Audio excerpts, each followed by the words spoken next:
Chapter 76. Unpleasant to the eyes. When William opened his eyes, he found himself in an unfamiliar room. Where am I?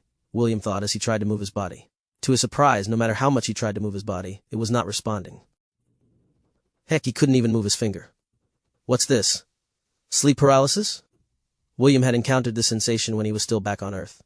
This feeling was truly scary because you were clearly wide awake, and yet you were unable to move and even speak. The redhead boy tried to calm his panicking heart as he recalled the events that happened during the battle against the Cyclops. The last thing that I remember is using the finger of death. After that I lost consciousness. William sighed internally. Suddenly his heart was gripped by a scary thought. Wait, don't tell me we actually lost? No way. Did I die again? Is this the afterlife? As William was really starting to panic for real, the door of the room opened, and a familiar handsome boy appeared in his line of sight. William, are you awake? Asked as he looked at the boy who was lying on the bed. He could see that his eyes were open, and for some reason they were staring straight at him. Seeing that the redhead boy wasn't doing anything, S sat beside the bed and frowned. What's wrong?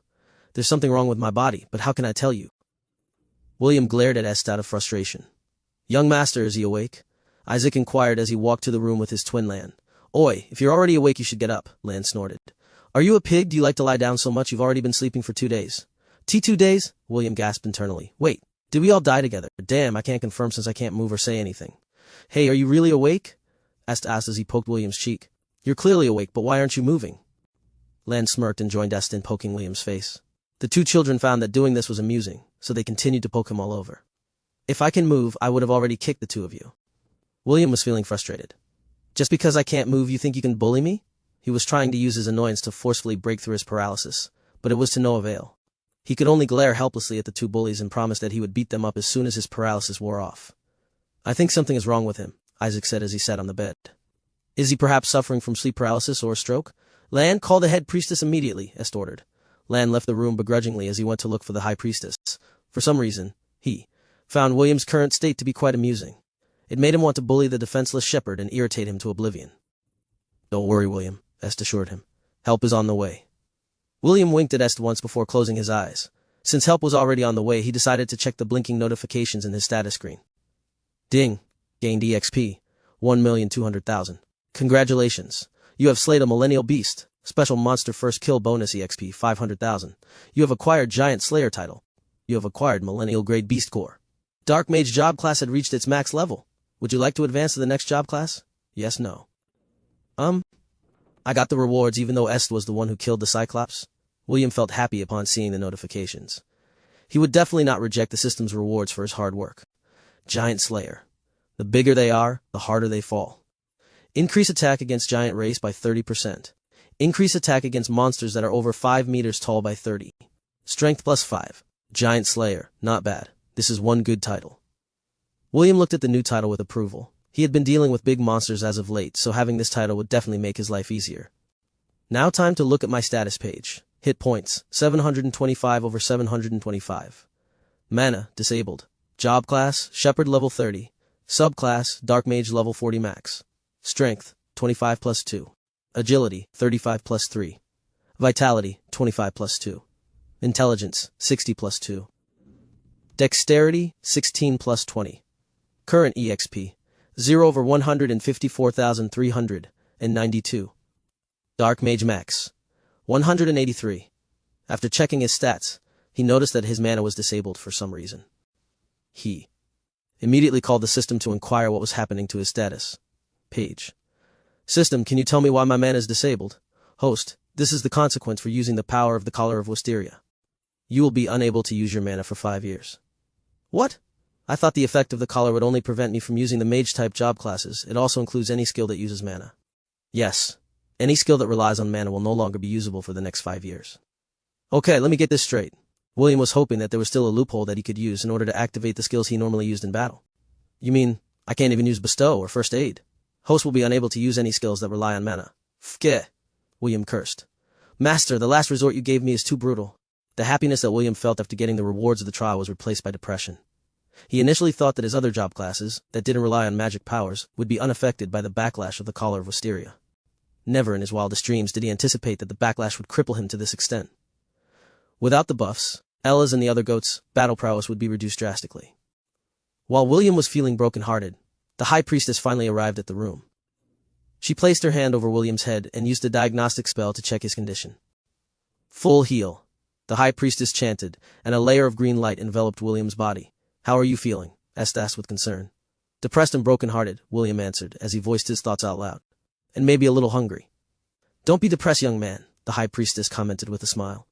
You're still young, why are you feeling depressed? As for hunger, although we don't have much, we can let you have your fill of bread, cheese, and milk. Thank you, head priestess, William replied. I'll take you up on your offer. Very well, I'll ask one of my attendants to bring you food. The head priestess caressed the side of William's cheek before standing up. Your name is William, right? Make sure to visit your goats after you eat. They are feeling restless because they are unable to enter the temple to see you. That's right, my goats. William sprang up from the bed and hurriedly left the room. He had completely forgotten about his depression and immediately ran towards the stable to see them. Est, the high priestess, and the twins watched him go with dumbfounded faces. Wasn't he just depressed a while ago? Why was he running away like his pants were on fire? Me. Sorry, Mama Ella, William said as he hugged her mama's head. I made you worry. Me? I'm fine, William replied. How about you? Me. Don't worry, everyone, I'm fine. Sorry for making all of you worry. Me. This was the scene that Est and the twins saw when they arrived at the stable. The other goats circled around William and pressed their heads on his body. With just a glance, one could easily tell how much the goats cared about William. He sure is loved by his herd, Lan commented with a smirk. Lan, be more kind to William from now on, Est ordered. He is our benefactor and he sacrificed a lot for us. Oh, I understand, Lan replied. I'll try not to be too mean when I talk to him. Why are you being mean to him in the first place? Est asked. This was the thing he had wanted to ask for quite some time. Ever since Lan saw William, the other had always treated the shepherd in a rude manner. I don't know, Lan answered. I just feel irritated when I see him. Don't tell me you fell in love with him at first sight, Isaac teased his twin.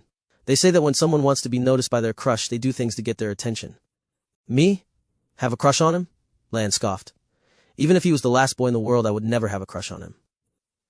Lan looked at the red-headed boy who was surrounded by his goats. It was true that whenever he saw William, he felt irritated for some reason.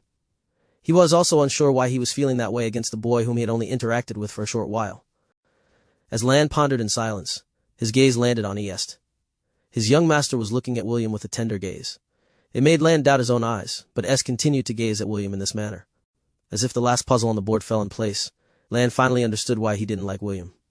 He then looked at the shepherd, who was surrounded by his beloved goats, as a feeling of irritation blossomed inside his heart.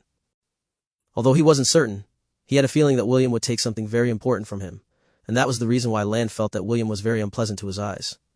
Chapter 77. Are we now friends?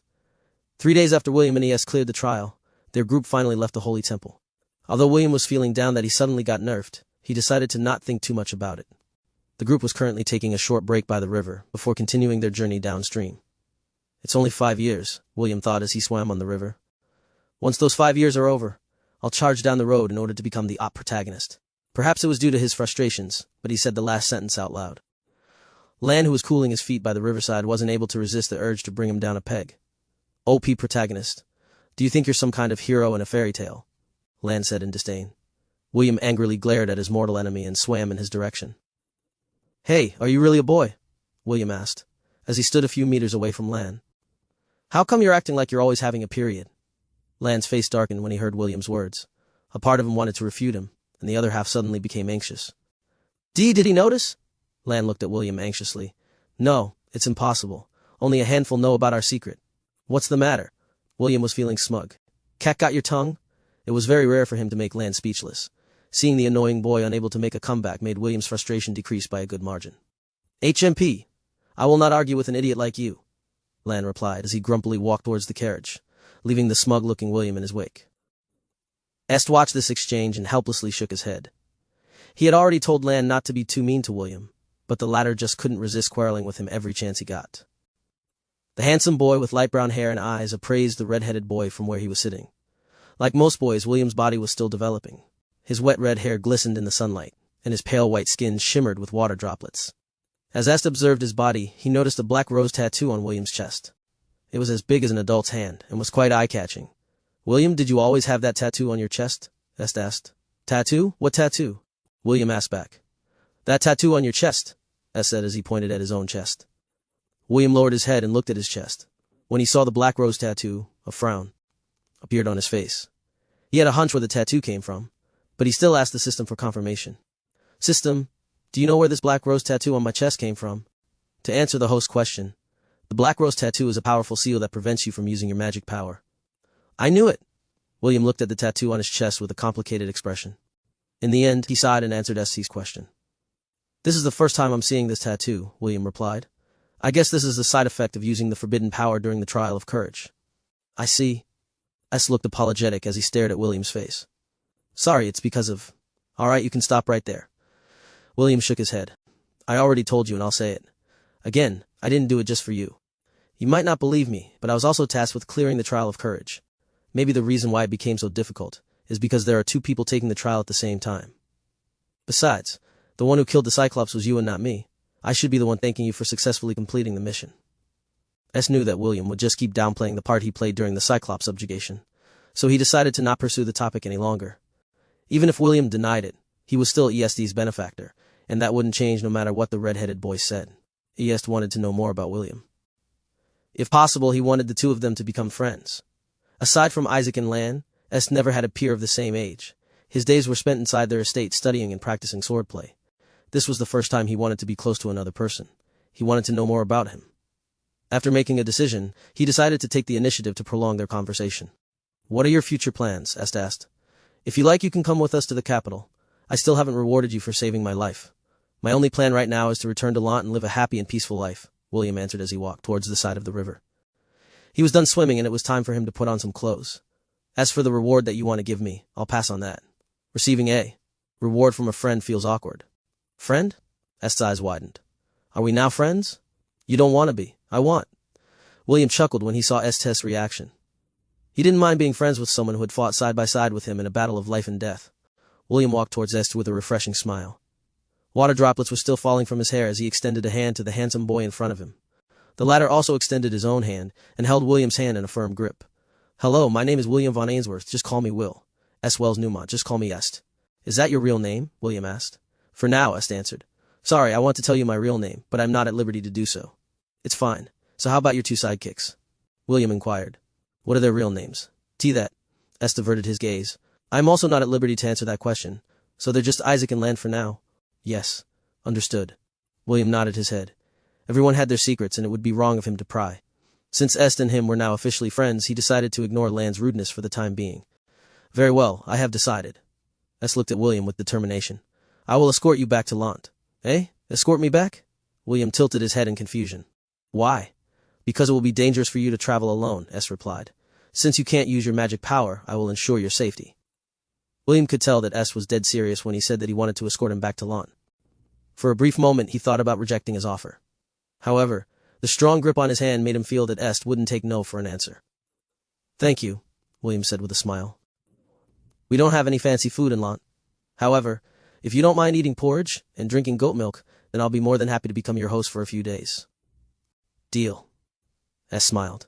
The two handsome boys looked at each other with a smile. Hey, just how long are the two of you going to hold hands? Lan asked in annoyance. Also, redhead boy, are you an exhibitionist? Why are you still not wearing any clothes? Est's face reddened as he unconsciously looked on William's body. He wasn't thinking about anything earlier, but Lan's comment made him realize that William still hadn't put any clothes on. William, on the other hand, just rolled his eyes as he walked towards his Mama Ella. I'm wearing pants, okay? Who are you calling an exhibitionist? He wanted to say those words, but decided to just let it be. I wonder how Grandpa and the rest will treat my new friends. William mused as he thought about the loving family that was waiting for him back in Lant. Chapter 78, The Old Duke of Griffith. We're almost there, William said as he gazed at the familiar scenery in front of him. Me. The goats bleated in excitement as they saw the familiar town in the distance. They had lived in Lant for many years, and this was the first time that they had been away far from home. Some of them were already feeling homesick from their long travel. Est, Lan, Isaac, Herman, and Nana froze in shock when they saw the golden ape Orubro seated near the entrance of Lant. They could see some kids climbing its arms, while others were playing tag near its feet. Is that the Orubro that was taken from the battlefield? Est stuttered, although he had already heard from Nana that William's grandfather and his comrades managed to capture 3 millennial beasts from the battle on Windkeep Citadel. This was the first time he had seen something that was almost as big as the Cyclops that they had fought in the Trial of Courage. Yes, William answered. He is the newly appointed guardian of Lont. His name is Luffy the Monkey. Luffy the Monkey, Herman gulped. Such a domineering name. I know, right? William had raised his chin in an arrogant manner. Why are you acting like you're the one who owns it? Lan scoffed. What a pretentious brat you are. Mama Ella, did you hear someone talk? William asked. Ella shook her head. It must be one of those ghosts known as attention seekers. William sighed in an exaggerated manner. Tisk. Just because I am handsome they decided to haunt me. Well, I don't mind if that attention seeker is a beauty. However, if it's just a snot-nosed pansy, then he could just roll over and suck an egg. Who are you calling a snot-nosed pansy? Lan asked. William turned his head to look at the enraged boy sitting on the carriage. Why are you reacting? Are you a snot-nosed pansy? Tesk, no wonder you're always irate. It must be nice having a period 24 hours a day, 7 days a week. You! Lan was about to jump off the carriage and beat William to a pulp when Isaac held on to him with all the strength he could muster. Lan, behave yourself, Est ordered. HMP! Lan averted his gaze in anger. As the group neared the entrance of Lont, some of the kids waved and called out to William. You sure are popular, Est said with a smile. William nodded his head. I don't want to brag, but I'm the most handsome boy in Lont. It's only natural that I became popular. After traveling with William for a few days, the group had grown accustomed to his narcissism. They often wondered where he was getting his confidence from. Of course, they had to admit that William was indeed very handsome. This was one of the advantages of being a half-elf. Although half-elves were shunned by the elven race for being not pure-blooded, no one could deny that the elven genes made the half-elves very pleasing to the eyes. Oi! Theo shouted as he ran towards his good friend. You arrived at the right time. Your family has guests over, and from what I've heard, they came here to see you. Guests that came to see me? William pondered. The images of his previous guests appeared in his mind. It couldn't possibly be them again, right? William remembered Agatha, the mother of his ex-fiancée Rebecca. If this was a week ago, William would definitely be thinking of finding a way to ask them to show him more rare weapons so he could unlock a few job classes.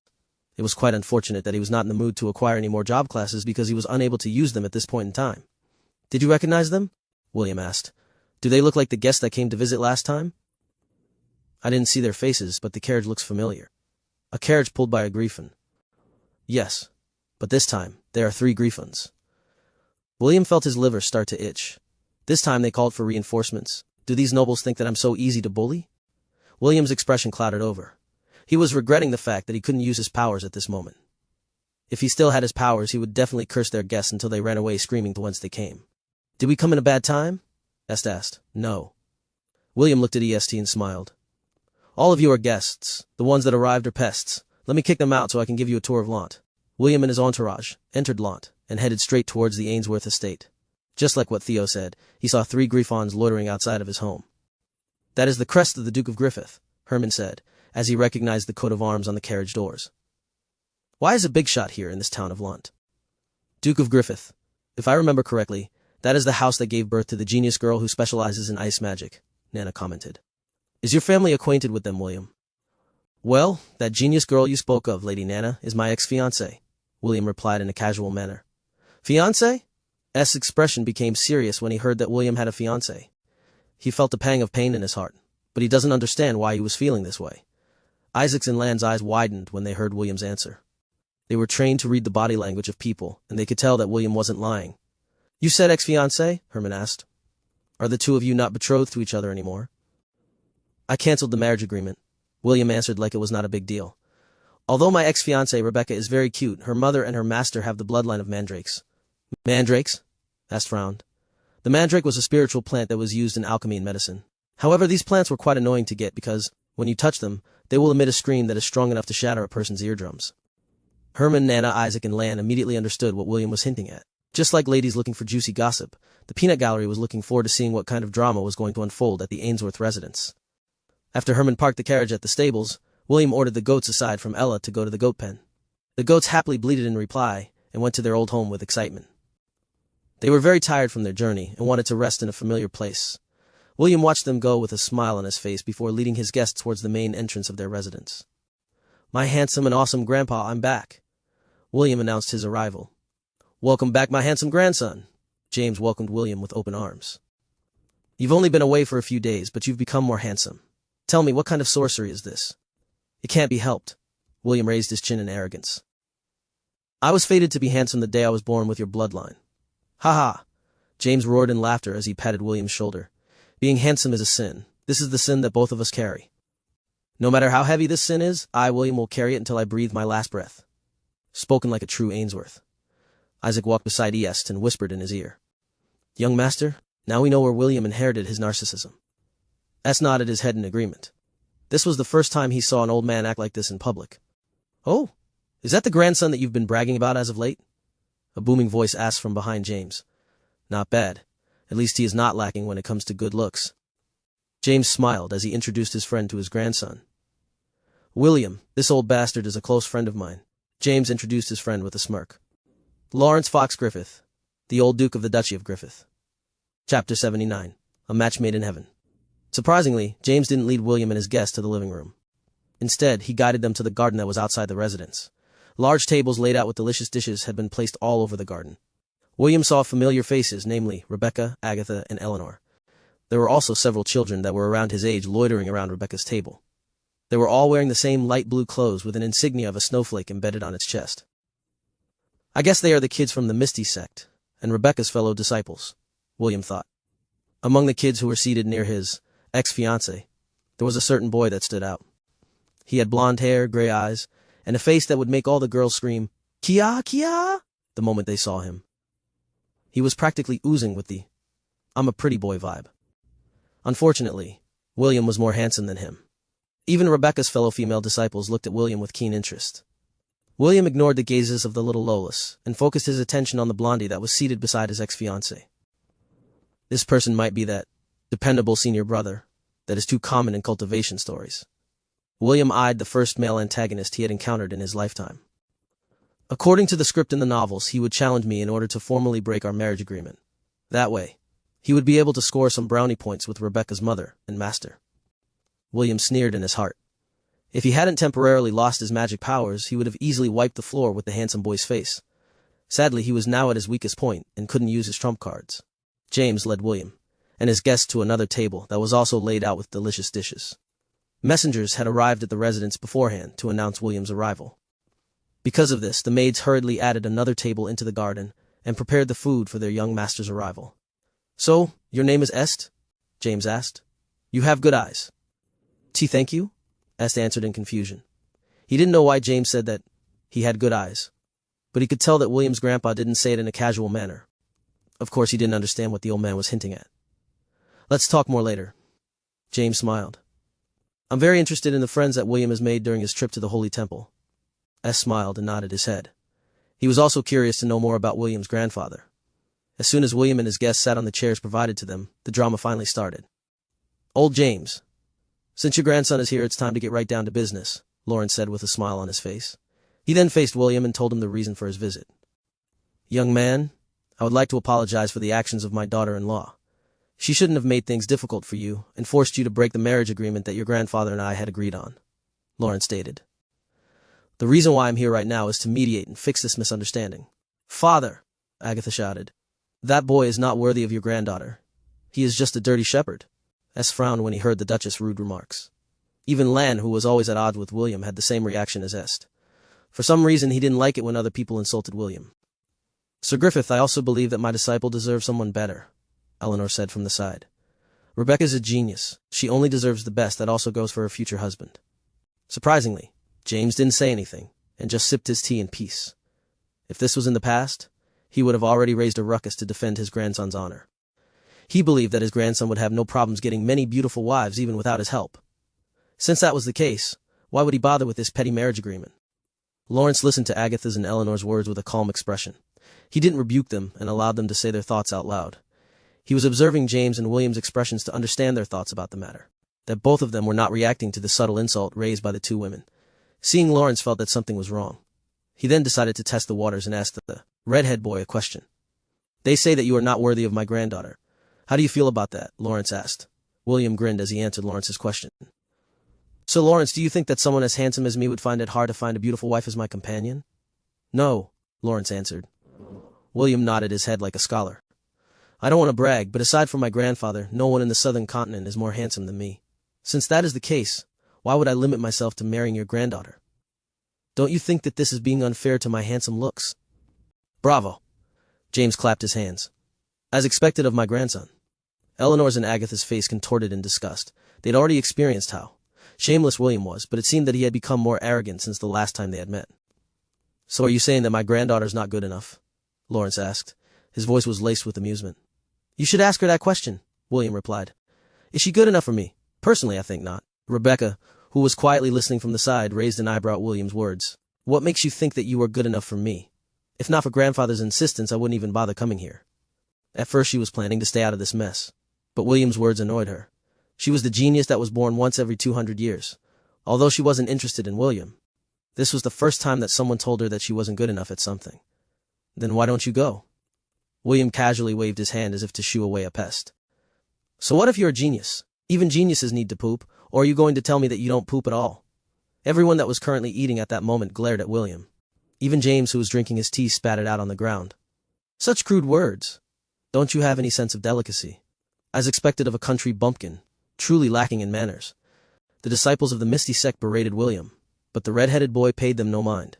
In his eyes, the sooner these pests left, the better. Rebecca's face became beet red. There was no way that she could retort to William's question. Was there any human that didn't need to poop? If there was, could they still be considered human? Lawrence frowned. From what he could see, William really had no interest in his granddaughter. A part of him wanted to spank the boy silly, while the other part of him looked at the boy in a new light. The bastard James is not reacting as well, Lawrence thought. Are they hiding something from me? The one who initiated the matchmaking was James. Lawrence knew his personality, so it was impossible for James to renege on something that he had started. Naturally, this mess happened because his daughter-in-law took the opportunity while he was away to cancel the marriage agreement. Even so, he didn't believe that James would just sit idly by and let someone trample on the agreement that had been put in place because of his proposal. Yes, who was watching from the side secretly felt happy. He didn't understand why he felt happy, but he was feeling giddy watching William's arrogant performance. "You, peasant. How dare you tarnish the honor of my junior disciple?" The handsome blondie stood up from his seat. "I will only ask you one question. Are you going to free Rebecca from the marriage agreement or not?" "Huh? Did a donkey kick your head?" William asked in disdain. "Didn't I make it clear that I'm not interested in her? If you like, you can have her. I can tell from a glance that both of you are a perfect match for each other." "Really?" the blondie asked. "Do you really think that we're a good match?" The blondie gave Rebecca a sidelong glance as he waited for William's answer. "Definitely." William nodded his head. "A match made in heaven. May the two of you live a happy life together. HMP. At least you know your place." The blondie accepted William's words as if it was the most natural thing to do. He then sat down in a good mood. From the first time he saw Rebecca, he had already decided that she would be his lover. Not only was she beautiful, she was also a daughter of a duke. With beauty, riches, and influence on her side, she was the ideal candidate to become his wife and raise his rank within his family. Chapter 80, Duel After 7 Years. "Lawrence, it's not like I'm against your granddaughter marrying my grandson," James said after the quarrel had quieted down. "It's just that your daughter-in-law thinks too highly of herself. Even though we're dirt poor, we won't allow our dignities to be trampled upon by other people." "So you also want to cancel this agreement?" Lawrence asked. "Be honest, old man. Who doesn't want to have a genius daughter-in-law marrying into the family?" James answered. "It's just that your family thinks differently from you." Lawrence sighed. He also thought that his son and daughter-in-law had become too pretentious after giving birth to Rebecca. After his granddaughter's talent was confirmed, Agatha acted like a queen and looked down on people a lot. His son, on the other hand, saw this as a chance to form strong connections with his peers. He was even thinking about using Rebecca as a bargaining chip to foster powerful alliances with other ducal families. The handsome blondie was the third son of the neighboring Duchy of Rhodes. Agatha was thinking that he would be a good partner for her daughter. Of course, he was only one of the candidates in Agatha's mind. As an ambitious woman, she was also interested in presenting Rebecca as a wife candidate to the crown prince of the Helen Kingdom. Naturally, her options were also not restricted within the boundaries of the kingdom. Marrying a prince from another kingdom was also one of the options that she had planned for her daughter. Lawrence had a good look at William, and felt that the boy was very pleasing to the eyes. The old Duke of Griffith was a powerful archmage. He had already subtly used a diagnostic scan on William's body to see if he was capable of using magic. Unfortunately, the result he got was quite disappointing. Not only did the boy not have any magical affinities, he was also completely devoid of mana. What did this mean? It meant that William had no future in becoming a magician. Magicians were highly regarded in the southern continent. One magician was born out of every 5,000 children. However, not all magicians were born with high-grade talent. His granddaughter Rebecca was born with a perfect-grade talent, so the Helen Kingdom decided to cultivate her properly. This meant that all available resources to help her advance her rank would be given to her unconditionally. Lawrence wanted his granddaughter to be happy. He was also very worried about her future, so when his old friend James, asked him to matchmake their grandkids, he immediately agreed. He had known James for a long time. With that said, he approved of William's background. However, since it had already come to this, he could only think of a way to delay the dissolution of the marriage agreement. "Rebecca, come here," Lawrence ordered. Rebecca stood up from her chair and walked obediently towards her grandpa. In their family, Lawrence spoiled her the most, and he was also an archmage. Naturally, Rebecca would listen to her grandfather more so than her own parents. "William, please, come here as well." Lawrence made a gesture for William to stand beside Rebecca. William frowned, but after seeing James's expression, he reluctantly stood up from the seat and stood beside his ex-fiancée. "Both of you are still young," Lawrence said with a smile. "No one knows what the future will hold. Although the two of you might not get along now, that might change in a few years." Lawrence paused and glanced at her granddaughter. "Rebecca, what are the qualities you like to see in your future husband?" "Grandfather, I think it's too early for me to answer this question." "Indeed, you are still too young, but humor me. Tell me the qualities that you want your husband to have." "Well," Rebecca gave William a sidelong glance, while the latter crossed his arms over his chest and raised his chin in an arrogant manner. "First, he must be stronger than me," Rebecca stated. "This is acceptable," Lawrence agreed. "Naturally, if he were to choose a partner for his granddaughter, it should be someone strong so that he could protect her. Second, he must be good-looking." "Right." William casually flipped his hair to the side. Clearly he was confident in his looks. "Third, he must be someone with ambition. I don't like mediocrity," Rebecca added. "Is that all?" James asked. "There is one last condition," Rebecca said. "He must be in a position of power." Lawrence glanced at the red-headed boy who was currently looking at his fingernails. "How about you, William? What are you looking for in a wife?" James, Est, Lan, and Rebecca secretly perked up their ears to listen to William's answer. "First, she must be cup C," William stated in an arrogant manner. "I will not accept anything smaller than that. Second, she must have a good head on her shoulders.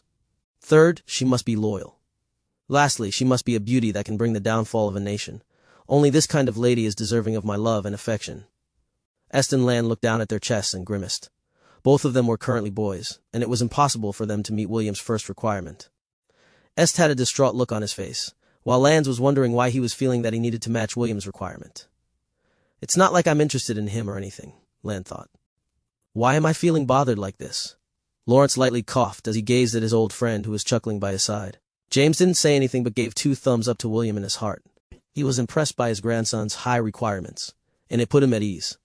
The old man was even looking forward to seeing William's children a few years from now. "It's good to have ambition," Lawrence said after he cleared his throat. "Then how about this? 7 years from now, the two of you will have a duel. Until then, the talk about breaking this marriage agreement will be put on hold. The winner can demand anything from the loser. Also, I will not take no for an answer. If you want to break up, then break up, after you have fought against each other." William looked at Lawrence with a dumbfounded expression. "How barbaric. Why must we fight each other just to break this marriage agreement? Can't we just talk things out like civilized, normal people?" "It will be as you wish, grandfather," Rebecca answered. She then glanced at the boy standing next to her. 7 years from now, we will have our battle at the peak of the Misty sect. Until then, do your best to become stronger." Rebecca returned to her seat after voicing her opinion. William, also, returned to his seat.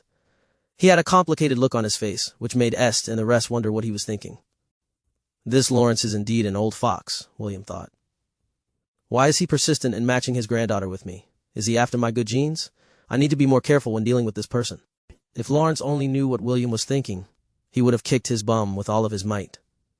There were 2 reasons why Lawrence imposed a duel between the two of them. The first one was to prevent others from approaching his granddaughter and using her as a political tool.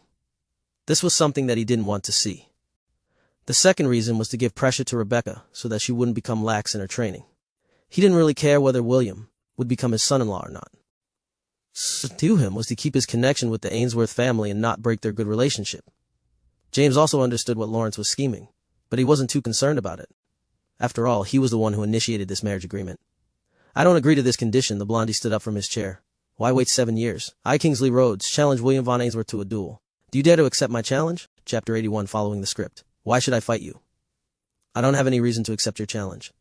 "So you admit that you are a coward?" Kingsley asked in disdain. "I guess the only thing you have going for you is your face." The air stilled after Kingsley made his challenge. Everyone looked at William and waited for his answer. William sneered in his heart because he had already anticipated this outcome. His years of reading novels didn't amount to nothing. Naturally, he also knew how to downplay this challenge, so he went along that route. "Are you jealous of my face?" William asked back. "It's not my fault that I am more handsome than you. If you want to complain to your parents for not being good-looking enough." William's words made everyone's teeth itch. It was a very blatant provocation, but it was super effective. Kingsley's face contorted in rage, but that only lasted for a brief moment. He then collected himself and ridiculed William. "I didn't expect that a shepherd like you would, also, be a master of words. Did you learn that from tending to your goats? Thank you for your praise. Feel free to praise me more." William raised his chin in arrogance. "I'm not praising you." Kingsley wanted to shout out loud, but reined in his words. "I guess the Ainsworth family only amounts to this much. A family of cowards."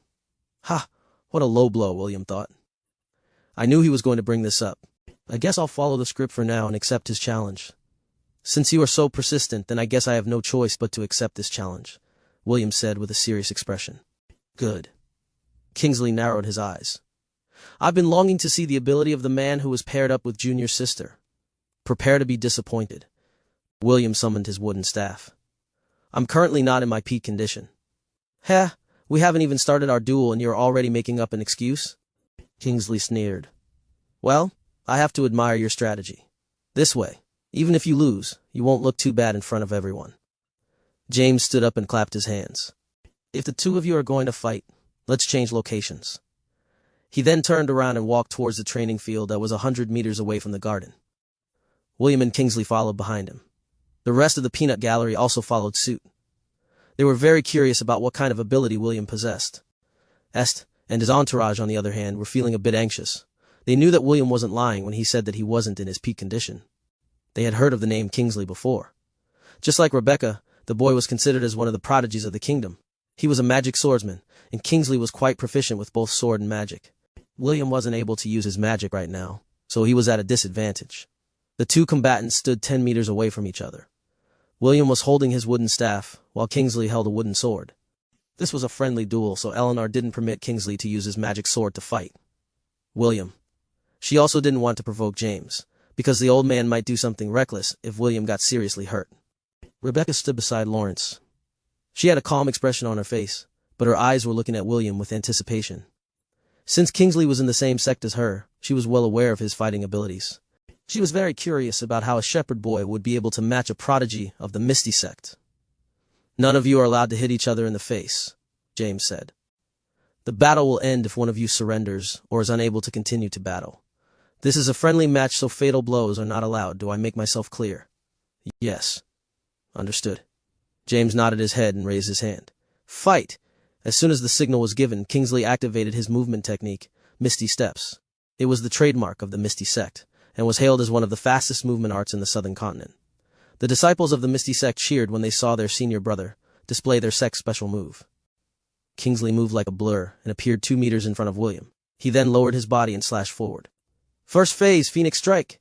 Kingsley was confident that this single strike would be enough to end the duel.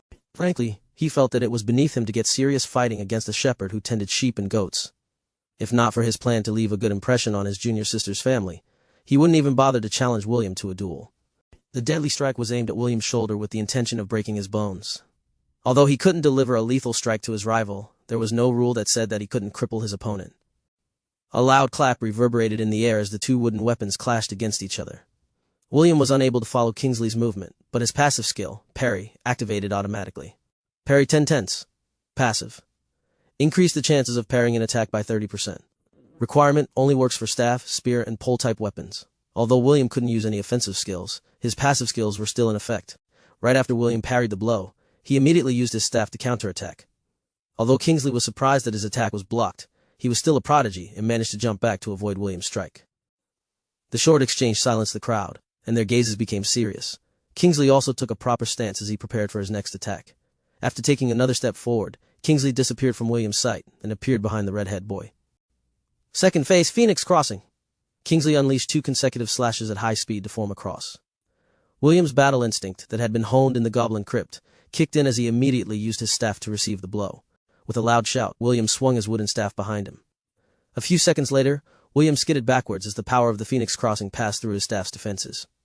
William was somehow able to block the first strike, but the second strike connected with his right chest.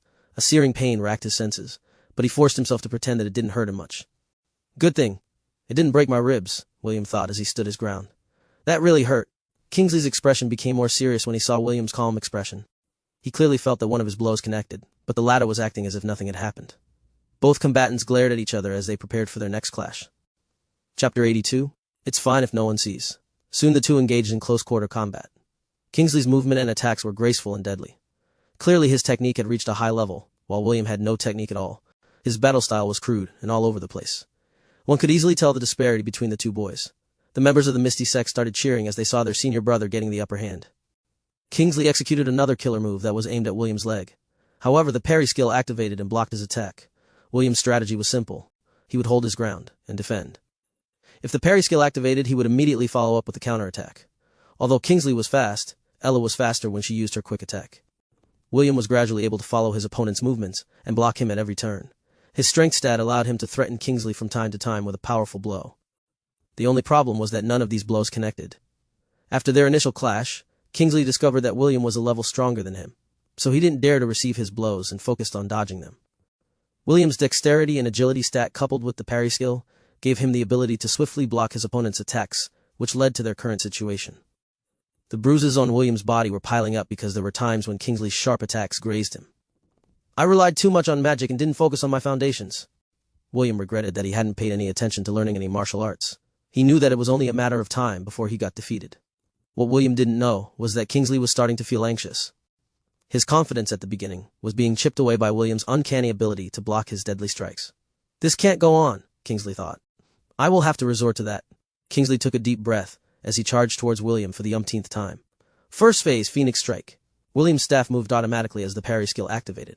However, instead of backing away like he always did, Kingsley actually took a step forward as the wooden staff and sword collided against each other. Ice bullet!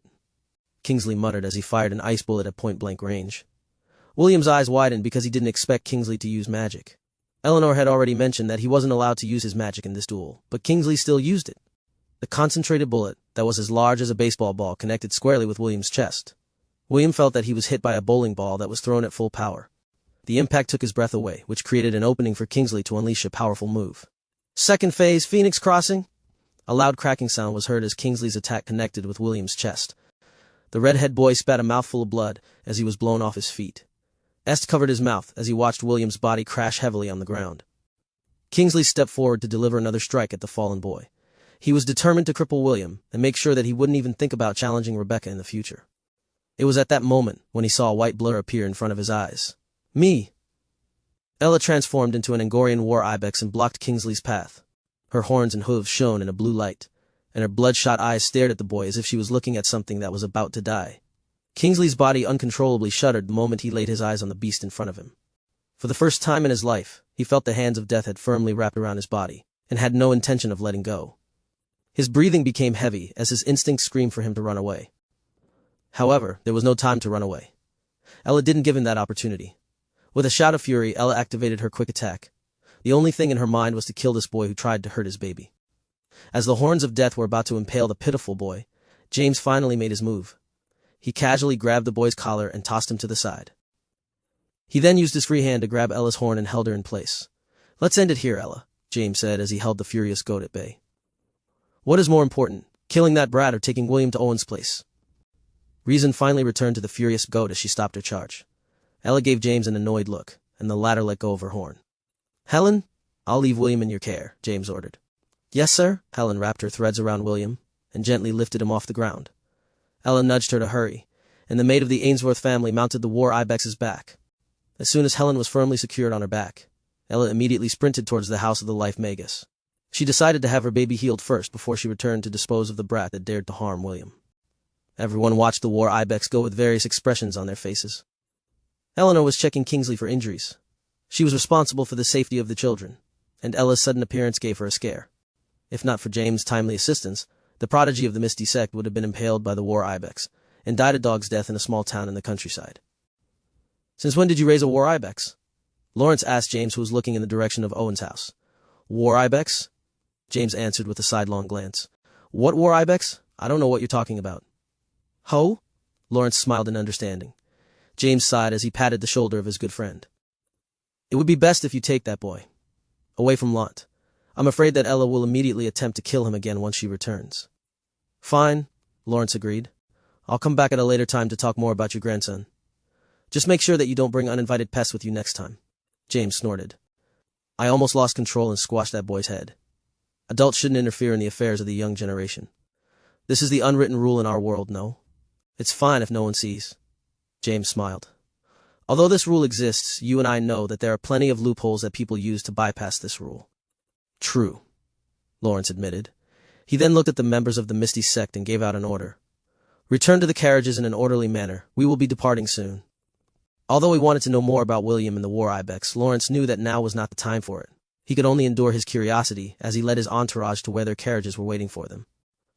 So what do you think? Lawrence asked his granddaughter, who was seated beside him in the carriage. They had just left Lant 5 minutes ago, and were currently returning to their duties of surveying the destruction caused by the beast tide. He lacks grace, Rebecca answered. That's it? He lacks grace? Lawrence had a smile on his face as he looked at his beloved granddaughter. Grandpa, I don't know what you're thinking, but I don't like him, Rebecca pouted. I have no intention of marrying him. Lawrence chuckled but didn't say anything else. He was already looking forward to the duel that would happen 7 years in the future. Chapter 83. A Blessing in Disguise. Owen's treatment ended quickly, and the injury that William received was healed completely. Even so, the Life Magus advised the red-headed boy to take it easy for the time being, and to avoid doing any strenuous activities. I got too complacent, William muttered, as he unconsciously rubbed his chest. Although he didn't expect that Kingsley would use magic in their duel, he should have considered this possibility. His opponent was a magic swordsman. Someone who could wield both sword and magic. William understood that the main reason why Kingsley didn't use magic earlier in their duel was due to his pride. Because of this, William thought that his opponent would only use martial skills in his ice magic. Young master, I hope you learned something from this lesson, Helen said, as she walked beside Ella, who was currently carrying William on her back. I did, Aunt Helen. William sighed. I learned a very painful lesson. It's good that you learned this lesson early, young master, Helen patted William's leg. If that happened in a real battle, then you would have lost your life. Perhaps losing my magic was a blessing in disguise. William sighed for the second time. It made me realize how lacking I truly was. I better properly build my foundations and learn some martial arts. Me. You're right, Mama. I will strive to be stronger. Me. Meanwhile, back at the Ainsworth residence, if not for William, Lant might have suffered the same fate as the other villages and towns in the western region, James said with a smile. You should have seen how amazing he was when he fought against the Strathmore Thunder-Horned Wolf. James bragged about William's amazing feats to his guest while he was getting his treatment. He was not worried about his grandson's injury, because Owen was the best healer he knew. Even though William broke a few of his ribs during the duel, it was not a life-threatening injury. As long as he still had breath in him, Owen could easily patch him up and make him as good as new. S listened to James' story with interest. After the old man finished his tale, it was the young man's turn to tell the Lord of Lant how William saved his life from the mountain troll. Est also told James about William's sacrifice in the trial of courage. If he could still use his magic, that disciple from the Misty sect wouldn't have been able to even touch a strand of his hair, Est commented with a wry smile. I see, James frowned. So that's the reason why he seems different compared to the time he left the residence. He lost his magic power. I'm sorry, it was my fault that William ended up that way. Est lowered his head in shame. Because I was too weak, he had to use a forbidden spell in order to give us a chance of winning. Est, you don't have to worry about William. James commented with a smile. That boy is always doing something dangerous. Perhaps this incident will help bring him down a peg and make him less reckless. Sometimes I worry about him because he is getting stronger at a very fast rate. Isn't getting strong a good thing? Est asked. Of course, getting stronger is a good thing. James agreed. But getting strong using a shortcut will lead to instability. William should start training from the basics. Since he is my grandson, I believe that he also realized this point. James paused and looked at Est with praise. Unlike my stupid grandson, I can tell that you are someone who trained at a very young age. Your surname is Newmont, correct? Yes, Est replied. He wanted to tell James his full name, but he resisted the urge to do so. There were some things that he was unable to share with other people. If I'm not mistaken, that is the surname of a noble that came from the kingdom of Valeria. James gave Est an appraising look. Did you perhaps come from Valeria? My mother came from Valeria, Est replied. Right now, I'm living in the Helen Kingdom. James nodded and decided to not pry any further. Still, you guys actually defeated a Tarahan? That's simply amazing. If news of this gets out, you will definitely be treated in high regard by the royal family. I don't need such treatment, S stuttered. Lord Ainsworth, please. Don't tell anyone about this. Herman, who was standing behind Est, bowed his head. I also ask Lord Ainsworth to not tell anyone about this. The young master is someone who doesn't like being in the limelight. James gave Est a knowing glance and nodded his head in acknowledgement. He was about to talk about William's embarrassing moments during his childhood when he felt his grandson's presence near the residence. Gramps, I'm back. William walked inside the living room with a smile. Welcome back, how's your injury? James asked. Already healed, but I'm not allowed to do anything strenuous for a few days, William answered as he sat beside his grandpa. Ella laid on the floor beside William and rested her head on her baby's lap. William lovingly brushed her head, while his mama closed her eyes in satisfaction. You two are really close, S teased. I've never seen someone treat a goat like you do, William. Mama Ella is not an ordinary goat, William corrected her. She is my mama, the one who raised me since I was a wee old babe. I've been drinking her milk for as long as I can remember. Me. Ella bleated as if reminiscing the time she took care of William. That reminds me, how long will you be staying in Lon? William asked. I still haven't given you a tour of the countryside. Well, S glanced at Herman and Nana. The truth was, they couldn't stay for long. They already delayed their return to the capital by escorting William back to Lant. Even so, S didn't want to leave just like this. Young master, Nana gave S an encouraging smile. It's fine to be a little selfish. We can stay for 2 days. Thank you, Nana, S smiled. His smile was so dazzling that for a moment, William thought that he was actually very beautiful and not handsome. Of course, this thought only lasted for a brief moment. Since all of you are William's friends, then you will be treated as honored guests. Helen, please prepare the guest rooms for St. and his entourage, James ordered. By your will. Helen respectfully bowed her head and left the living room to attend to James' order. While waiting for their rooms to be prepared, James continued to tell stories about William's childhood. At first, the stories were about William's amazing feats in Lant. However, that didn't last long, and James started to tell William's embarrassing moments. The red-headed boy pleaded to his grandfather to stop embarrassing him in front of the guests, but James didn't care about his feelings. Because of this, Estenland continuously teased the pitiful boy until William ran out of the living room out of embarrassment, followed by his mama Ella, who was hot in his heels. Chapter 84. Would you like William to become your exclusive slave? Estenland stared at the beautiful woman in front of them, as if they had met their nemesis. Celine, William's master, was lying on the couch in a lazy manner. Her dress, although conservative, wasn't able to hide the wonderful curves of her body. The two boys stared at them and felt their confidence suffer a major blow. So, you are William's new friends, Celine said in a teasing manner. I'm surprised that my disciple managed to make friends, and even brought them back here in Lon. Oh, where are my manners? Allow me to introduce myself. I am William's master. You may call me Miss, or Lady Celine. When William arrived in Lon, Celine had watched him from afar using her crystal ball. She didn't come to see him right away because he was with guests. During the battle, Celine noticed right away that the red-headed boy was unable to use magic. Since she was the one that taught William the forbidden spell, she was able to connect the dots easily. When William got injured, she almost used a long-range curse to cripple the Kingsley boy for life. However, she resisted the urge because she knew that Owen would be able to patch William up without any problems. After the Ainsworth family had dinner, she sent Oliver, the parrot monkey, to pass his message to William. Her message was simple. Stupid disciple, why didn't you visit your master to announce your arrival? However, since I'm a kind and understanding lady, I will permit you to spend the night with your family. Even so, I expect you to visit me before noon tomorrow. Before I forget, make sure to bring your 3 little guests with you. I would like to have a long talk with them. When William arrived the next day, Celine chased him away by ordering him to buy some ingredients for lunch. She wanted to know more about William's new friends, and check if they had hidden agendas in their decision to visit Lont. Celine always thought of William as an overly trusting person. So, she took it upon herself to check whether these people bore him ill will. It's an honor to meet you, Celine, Est replied with a smile. If possible, I would like to request that you free him from the slave collar on his neck. Celine raised an eyebrow. And why should I do that? Because William is our benefactor and it is the right thing to do, Est replied. Also, he doesn't deserve to be your slave. Est, right? I would like to remind you that whatever I do with my disciple is none of your business. A true master would never enslave their own disciple. The lady and the boy stared at each other. Neither of them were willing to back down. Even Lan, who was seated beside Est also, joined his young master in glaring at the beautiful woman in front of him. Est and Lan couldn't accept the fact that William was Celine's slave. That's too bad because I can't remove the slave magic that was placed in the collar, Celine lied with a smile. Of course, even though I can't remove the slave magic, I can pass it to others. So who among the 3 of you would like William to become their exclusive slave? Est was taken aback by Celine's words. For a brief moment he thought about William wearing a butler suit and hand-feeding him a plate of grapes. Lan, on the other hand, imagined that William was fanning him with a feathered fan while he took his afternoon nap. Est and Lan wavered, and Celine could easily guess that they didn't dislike the idea of William becoming their slave. The only one who shook his head was Isaac. For him, William was a good person. He didn't want to treat him as a slave. "How much?" Est asked. "How much will it take for you to pass the ownership of William's slave magic?" Lan stared at Celine with a serious expression.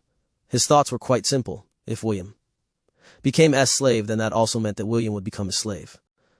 Since that was the case, it would be best if his young master was able to buy William's slave contract from his current master, Celine. Celine covered her lips and chuckled. "I was just joking with you. How can I possibly relinquish ownership of a handsome half-elf? Also, he is my disciple. How can I possibly surrender him to two boys who still haven't grown their hair? Boys who couldn't even beat a cyclops on their own?" Est's face reddened and Lan scowled. Both of them were thinking of the same thing. "I hate this woman." While the two boys glared at Celine, the door opened and William entered with a smile on his face. Ella followed behind him like a tail.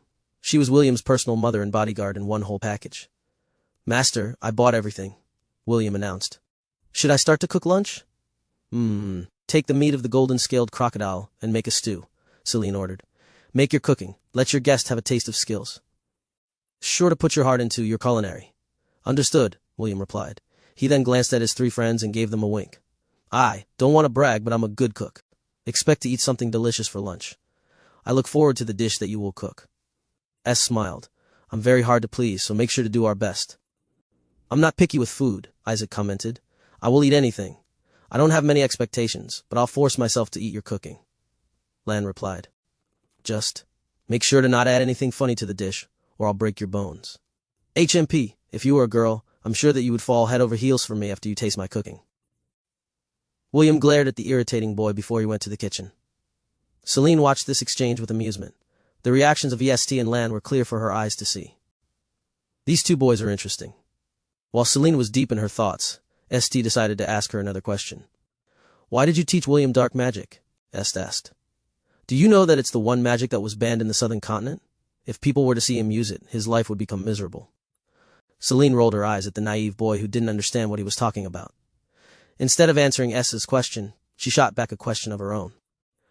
"Do you know that the first founder of the Helen Kingdom was a sovereign of darkness?" Celine sneered. "If not for dark magic, then this kingdom would have never come to existence." "So? What of it?" S countered. "What happened in the past belongs to the past. Now dark magic is banned from the southern continent. Anyone who was caught using it could be sent to prison. Do you want William to suffer such a fate?" "You don't have to worry about William," Celine replied in a lazy manner. "He won't be staying in the southern continent. I will send him to the central continent once he comes of age." "You can't do that," S raised his voice. "Why should he leave the southern continent?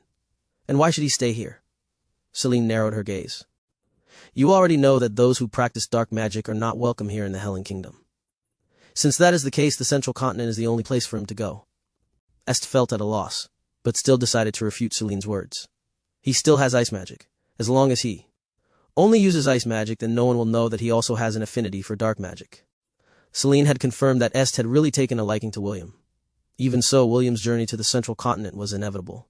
Just like the sun would rise from the east, the red-headed boy was bound to go to where the major powers of the world diverged.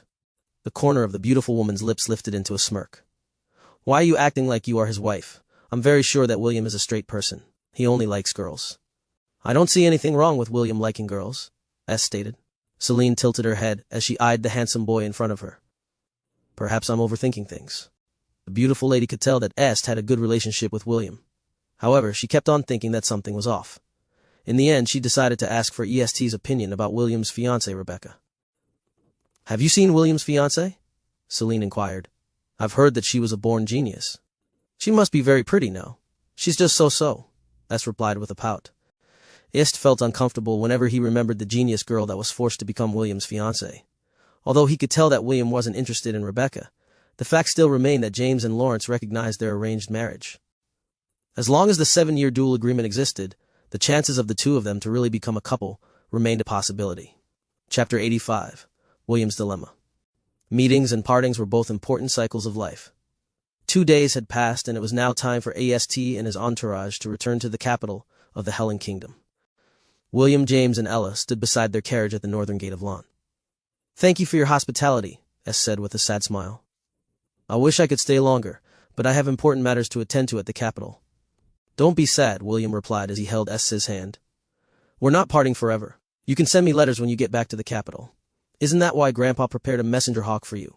Even if it's the capital, the hawk will always find its way back to Lant. S nodded his head and faced the Lord of Lant, James. Thank you for the messenger hawk, Lord Ainsworth. If I get the opportunity, I will return to visit Lant. We will be waiting, James chuckled as he patted Est's shoulder. You and your entourage are always welcome here in Lant. Isaac, take care of Est, William said as he shook Isaac's hand. It is my duty to serve the young master, Isaac replied. If you have time, visit us in the capital. William nodded his head and shook hands with Herman and Nana. He completely ignored Lan, which made the latter look at him in disdain. Seeing that William was hell-bent on ignoring him, Lan decided to take a step back. Compliment him. You are a good cook. The dishes you made were the most delicious foods that I tasted in my life. If you need to find a job, just visit the young master's residence in the capital. You will be paid generously to be our chief cook. Me? A chief cook? Sorry, but I only want to cook for beautiful girls. William raised his chin arrogantly. If you were a beautiful girl, then I might have considered it. However, since you're not, then you can only eat my cooking in your dreams. So, if I was a girl, you would cook for me? Lan asked. If you were a beautiful girl, then I will cook for you. William nodded his head. Why? You plan to change your gender? William crossed his arms over his chest and looked at Lan from head to toe. Well, since you're not half bad looking, maybe you can really become a beauty if you turned into a girl. However, since that's not happening, then don't even think about mooching off my cooking. How about me? Est inquired. Will you cook for me if I asked? Of course, William replied in a heartbeat. You're my friend, so it's only normal for me to let you have a taste. As for this snot-nosed pansy, he can just go ahead and suck an egg. Who are you calling snot-nosed pansy? Lan lunged at William. The two boys wrestled on the ground until their clothes were covered in dirt. Everyone pretended that they didn't know them and moved near the carriage. HMP, without your magic, you're no match for me, Lan said in a triumphant manner as he sat on William's back. Just you wait until my power returns to me. I will let you know your place. William struggled to stand, but Lan had pinned him securely on the ground. S slightly cleared his throat, and Lan released William from his hold. The snot-nosed pansy returned to ST's side with a smug expression as he looked at the pitiful shepherd who was busy dusting his clothes. See you later, William. Est waved his hand as he entered the carriage. Yes, see you later. William smiled as he waved back. Nana, Isaac, and Lan boarded the carriage. Herman, on the other hand, gave William and Est a respectful bow before sitting in the coachman's seat. Let's meet again at the capital, little Will. Herman winked at him as he urged the horses to move forward. Mama Ella. Me. William mounted Ella's back and the two ran after the carriage. James watched all of this with a satisfied expression as he placed his hand behind his back. Don't forget about me, okay? Est pleaded as he looked at William from the carriage window. How can I forget you? William grinned. You still owe me for saving your life. You better prepare the payment for the next time we see each other. Est smiled and nodded his head. William and Ella followed the carriage until they reached the border of Lant. With a final wave of his hand, he bid his newfound friends goodbye as they journeyed back to the capital of the Helen Kingdom. After dinner, William went to see his master, and told her everything that happened during his journey to the Holy Temple. Although Celine had already heard the simplified version of the story, she wanted to know the full details of the battle. The difficulty of the quest was truly hard. Celine had to admit that William had a close call when he fought against the Terror Hand. Even if Celine swapped places with William, the chances of victory were slim. The Cyclops only had one weakness, and that was holy magic. Even if Celine used her ultimate move, Finger of Death, the chances of killing the Cyclops was almost non-existent. It was truly a miracle that two children with different powers, one holy and one dark, were in the right place at the right time. If either one of them were not present inside the trial of courage, then it would have been a suicide mission instead of a trial. What are your plans now? Celine asked. She wanted to know how her disciple would act in this time, now that he was at his weakest state. The battle against Kingsley taught me that I can't always rely on magic to fight against strong opponents, William answered. I need to build my foundation and learn from scratch. Celine was satisfied with William's answer, so she decided to end their meeting and allow William to think about which method he wanted to use in order to acquire martial techniques on which to build his foundation. She could tell that William already had a plan in mind, so it would only be a bother if she tried to spoon-feed him at this point in time. Celine was right. William already had a plan in mind, and he immediately put it into action. After saying goodbye to his master, William headed to the goat pen that was just outside his master's manor. Kronos, Aslan, and the rest of the goats were already waiting for him. They had already properly rested and were looking forward to their dungeon expedition. System, change my subclass to Disciple of Thunder, William ordered. Subclass has been successfully changed. Should I also pool all experience points to this job class? Yes. Experience settings have been updated. Thank you? After thanking the system, William looked at his herd with a smile on his face. Are all of you ready? Me. Good. William nodded his head and activated the ring on his finger. Gate open. A few seconds passed, but nothing happened. William looked at his surroundings in surprise. I think I'm getting rusty. Okay? This time is the real deal. Gate open.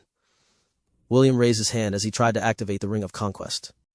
However, the ring remained dormant. System, what is going on? William asked anxiously. Why is the ring not working? Did it get damaged during the battle against the Cyclops? Host, please. Wait a minute as I troubleshoot the problem. Identifying the root of the problem, finding the root problem successful. William looked at the notifications with an anxious expression. He hoped that the system would find the problem and offer him a solution on how to fix it. To answer the host question, there's no problem with the Ring of Conquest. It was undamaged during the fight against the Cyclops. No problem? Then how come I can't activate it? William asked. Host, did you forget you are unable to use your mana? It is disabled right now. The Ring of Conquest can only be activated by using magic power. Since the host is unable to use even a drop of magic, the ring will not be able to take you to the Goblin Crypt. William swayed on his feet. He felt like fainting when he heard the system's report. If not for Ella supporting his body, he might have already collapsed on the ground due to the bad news he had just received. The Goblin Crypt was his main source of experience points. If he couldn't enter the dungeon, then what was he supposed to do to level up his job classes? Chapter 86. The Last Nail in the Coffin. System, is there really no other way? William asked. His heart was currently aching from the consecutive disappointments that he had encountered since his magic power had been sealed. Well, it's not like there isn't a way, but I'm not sure if it's going to work. Anything will do. Just make the ring work. Host, even if we do succeed in activating the Ring of Conquest, the default setting of the Goblin Crypt might get affected. Are you sure you wish to continue? What do you mean when you say that the default setting of the Goblin Crypt might get affected? William inquired. Is there even a default setting for the Goblin Crypt? The Ring of Conquest is a unique item that was forged by using the fires of the demonic lands, and metal that came from another world. The techniques that were used in crafting it don't belong to this world. In order to make the ring work in this realm, it had to adhere to the laws of this world. System, can you simplify things in layman's terms? Host, in short, even if you manage to enter the Goblin Crypt, it might become bugged. William contemplated, but still decided to go ahead with the forceful activation of the Ring of Conquest. Even if it's bugged, go ahead and activate the ring. This is an order. Understood. Accepting the order. Borrowing the powers of the three divinities present inside the host's soul. Ding. Congratulations. You are now able to activate the Ring of Conquest bugged version. Bugged version? William muttered. Well, as long as it's usable, then it's fine. System, are you sure that the ring is now usable? Yes, the ring is usable, but the settings of the dungeon might have changed. Host, please prepare yourself for the worst. Don't raise any flags. Just don't blame me later if anything happens. William breathed deeply in order to compose himself. He knew that the system was doing its best to help him, and he was truly thankful for its help. The only problem was that its ominous warning was giving him a feeling of restlessness. It's of no use worrying about this stuff, William thought as he clenched his fist. Gate open. A blinding flash of light enveloped everyone inside the goat shed. When William regained his vision, he found himself on the 11th floor of the Goblin Crypt. Good, it worked. William pumped his fist. He then immediately checked his herd to see if everyone had arrived safely. Is everyone here? Me? Okay, let's do a head count. Me? Okay, let's do a head count. And William was relieved that everyone was present. Mama Ella, do you feel anything weird? Ella pondered for a while before shaking her head. How about you guys? Do you feel anything strange? Kronos, Aslan, and the other goats also shook their heads. William looked at them seriously as he gave out his instruction. There might be some changes inside the dungeon. Do not act recklessly and always follow your team leaders. Do I make myself clear? Me. Okay, let's go. 5 minutes later, EXP gain 2. XP gain 2. William looked at the notifications appearing on his screen. For a moment, he thought that his eyes were playing tricks with him. However, the consecutive notifications proved that everything he was seeing was real. XP gained 2. XP gained 2. XP gained 2. Are you for real? William rubbed his eyes. Seeing that the numbers didn't change after rubbing his eyes, he immediately cursed inwardly. Damn, it is real. The goats were not able to see the notifications like William. They were busy fighting against the hobgoblins in front of them using their teamwork. After the group vanquished their foes, William immediately ordered them to rush towards the 14th floor. He wanted to know if all the floors had been affected by this bug. Along the way, he discovered that the monster population inside the dungeon was denser than normal. It was as if the spawn rate of the dungeon had increased by 4 to 5 times the normal spawn rate. If this was during the time when the ring was still working perfectly, William would have laughed out loud because more monsters means more experience points. However, right now, he didn't find the situation funny. Even if the number of monsters increased, so what?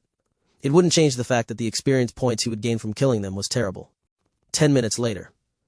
Watched as the hobgoblin shaman disappeared into particles of light after being defeated by Aslan and his team. The red-headed boy's eyes became as dead as a fish when saw the notification that appeared in front of him. EXP gained. 10. It's over, William thought as his suspicions were confirmed. The Ring of Conquest was working like it used to. However, the bug had affected the amount of experience points that could be gained inside the goblin crypt. William had been used to seeing experience points in the hundreds, but now, it didn't even exceed the number 10. The red-headed boy gritted his teeth as he ordered his herd to go to the 18th floor. William wasn't in the mood to farm experience points, and led the goats to the stairs leading to the unexplored floor. However, on the stairs that led to the 18th floor, a barrier blocked his way. The goats tried to forcefully break it by using everything in their arsenal. Even Ella stepped in to help destroy the barrier, but it was all in vain. The barrier stood without a scratch as if mocking their forceful attempts to bypass the law of the dungeon. Enough, William ordered with a sigh. Let's go back. I need to think things through. William activated the Ring of Conquest and left the dungeon with his herd. The first thing he did when they returned to the real world was to get some fresh air. He went outside the goat shed while dragging a stack of hay. The red-headed boy lay down on top of it as he looked up in the heavens. While gazing at the countless stars that were shining in the sky, William finally regained his calm. Although he didn't show it, he felt really frustrated at the setbacks that he had encountered as of late. The loss of his magic power had crippled him in more ways than he imagined, and he was struggling to accept his new reality. It was at that moment when he felt something wet touch the side of his face. Mama Ella. William pulled his mama close to him as he buried his face in her neck. Ella felt something wet and warm soak her coat. Not long after, she heard William's choked sobs as his body shuddered from time to time. William had been bottling up the pain and frustration of his loss deep inside his heart. He thought that he would be able to endure it all, but the helplessness he felt inside the goblin crypt drove the last nail into the coffin. The negative feelings that he had been holding back inside his heart flowed like a raging river. The floodgates that had been holding it back had burst open, and William's tears fell like rain. He felt despair. He felt helplessness, and most of all, he felt that he had lost all hope. Since he was someone who had been reincarnated in a new world, William hadn't had the chance to act his age. He was an 18-year-old boy stuck inside the body of a 10-year-old. Everyone said that he was mature for his age, but the truth was, he was still a kid at heart. He was not an adult. When he died, he was just a teenager that was suffering from a terminal disease. A teenager that had made a deal with the hospital director to donate his heart at the time of his death. William did his best to live his second life to the fullest. He gave it everything, challenged anything. With 3 divinities, and a system that guaranteed that he would stand above the rest. William would be lying if he said that he didn't feel special. He would be lying if he said that he wasn't a chosen one. After receiving so many blessings, and a cheat that broke the balance of the world, how could he possibly fail? Yet here he was, crying his heart out, like a child who had lost his favorite toy. Ella closed her eyes and allowed William to vent out his pent-up feelings. William rarely cried. He cried when Ella almost died inside the dungeon. He cried when Celine made him her slave, and he cried more when they were being tortured with curses that almost drove him insane. Ella didn't know how long William cried that night. When she felt his body become lax, Ella instinctively knew that her baby had cried himself to sleep. She then helped him lay down in a more comfortable position, before looking for another stack of hay. Ella pushed the stack of hay beside the sleeping boy and laid down on top of it. She moved her body closer to her baby, and the latter instinctively positioned himself within her soft embrace. William's second mother looked down on her son with a gentle gaze. She only hoped for William to be happy. Ella knew that William was currently feeling frustrated, but she believed that he would be able to overcome this hurdle. After all, she was the one that raised him. She knew more than anyone else how amazing her little baby could be when he became serious. Chapter 87, Rankings and Professions, Part 1. When William opened his eyes, he found himself buried within Ella's embrace. He felt so comfortable and warm that he didn't feel like getting up. Since that was the case, he decided to start the day like he always did. Daily quest. Drink milk has been completed. Rewards 6 XP points. Every day since he had arrived in Lant, he never failed to drink his mama's milk. It had already become a habit. After having his fill, Ella licked the side of his face like she always did to bid him a good morning. Good morning, Mama. Me. William kissed the side of Ella's face as he reluctantly sat up. He then raised his hands, to do a bit of stretching, before looking at the sunrise that was slowly basking the land with its light. After crying for an entire night, William felt lighter.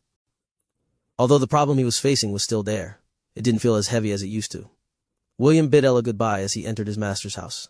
As her disciple, Celine had tasked the red-headed boy to do the house chores and cook for her. William didn't mind because he was used to doing these kinds of things.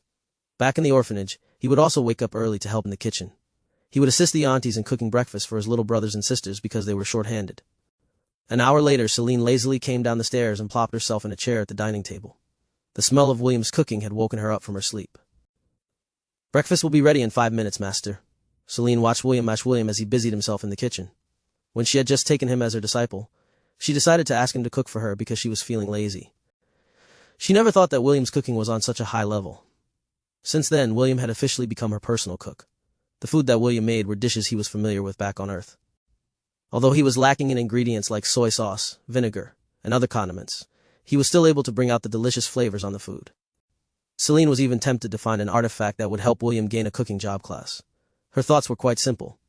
If William could already make something this delicious, wouldn't it become more delicious if he got some skills that would boost his culinary skills? Unfortunately, there was no such artifact in Lant, so Celine had to put her dreams of turning her disciple into a professional chef that would cook exclusively for her on hold. 5 minutes later, the table was filled with the dishes that William had cooked. "Our breakfast for today is William's special fried rice, William's pancakes, William's sunny side up, William's sandwiches, and William's honey-cured bacon," William said with a smile. "Master, what kind of accompanying drinks would you like to have? Coffee or tea?" "Just plain water will do," Celine replied as she piled up some bacon and eggs on her plate. Unlike other people, Celine liked to eat meat during breakfast. William nodded his head and fetched a glass and pitcher of water for Celine. After making sure that she had everything that she needed, William sat on his chair and began to eat as well. The two ate their meal in peace because Celine didn't like to talk while eating. When they finished their breakfast, Celine went back upstairs, while William cleaned up the table and washed the dishes. When his chores were done, he returned to the goat shed and took the goats to the river to take a bath. As he floated on the water, William thought of the things that he must do for the day. His first priority was to find a way to increase his job levels.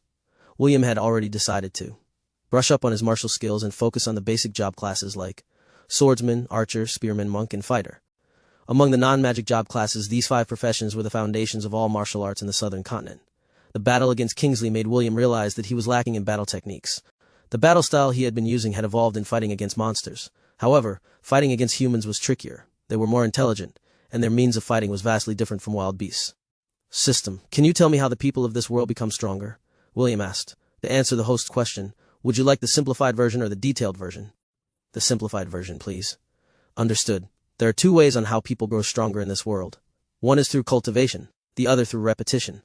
In the path of cultivation, the way to get stronger is to gather as many resources as you can. Host, do you know that everyone born in this world had a talent grade?" "Yes," William replied. "Talent grades are E, D, C, B, A, S, and perfect grade." "Correct. I will be giving an example first. For a magician, the fastest way to raise their magic power is to use magic crystals. The power rankings of magicians are called circles. The lowest is the first circle, while the highest is the 10th circle. Each circle has 10 stages. Only after the magician has managed to break through to the 10th stage would they advance to a higher circle." "Host, are you following me so far?" "Yes," William replied. "Bring on the info dump." "AN Kekike. The lowest talent grade E allows a magician to reach up to the peak of the first circle. Unless they find a way to raise their grade, they wouldn't be able to advance to the 2nd circle for the rest of their lives. Grade D talent allows the magician to break through up to the 2nd circle. Grade C talent allows them to break through to the 3rd circle. Grade B talent is a little different, because it allows them to break through up to the 5th circle. Grade A gives them a chance to break through the 7th circle, while S allows them to reach up to the 9th circle. As for perfect grade talent allows them to break through to the 10th circle. Wow, doesn't that make my ex-fiancée a lucky girl? William thought. Of course, the speed of breaking through the ranks will depend on resources. If you have a steady supply of high-grade magic crystals, then becoming a top-tier magician is within reach. Sadly, not everyone has this opportunity. Only the members of royal families, the nobility, and sects who have vast resources have the ability to groom future archmages and archons. "Where do you get magic crystals?" William asked. "Magic crystals are mined from the earth. Some of these mines appear near ley lines where magic and spirit power are concentrated. Now let's talk about the basic job classes like swordsmen and archers. These job classes can also grow through cultivation, but they rely more on repetition. An archer will only become an expert if they practice shooting their arrows every day.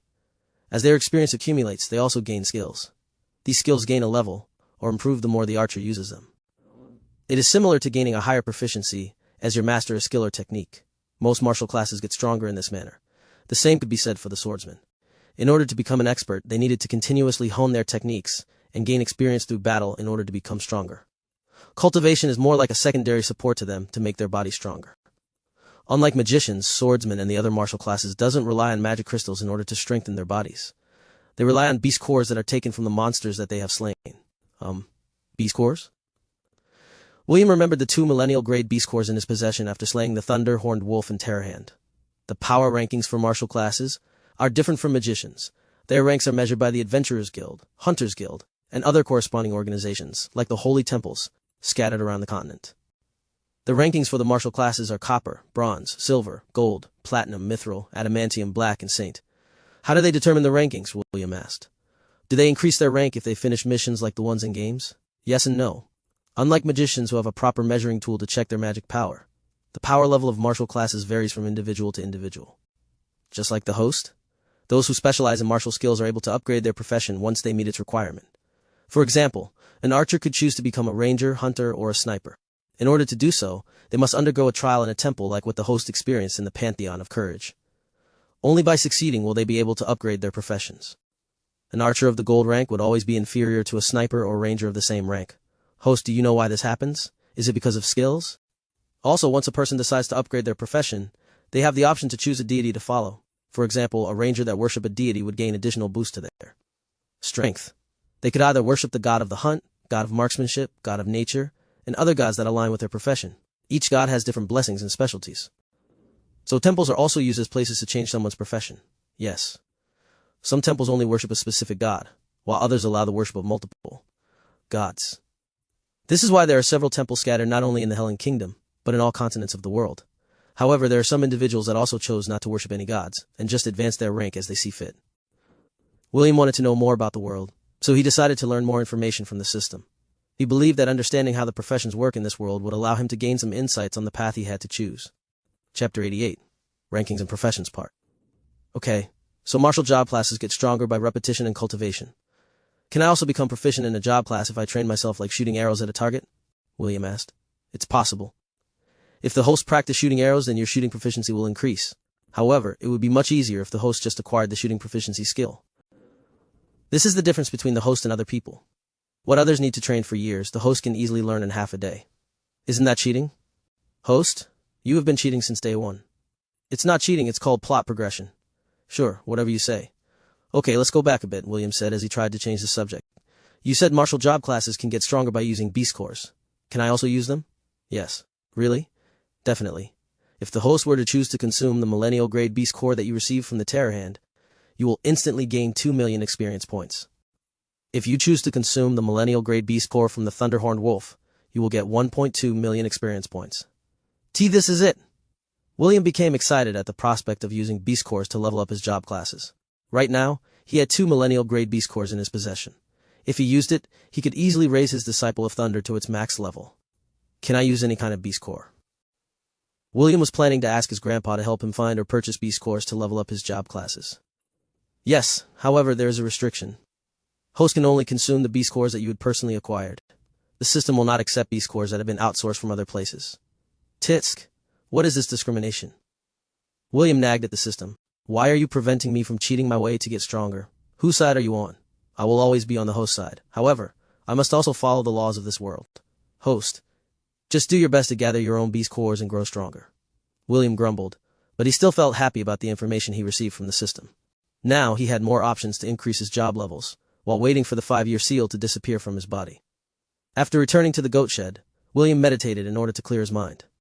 He now had 2 options in front of him. The first one was to use the millennial grade beast cores to upgrade his prestige class, Disciple of Thunder. The second one was to just focus on the basic job classes and become proficient in them through repetition and training. Although the experience points he would gain from the goblin crypt was abysmal, it was still a good place to farm experience points. Even a mosquito has meat, William thought as he looked at his job classes. If I farmed experience points for a year, I can probably raise one job class to level 20. The system told William that the martial job classes he had acquired have their own war techniques that were tailor-made to match his proficiency. The good news was that, after learning them, the technique would be embedded in his memory permanently. The only thing he needed to do was to practice it regularly, or use it to battle to become proficient. His swordsman class had the skill Swift Blade Sword Art Basic. His archer class had the skill Windbreaker Bow Art Basic. His spearman class had the skill Relentless Dragon Spear Art Basic. His fighter class had the skill Executioner War Art Basic. His monk class had the skill Crouching Tiger Hidden Dragon War Art Basic. As William gazed at these martial arts, he felt that he was getting closer to becoming a jack of all trades, master of none.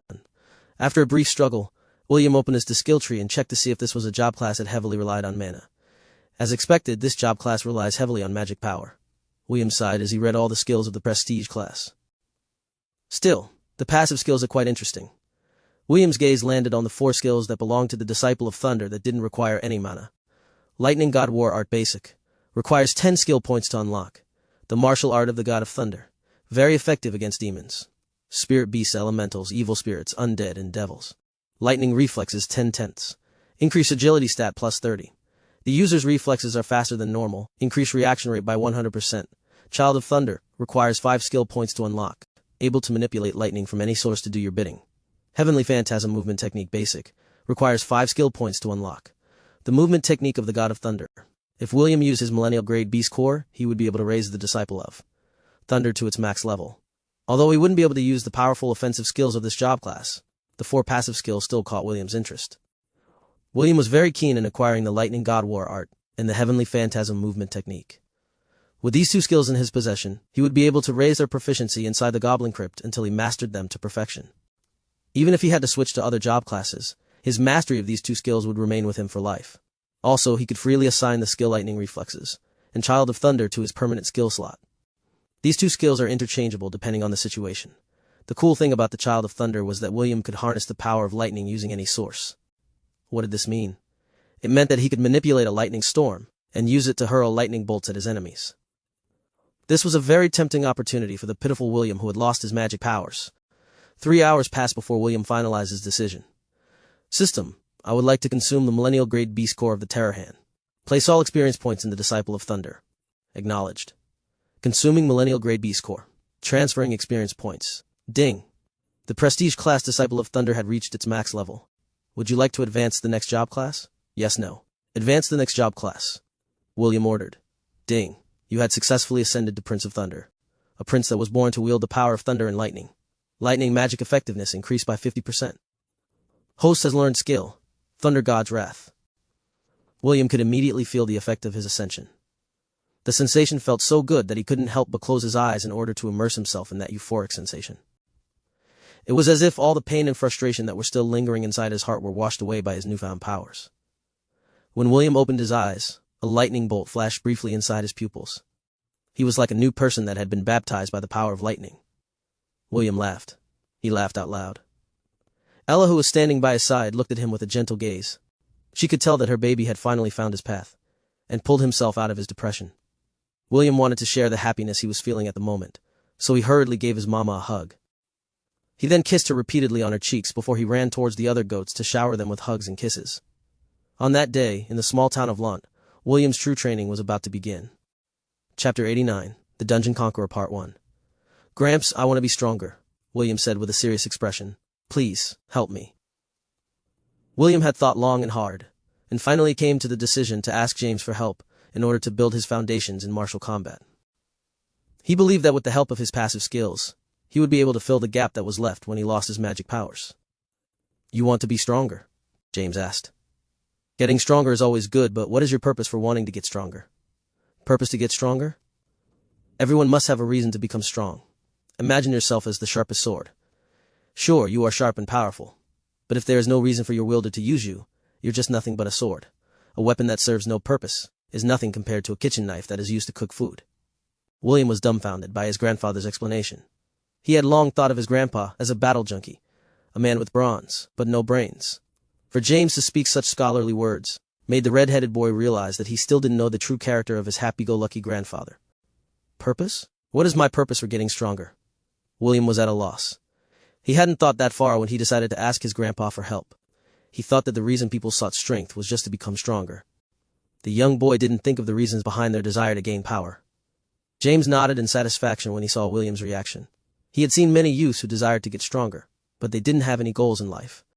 Without a destination in mind, these youths were then led astray by others who used their strength for their own convenience. James didn't want his grandson to become someone else's chess piece. He wanted William to control his own destiny and trudge down the path that would allow him to reach his own goals in life. "Come back to me when you have found your answer," James patted William's shoulder. "When you finally find your purpose, I promise that I will do everything in my power to help you gain the power you seek. Until then, think carefully." William nodded his head and left his grandpa's room without a destination in mind. Soon, he found himself on the hill overlooking Lant. When he left his hometown to go to the temple, he met Est, Lan, Isaac, Herman, and Nana. They reminded him that Lant was only a small speck of dust within the southern continent. Out there, in the vast world of Hestia, many kingdoms and empires could be found. It made William feel so small, like he was just an insignificant boy in a world filled with billions of people, like a grain of sand found on the beach, and a star within the starry skies. What can a small boy like him achieve, in this vast world that is filled with geniuses and experts that look down upon the mortal realm like gods? It was at that moment when William's gaze landed on the ring on his finger. "The ring of conquest," William muttered absent-mindedly at the ring that started it all. If not for this ring, William wouldn't have entered the Goblin Crypt and unlocked the Shepherd job class. He might have lived his life differently compared to the life he had lived up to now. Suddenly it dawned on him. The ring belonged to his father. Because his father died, his mother had no choice but to send him away from the Silvermoon continent in order to protect him. She wanted to protect him from whom? What are the circumstances behind his father's death? Why was there a need for him to separate from his mother? William had thought about these questions before, when he was younger. However, he had set them aside with the excuse of, "I'll find the answer when I get older." He didn't think much about it, but now that he was thinking of what he really wanted to do in his life, his focus had locked onto this mystery that had plagued his childhood. The red-headed boy hurriedly left the hill and returned to the residence. His purpose was to ask his grandpa, James, to tell him about the events that had happened in the past. He wanted to know the truth about his true identity and the identity of his parents. He went directly to his grandpa's room, but it was empty. "Will, are you looking for your grandpa?" Helen asked as she walked behind him, carrying a broom. "Aunt, do you know where Grandpa is?" William asked. "The master went to Owen's house to discuss a few things," Helen answered. "Thank you." William gave Helen a quick hug before heading towards Owen's house. Ella and the rest of William's herd were currently in the valley with the other goats and sheep of Lant. It had been a while since the goats had returned to their grazing area, and William decided to allow them to head to the valley to feed on the fresh grass that had grown in abundance since the time of the beast tide. Ella was there in order to supervise them, just in case something unexpected happened. Just as Helen told him, James was indeed inside Owen's house. The two old men were sharing a bottle of red wine that Owen had been keeping in his wine cellar for many years. William felt a bit awkward as he sat between the two men who were drinking red wine and munching on lamb sausages. "Have you found your purpose for getting stronger?" James asked. "You can talk freely. Owen is someone who knows how to keep secrets. Also, my purpose for coming here is to convince this old bugger to help with your training." "Who are you calling an old bugger?" Owen snapped. "You come here to drink my wine and eat my sausages, and you dare to call me old bugger. Do you want me to whack you?" James laughed awkwardly as he returned his attention to his grandson. William gave Owen a brief glance before clearing his throat. "Gramps, I want to know the truth about me and my parents." The lively atmosphere in the room immediately cooled down as James and Owen stared at William with a serious expression.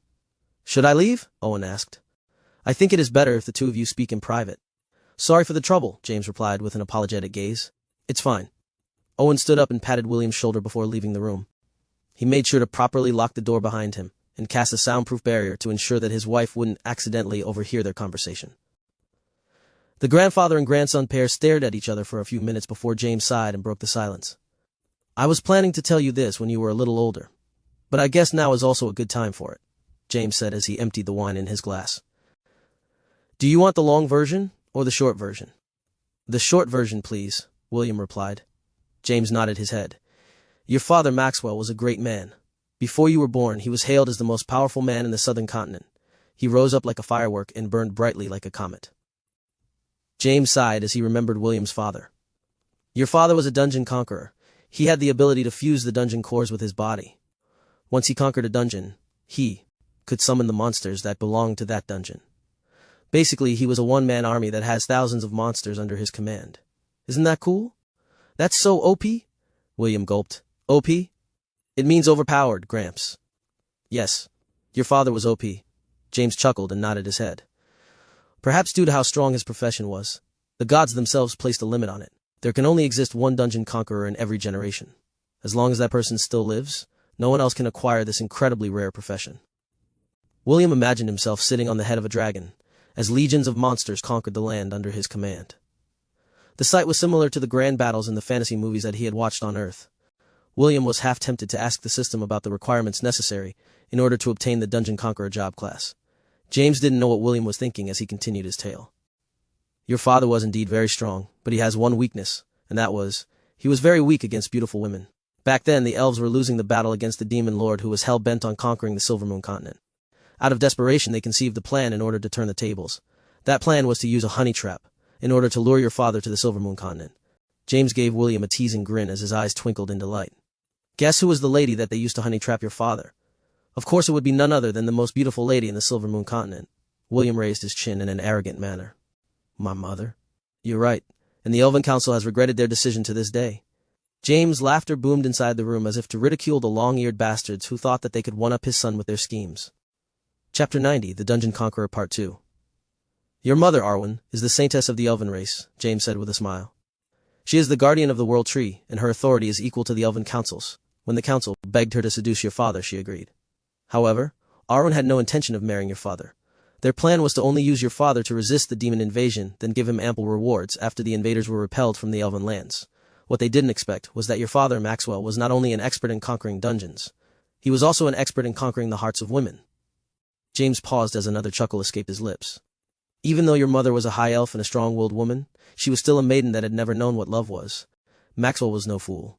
He knew what the elves were planning. However, he had also fallen helplessly in love with your mother. Like I said, my son had a weakness for beautiful women, and your mother was the most beautiful woman that he had seen in his life. William was captivated with James' storytelling skills, and waited in anticipation for the continuation of the story. 3 days before the elves planned to counterattack the invading demon army, Maxwell snuck inside the sacred grove where the World Tree and your mother resided. What the Elven Council didn't know was that Arwen had already fallen for your father's charms and had secretly told him the hidden path that would allow him to enter the sacred grove without the guards noticing him. There, the two shared a night of passion. Arwen had surrendered herself to Maxwell, and the latter took responsibility for making her fall in love with him. In the original plan, this was not supposed to happen. The Saintess should only devote herself to the World Tree for the rest of her life. Of course, this doesn't mean that the Saintess couldn't get married and have children. She can, but like I said, this is not part of the Elven Council's plan because a Saintess is bound by a very strict rule. The man who takes her chastity will be her one and only lover for the rest of her life.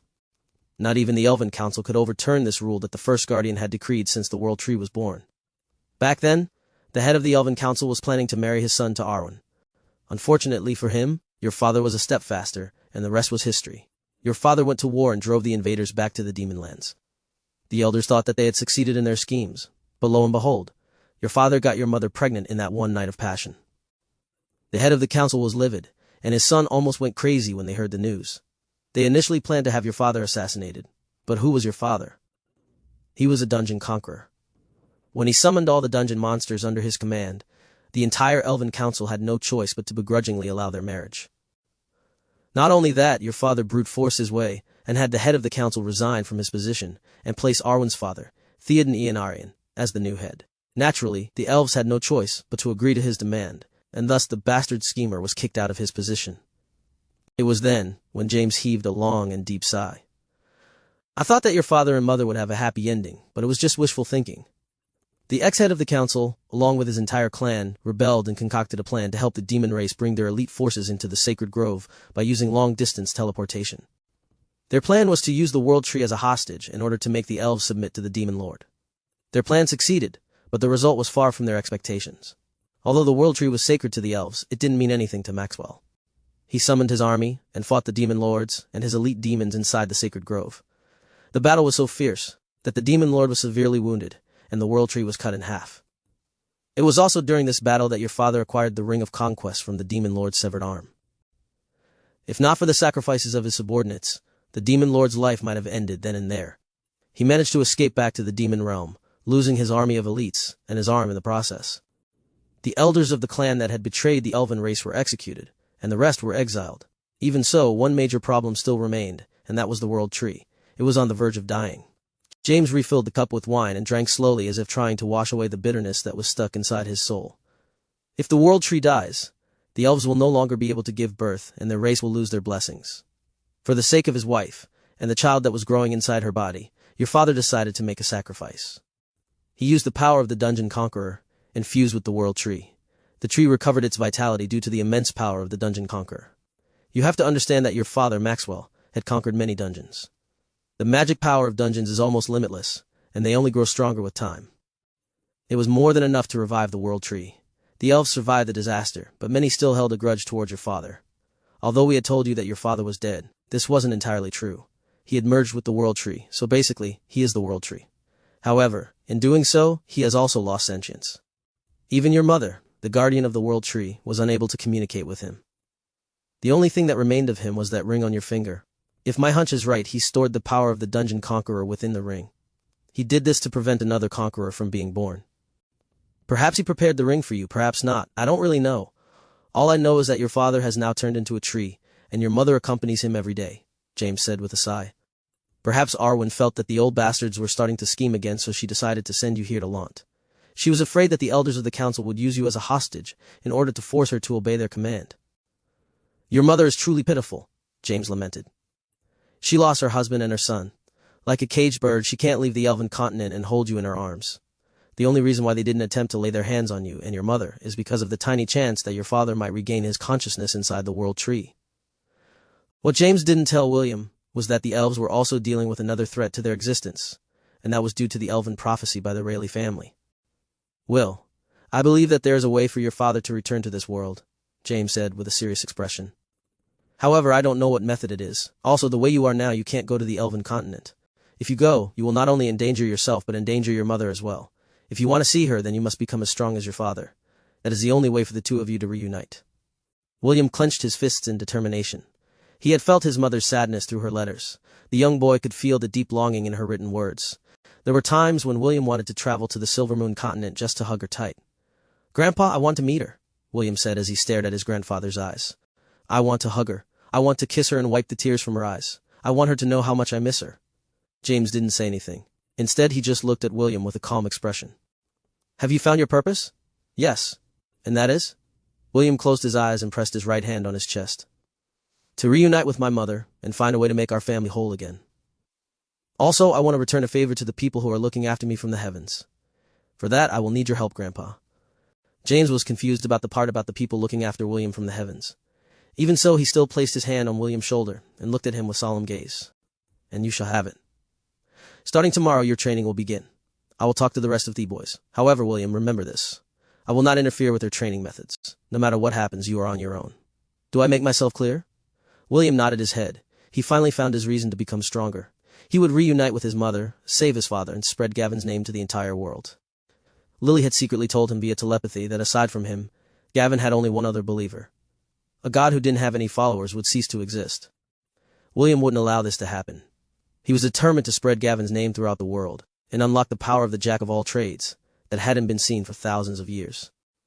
Somewhere in the Temple of the 10,000 Gods, in a small hut that stood in the outskirts, a chubby man covered his face with both hands. Tears were streaming down his face as he bawled his eyes out. Gavin, the god of all trades, heard William's words that came straight from his heart. He felt so happy that all the pent-up frustrations, anxieties, sadness, and fear that he had kept deep inside for thousands of years finally burst forth. "What?" A god who was at the end of his rope finally found a ray of light. Chapter 91. Owen's Stamina Training. Guac. William rolled on the ground in pain after failing to dodge Owen's attack. "Does it hurt?" Owen asked while twirling the wooden staff in his hand. "Unfortunately, I don't plan on healing any of your injuries." William gritted his teeth as he propped himself up off the ground. He then grabbed his own wooden staff, that was lying a few meters away from him, before facing the old man who had a smug look on his face. The red-headed boy couldn't believe that someone as old as Owen was an expert in close combat. He thought that the life magus was only a support type, and had underestimated him greatly. "What's wrong?" Owen asked while stifling a yawn. "Is that it?" William roared as he charged forward. He used the movement technique of the Disciple of Thunder, Heavenly Phantasm, to get behind Owen before using the lightning god war art that he had learned. "Flashy but no substance," Owen said as he casually did a backhand strike that sent William flying backwards. "Learning new professions sure is nice, but without any proper foundation, it is nothing but a skill used for entertainment." William spat blood on the ground as he stood up with shaky legs. He channeled all his strength into his foot and charged forward once again. When he was only a few meters away from Owen, he immediately stopped and looked behind the old man's back. "Hello, Mrs. Sarah," William greeted with a smile. Hearing his wife's name, Owen turned around to look behind his back. William used this opportunity to sneak attack the old man. However, what greeted him was Owen's wooden staff striking the top of his head, sending him face first into the ground. Nice try. Owen grinned. But you know that only works on stupid people. Do you think I'm stupid? William held his head with teary eyes as he endured the searing pain. Owen watched him with a smirk as he lit his pipe and started smoking. He did it in a very carefree manner, which made the pain William was feeling intensify.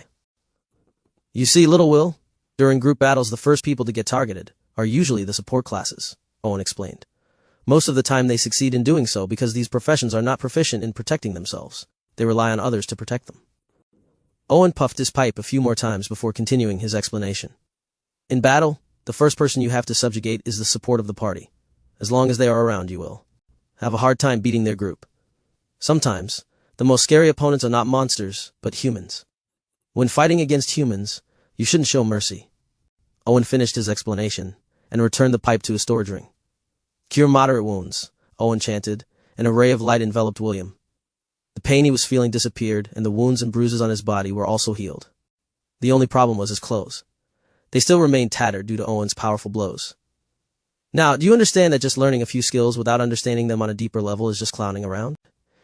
If you want to become an entertainer, then it's fine to stay the way you are. But your old man begged me to help you.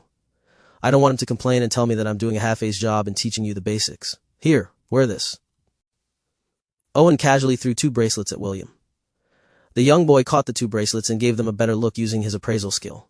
High-grade training bracelets, forged by the blacksmith Barbados. This bracelet was made for the purpose of training. This accessory is made from the scales of the golden-scaled crocodile. Once worn, the bracelet will increase its weight by 40 kilograms, 88 pounds. If the user is able to get accustomed to its weight, it will further increase its weight by multiples of 10. The limit of the weight increase is up to 200 kilograms, 440 pounds. The bracelet also has an additional special function. If the user were to chant the words activate protection, the bracelets will transform into arm bracers. If the user wants to cancel the special function, they just have to say deactivate. This reminds me of Dragon Ball Z, William thought as he slid the 2 bracelets onto his wrists. Immediately, the effects of the bracelet activated and increased its weight according to William's current strength level. Due to William's strength stat, the bracelet adjusted their weight and stopped at 50 kilograms. The boy immediately felt its effects and tried to move his arms up and down. Although he could move them, it was not as easy as when he was not wearing the bracelets. William then made a startling discovery. It was not only his arms that felt heavy, but his feet felt heavy as well. According to his estimate, his overall movement had decreased by 60%. It was like having a permanent dumbbell attached to your arms and heels. For now, we will not focus on fighting, Owen stated. We will focus on building your foundation. Let's start with your stamina first. Listen well, little Will. It is important for a man to build up his stamina. If you don't have enough stamina, then you will not be able to satisfy your lover. Trust me. Even at my age, I can still do 8 rounds of lovemaking without a problem. The corner of William's lips twitched after hearing Owen's shameless bragging. He somehow felt sorry for Sarah, Owen's wife, for having such a lewd old man as her husband. The easiest way to build your stamina is by running and swimming. We will alternate between the two depending on my mood. For now, run 10 laps around lawn. You may start now. William took a few deep breaths before he started to run. A minute later, his running decreased drastically and turned into a light jog. After another minute passed, he no longer jogged and resorted to brisk walking. 2 minutes later, he was just walking very slowly while panting heavily.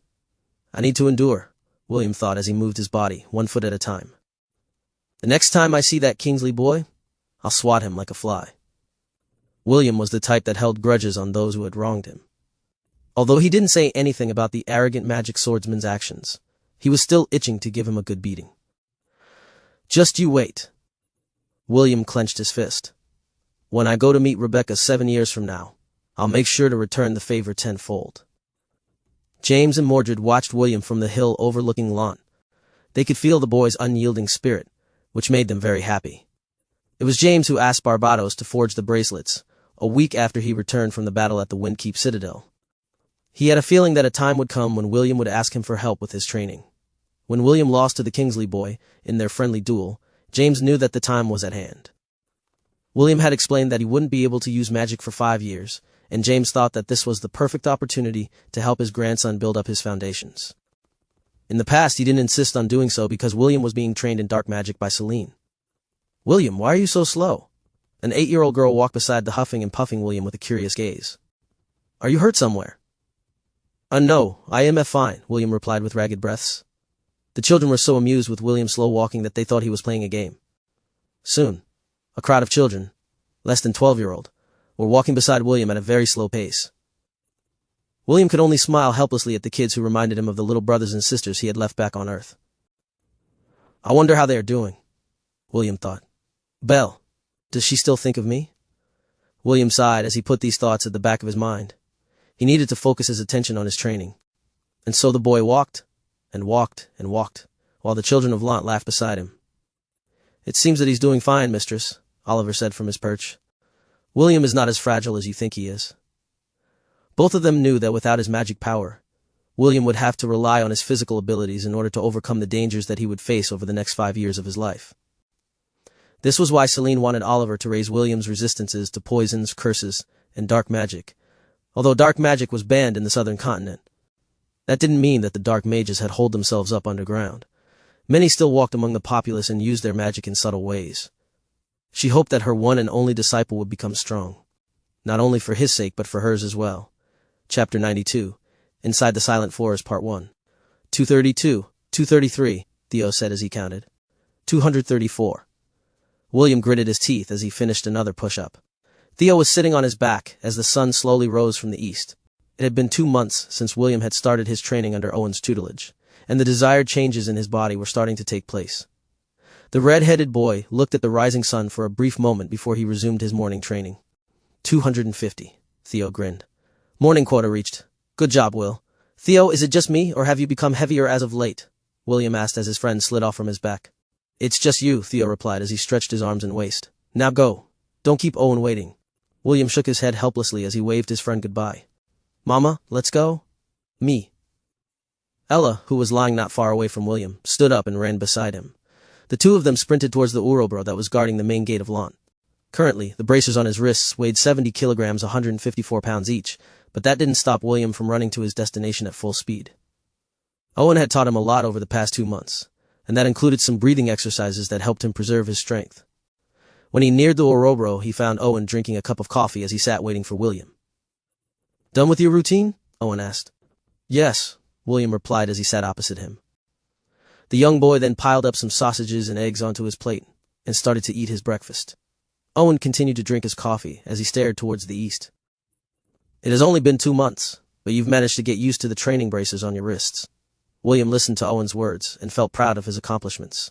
It had not been easy. Every day he felt as if he was carrying a full-grown bull on his shoulders. Owen had seen his progress and was quite satisfied with his performance. Since you have already passed the basic requirements of a fighter, it is time for you to take your training to the next stage, Owen stated, as he placed the empty coffee cup on top of the table.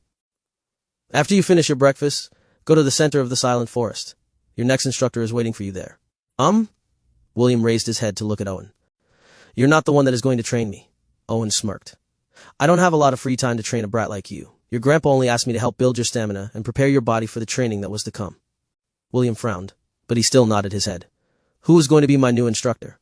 Someone who is stricter than me, Owen replied. He's a man of few words, but his skill is the real deal. You better be careful, William. That person doesn't know the meaning of holding back. William nodded his head. Thank you, Owen, for everything. You can thank me by getting stronger, Owen smiled. I am getting old. It's time for the new generation to step up and carry our burdens. What kind of burdens? William asked in curiosity. The burden of satisfying the beautiful young ladies, of course. Owen looked at William as if he was looking at someone stupid. Why did you think I trained you to raise your stamina? It would be embarrassing if you were one of those quick shots who can't even hold it in for 5 seconds. William spat out milk he was drinking and started coughing. The red-headed boy completely forgot that Owen was someone who liked to boast about his prowess in lovemaking. He felt bitter at the thought that the old man only trained him in order to not become a quick shot. It was just a joke, Owen chuckled. But I was not joking about your next instructor. Be careful, William. You might just accidentally die if you don't pay attention to your surroundings. William wiped his mouth with a handkerchief before standing up from his chair. I'm off. Once again, thank you for everything. William bowed to show his respect for the life magus who had trained him for 2 months. Although it was short, Owen did a good job in strengthening his body through rigorous training. Go. Owen shooed him away with a hand. Don't keep him waiting. Also, Ella, stay here. You're not allowed to accompany William. Me? You should also start your training. Don't you want to protect William? Me. Good. Owen stood up. Follow me. Ella nuzzled William, and the latter gave her a brief hug before the two of them parted ways. There was no need to exchange any words between the two of them. Both of them wanted to become strong, and this was the perfect opportunity to do that. The silent forest was located 2 miles away from the south of Lant. Like the name suggested, the forest was eerily silent. You could not hear the sound of birds, beasts, or even insects from within this forest.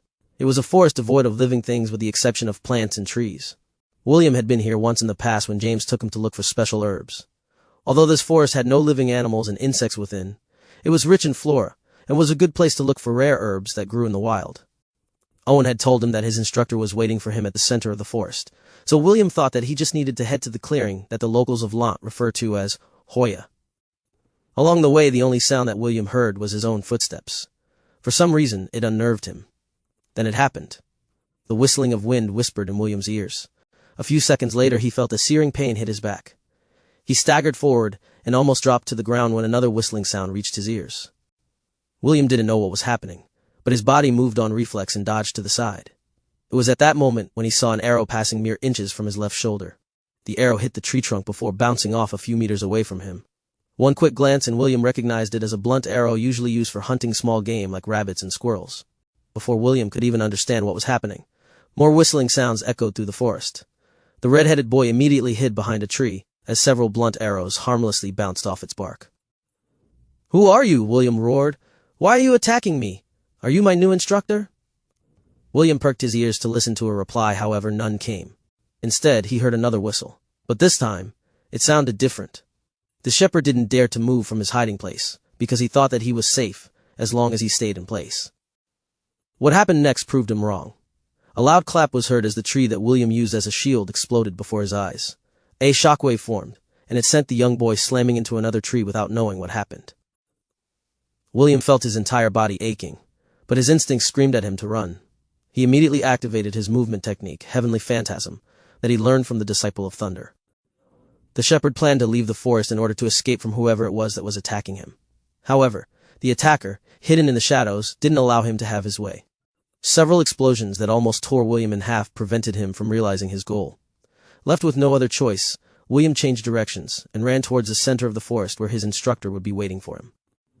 On that day, the silence of the forest was broken as William ran for his life. Whenever he heard any kind of sound, be it a whistle or a subtle hiss, he would immediately zigzag between the trees in an attempt to use them as shields. As William drew closer to his destination, the more intense his feeling of dread became. It was as if he was still inside the trial of courage, and he was fighting against the Cyclops on his own. Only this time, without his powers. The young boy didn't understand why he was feeling this way.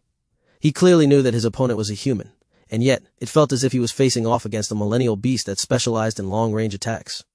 Usually, it only took 2 hours on foot to reach the center of the forest. However, several hours had passed, and yet, William had still not reached his destination. More like he had lost his sense of direction because of the consecutive attacks that forced him to evade repeatedly. Without knowing which way was which, William was forced into a battle of attrition against his unknown assailant.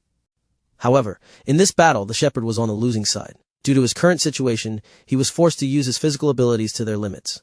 He ran, he jumped, he dodged, he rolled. He did everything in his power to prevent himself from getting hit by the arrows that seemed to have a life on their own.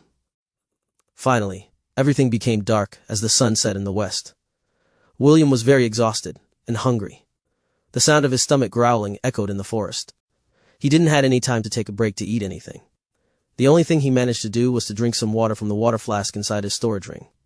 In order to avoid getting hit, William had focused all his concentration on his sense of hearing, and didn't care of anything else aside from evading the merciless attacks that came from various directions.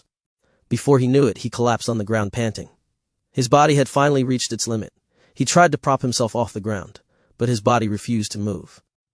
It was then when William heard the familiar sound of the whistling wind, and then darkness descended upon him as he lost consciousness. Chapter 93, Inside the Silent Forest, Part 2. When William opened his eyes, he found himself in the same place where he lost consciousness. The only difference was that there was a leather sack bag a meter away from his face. The young boy gingerly moved his aching body as he forced himself to a sitting position. When he opened the leather sack, he found a water flask, beef jerky, and a small bottle of recovery potion. William wolfed down the beef jerky with a vengeance. He was starving, and he ate the jerky as if it was the most delicious thing in the world. When he was done eating, he drank half the water from the flask. The young boy allowed himself to relax for a few minutes before drinking the recovery potion to ease the pain in his body. "I'd better find a place to stay for the night," William thought as he scanned his surroundings. It was not hard to find a place to rest, but the boy was worried that his unknown enemy would attack him during the night. The red-headed boy shuddered at that possibility. William was not stupid. When he saw the leather sack, he knew that the one who attacked him was the one responsible for the next stage of his training. If it was the me from 2 months ago, I might have not lasted 10 minutes, William mused as he searched for a good place to pass the night. He finally understood how important stamina was during a fight of attrition. Owen's training was to increase my stamina, William pondered. Then what is the purpose of this training? William thought long and hard, but the only reason he could think of was that he was being trained to enhance his senses in order to react to dangerous situations. William had only taken 10 steps from where he lay, when something hit his head and made him lose consciousness once again. A man wearing ranger's clothing stepped out from the darkness and picked up the leather sack that William had dropped. He gave the unconscious boy a sidelong glance before walking away with an indifferent expression. Shh! William cursed internally. It was the second day since he had entered the forest, and his situation had not improved. In fact, it even became worse. He had just finished drinking water after waking up, and a barely audible hisses pierced the stillness of the silent forest. Several arrows flew from different directions, and they were all aimed at him. William activated his movement speed and dodged left, right, and center, but the arrows kept on hounding him. This time, the arrows were literally hounding him like homing missiles. No matter how he dodged, they kept on coming back. William cursed for the umpteenth time as he summoned his staff to help deflect the arrows. His parry skill activated and deflected some of them, but he was pushed back every time he did it. The arrows were surprisingly sturdy and seemed to be made from a very hard metal. If he was not gripping his staff tightly, it might have already flown out of his grasp. Another day of cat and mouse ensued, and it only eased up when the sun was at its peak. William almost collapsed from exhaustion due to lack of food and water. It seemed that the cat had left the mouse to allow it to get something to eat and drink. William gritted his teeth as he climbed a tree to pick some fruits from its branches. If the second master can see me right now, he might start calling me a monkey, William thought as he snagged a few fruits to serve as his lunch. Somewhere in Celine's house, Oliver sneezed while seated on his perch. That little monkey William must be thinking of me, Oliver muttered. I hope he's suffering right now. The parrot monkey closed his eyes and returned to his nap. Celine had already been notified by Owen that William was undertaking intense survival training in the silent forest. Oliver was quite tempted to join the fun, but Celine forbade him. He could only grudgingly obey his mistress's order while praying that William's suffering would intensify with each passing day. A month passed, and a ragged wild boy, who was covered in dirt from head to toe, jumped along the branches of the trees in order to escape the hunter that had been harassing him all this time. Aside from the constant harassment, William was also suffering from the constant ringing sounds in his ears. These sounds would often haunt him when the deafening silence descends after his attacker stops his assault. Before, he thought that Owen's training had been harsh, but it couldn't compare to what he was experiencing right now. Aside from eating twice a day and getting forcefully knocked out at night, his day revolved around trying to escape whoever was bullying him. There were times when he had enough, and instead of running away, he charged in the direction where the arrows were coming from. However, each time he did it, he was unable to find his assailant. There were even days when he just wanted to call it quits and just allowed himself to get hit by the arrows, but that didn't help him either. The blunt arrows were coated by a very powerful drug that caused excruciating pain. The pain was so intense that he felt like dying. After experiencing it once, William didn't allow himself to get hit even once and just focused on running away. Another whistling sound reached his ears, but this time, William didn't panic. He stepped to the side and allowed the arrow to pass harmlessly in front of him. More arrows flew in his direction, but William calmly dealt with them all. Those he could dodge, he dodged. Those he couldn't, he deflected them with his wooden staff. In that 1 month of hell, William's sensory perception had reached a high level. His sixth sense, that warned him of danger, had also been heightened to an incredible extent. Sometimes, his hidden assailant would fire arrows that emitted no sound. That is when William's sixth sense would kick in and tell him that a hidden danger was approaching. When the sun was about to set, William successfully deflected a silent arrow that was aimed at his head. After that, no more arrows flew in his direction. Instead, a loud thump was heard on the ground 3 meters away from him. The steel arrow that was stuck on the ground was a real arrow, and not a blunt one. On its shaft, a piece of paper was tied. William didn't pick the arrow right away. Instead, he let his senses scan the surroundings to make sure that this was not another ploy from his hidden adversary. After making sure that there was no danger in his surroundings, William picked up the arrow and took out the written letter. After reading its contents, William sighed and sat beside a tree to rest.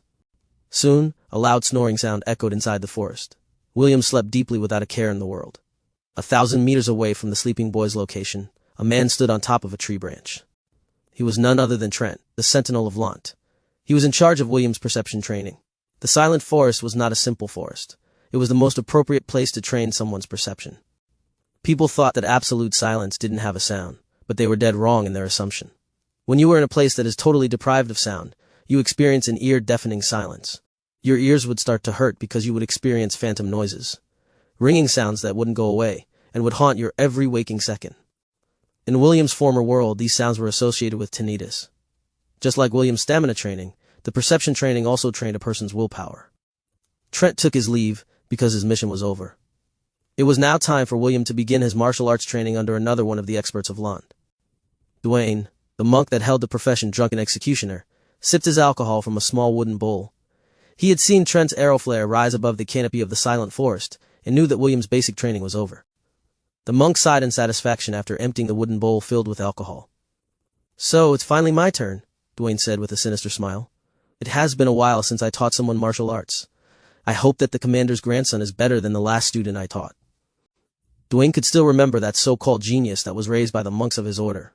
In just a single session, the boy had been crippled and all the elder monks almost went mad in anger.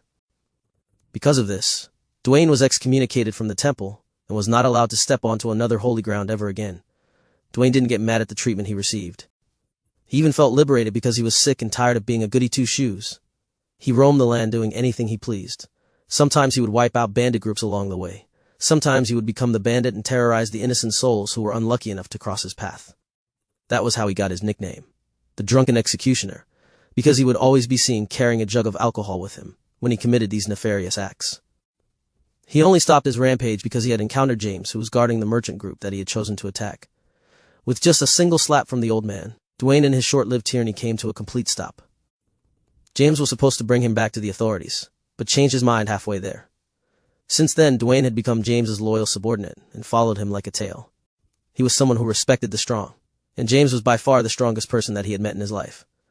"Well, since you are Commander's grandson, I guess you will not break that easily," Duane muttered as he stared at the alcohol-filled bowl in his hands. "Sither," as he stared at the silent forest in the distance. He had always wondered what it felt like to have a disciple. Duane knew that William was already Celine's disciple, so he had already given up taking him in as his own. However, he was still itching to impart his knowledge to his commander's grandson. He had a feeling that William was going to accomplish something big in the future, and he wanted to be part of that future. Chapter 94. Duane's Martial Arts Training Part 1. William wandered around the silent forest in the dead of night. For him, there was not much difference between night and day since he had dark vision. His older cousin Matthew had taught him how to find the cardinal directions using the stars as a guide. His plan? To go to the center of the forest where he would meet his next instructor. In time, he arrived at the lake at the center of the forest. The young boy took off his tattered clothes and jumped into the water to clean off the grime that had accumulated on his body. The phantom noises kept ringing on his ears as the deafening silence held him in its embrace. After a month of staying in the forest, William had gotten used to the unbearable silence. However, as a half-elf, hearing was sharper compared to others. His current condition sometimes made him feel dizzy and nauseous. When he was being hunted by Trent, William had needed a few days to get used to the discomfort. The silence also made him feel unbalanced. It was as if he couldn't move his body properly. Taking into account the ever-increasing weight of the bracelets, William felt that he was always in a state of unbalance. The young boy sighed as he looked at the stars as he floated on the lake's surface. "The stars are really different from the ones I saw back on Earth," William thought. "Still, this world is beautiful." William looked at the two moons that hung in the heavens. The bigger of the two, Einar, had a bluish color. The other one, Artem, had a light purple color. According to Matthew, a great war between the gods of Hestia had ensued when the world was still young. The battle was so intense that many gods had fallen, including the sun god line. When the sun god died, the light of the world vanished and Hestia was enveloped in perpetual darkness. It was then that the gods realized their folly. After a truce, the war finally ended. But the damage was already done. Years passed and humanity's extinction was at hand. In an attempt to stave off the extinction of mankind, the twin goddesses, Einar and Artem, sacrificed themselves in order to end the dark era of mankind. The two beautiful moons bathed the world with its soft light, and with it, the humans gained the power to fight back. A few years later, the new god of the sun, Felix, was born. His light pierced the darkness of the night and illuminated the land with his radiance. These three gods watched over mankind. One during the day, two during the night. That was how the dark era ended, and humanity flourished once again. William sighed as he remembered the gods that had given him their blessing. Gavin, Issei, Lily, and David. As if waiting for that cue, he received a notification from the system. "Ding, congratulations! Host has received a 90% discount coupon." This coupon will give you a 90% discount on any item from the God Shop. Special quest acquired. Special quest, Birth of a Warrior 1. This is a chain quest. The next quest will appear after the host clears the quest condition. Complete the basic training for 1 job class. Reward 1,000 God points. Special quest? William frowned. It took him a few minutes to remember that he had indeed gained this new function after meeting the gods and clearing the trial of courage. William opened the God Shop and saw countless items for sale. It was very similar to an online shopping site where you could order anything and have it delivered straight to your doorstep with the click of a button. For a brief moment, the ringing in his ears disappeared, followed by a sense of excitement. He spent the night browsing the God Shop in search of items that would prove useful for his journey through this new world of Hestia. Dwayne arrived at the clearing and saw a sleeping William beside the lake. The boy had drool spilling from the corner of his lips, which made the monk chuckle. He walked towards the unsuspecting boy and was about to kick him to the lake when William's eyes fluttered open. The red-headed boy rolled to the side and immediately propped himself from the ground. He then summoned his wooden staff and took on a defensive position. Dwayne nodded his head in appreciation as he gazed at the boy who was looking at him with vigilance. Trent's training wasn't wasted on you. The monk eyed William and gauged his current strength. His stamina is at the silver rank, and his perception awareness is at least in the initial stages of the gold rank. Not bad for a 10-year-old. Dwayne took a step forward, and William jumped back. The shepherd looked at the monk vigilantly and prepared himself to run away at the first sign of danger. Relax, I'm not here to hurt you. Dwayne raised both of his hands in surrender. At least not yet. William still didn't lower his guard. He recognized Dwayne. He was one of his grandpa's trusted men, but he wasn't close to him. The young boy's instinct was telling him that this person was very dangerous. Let me formally introduce myself. The name is Dwayne, Dwayne said with a smile. I am here to teach you the basics of martial arts. I hope the two of us get along. William replied hoarsely. I look forward to your teaching. Dwayne nodded his head. Now, for our first lesson, put away that stick in your hand. You won't be needing it. What I will be teaching you is unarmed combat. That means that you don't need any weapons. I will train your body to become a weapon. William reluctantly returned the staff to his storage ring, but he didn't lower his guard. He had become a bit paranoid due to the relentless attacks he'd suffered for an entire month. Okay, since we finished our introductions, you will start calling me Master from now on, Dwayne stated. But I already have a master. Then you can call me Second Master. I already have a second master, William replied in an awkward manner. Oliver the parrot. Monkey had told him to call him Second Master during their training, and the half-elf had already gotten used to calling Oliver that. Dwayne waved his hand as if it was not a big deal. Then just call me Third Master. What I am about to teach you is the secret arts of my sect. The secret art of my ex-sect. Despite Dwayne having been excommunicated from the sect, he had already mastered everything he needed to learn while he was at the monk temple. William frowned, but still nodded his head. Oliver had already explained to him that there were times when a single disciple had several masters. This was not uncommon in Hestia. Also, Celine knew that William would only be restricted if she prevented him from studying from the masters in Lon.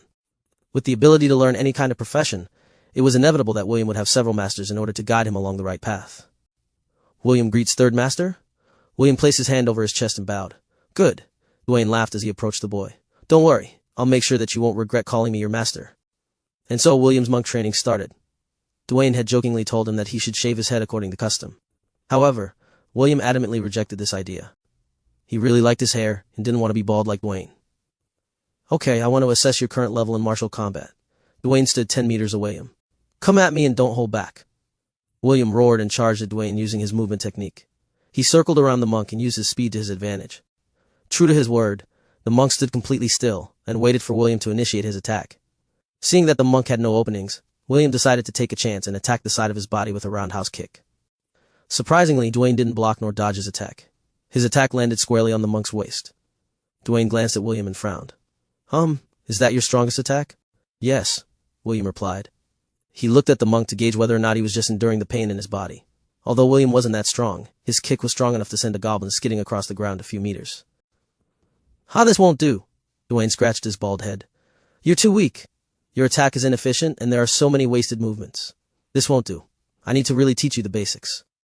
William felt that he was a failure after seeing the monk's disappointed face. What he didn't know was that this was the strategy that Dwayne had cooked up in order for William to take him seriously. Don't worry, by the time I'm done with your training, you won't even recognize yourself, Dwayne assured him. Now let's begin. First, I will show you how to throw a proper punch. I will demonstrate it first. Make sure to watch me closely. William narrowed his eyes and focused all of his attention on Dwayne's posture. Seeing that the boy was observing his movement, the monk unleashed a simple punch. The monk's punch was slow enough for William to observe. He could tell that his new master had limited himself in order to teach him the proper form of a punch. Suddenly a loud explosion reverberated from the center of the lake. The water exploded and William was drenched by the drizzle it created. "Now it's your turn," Dwayne grinned. "The first thing we will need to train is your flexibility." "Flexibility?" William asked in confusion. "Not punching?" William was dumbfounded by his new master's way of teaching. After showing him such an awesome punch, the red-headed boy was itching to practice punching like him. What he didn't know was that this was another scheme that Dwayne had cooked up in order for William to get invested in monk training. "Why should we train with punching when you punch like a little girl?"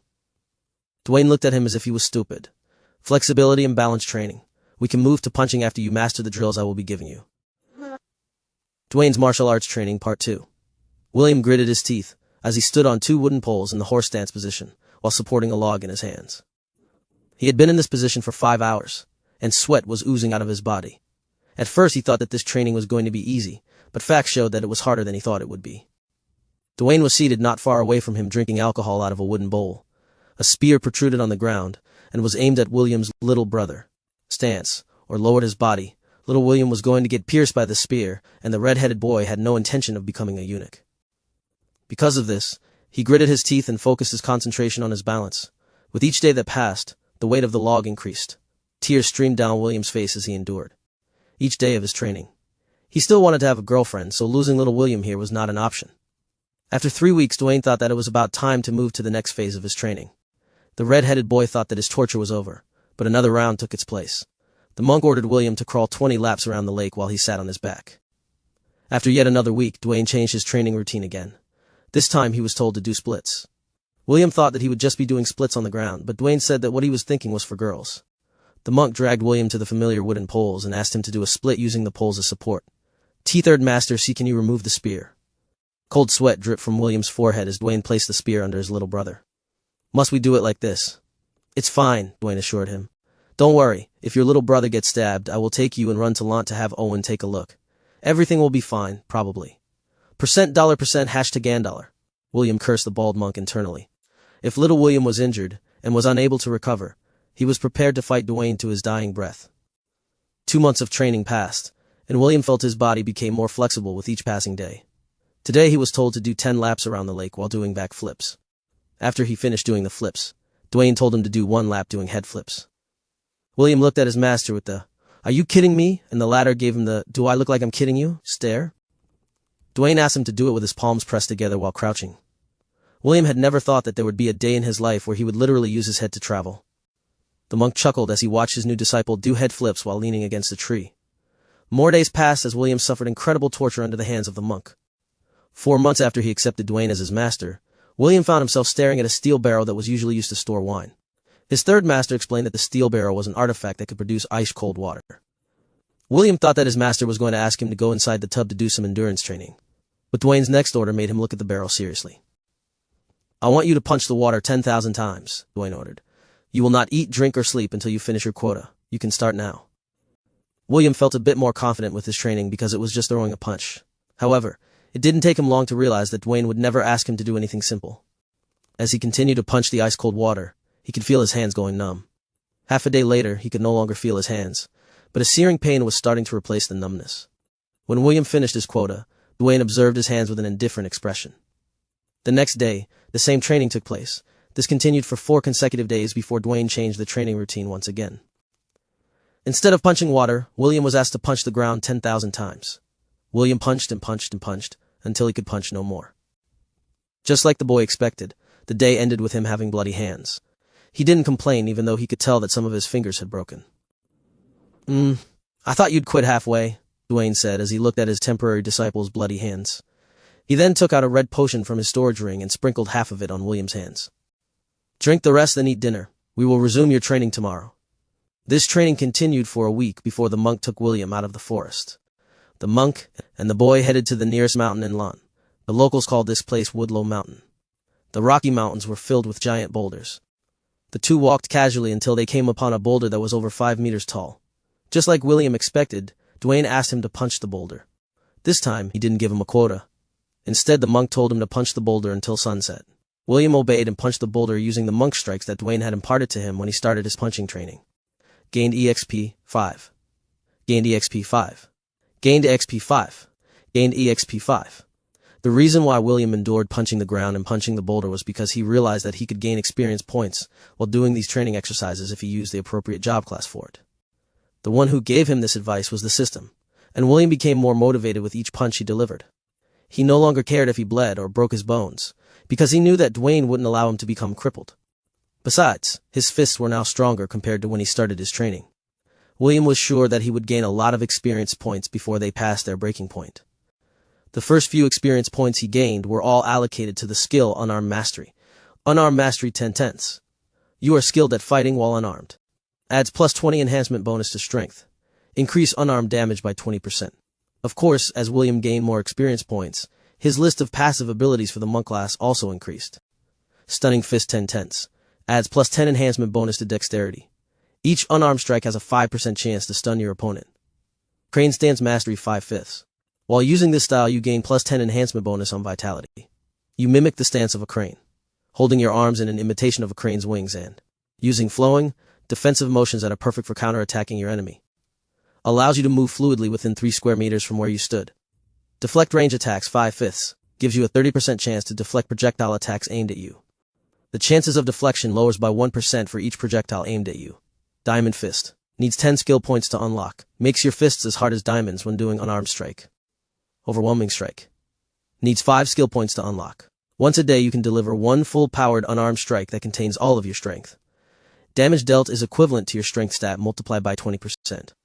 Even though it was painful, William endured and kept on pummeling the boulder as if his life depended on it.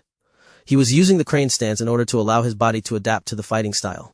Just like the system said, warriors grew strong through repetition. With every perfect punch he delivered, William's technique was slowly being refined.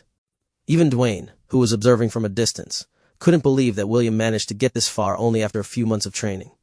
Chapter 96, Dwayne's Martial Arts Training Part 3. I knew I was a good instructor, Dwayne praised himself. That so-called genius brat from the temple only became crippled because he was not good enough. This brat is the real deal. Dwayne felt very smug because of how much William had improved since he began his martial arts training. He was even very tempted to negotiate with Celine to have William be an official disciple to both of them. I'll ask her when we return to Lon, Dwayne mused.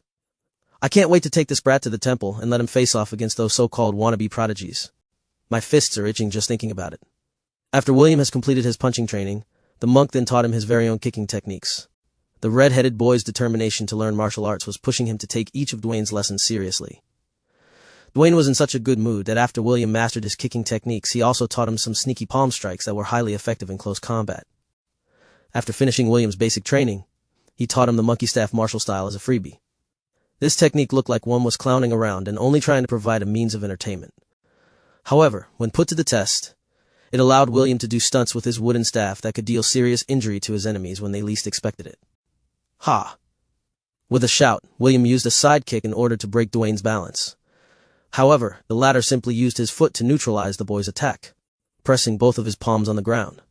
William unleashed a flurry of kicks that forced Dwayne to back off. When William completed his training regimen, Dwayne decided that the boy was now ready for actual combat. Using several artifacts to lower his rank in physical prowess, Dwayne sparred with William to develop his disciple's battle sense. Right now, Dwayne's physical strength was in the initial stages of the silver rank. Ironically, William's combat prowess was already in the initial stages of the gold rank. Although William was a realm higher than Dwayne in their duel, the boy lacked Dwayne's battle experience to get the upper hand. With a simple palm strike, Dwayne sent William flying a few meters from where he stood. He didn't do any follow-up attacks and waited for the boy to recover his bearings. The crane style is a defensive style, not an offensive one, Dwayne reminded. Although it can be used offensively when dealing with a foe stronger than you, it would be best to stick to what the style is capable of. Yes, third master, William replied as he executed the crane stance. I will remember your teachings. Dwayne smiled and took the role of the aggressor. The two once again collided in a flurry of punches, kicks, and palm strikes. William got pushed back again and again, but he would always stand up each time he fell. As days turned into weeks, and weeks turned into months, William's battle style had finally taken form. Dwayne felt proud because the young boy had surpassed his expectations. It made him realize that having a disciple wasn't such a bad idea. The only problem was, there were not many children who were as capable as William. I hope Celine will agree to my request, Dwayne sighed. Maybe I can bribe her with artifacts or treasures. I really want William to become my official disciple. It's not unheard of for a disciple to have 2, or even several masters. While Dwayne was deep in his thoughts, William was currently doing a lap around the lake using handstands. If Oliver were to see him, he would definitely tease the young boy and call him a monkey. A year passed as William studied under Dwayne's tutelage. The monk was very satisfied with his temporary disciple's performance. If not for the fact that the boy needed to do other kinds of training, he would have insisted that he stay with him in order to learn higher forms of martial arts. Right now, William's battle prowess in unarmed combat was gold-ranked. What Dwayne didn't know was that in that 1 year of intensive training, William had reached the max level of his monk job class. William managed to achieve this feat through pain and suffering. Even during his rest period, he would continue to punch boulders. If there were no boulders to punch, he would punch the ground. Sadly, he was not able to ascend the monk job class to the next level because there was a requirement. William needed to visit a monk temple and offer a prayer to the gods before this job class could be upgraded. Dwayne didn't skimp on William's combat training, and the two sparred almost every day after William had mastered his fighting style to a passable grade. Because of the constant one-sided beating he received from Dwayne, the red-headed boy's battle sense had improved by leaps and bounds. Owen had helped him to increase his stamina. Trent had taught him to enhance his perception, and Dwayne taught him martial arts which combined everything that he had learned in a fighting style that suited him. "Although you have only been my disciple for a short period of time, I'm very proud of you," Dwayne said with a smile as he patted William's shoulder. "Our lessons end here. It's time for you to go to the next part of your training." "Thank you, Third Master," William replied, and gave Dwayne a deep bow of gratitude.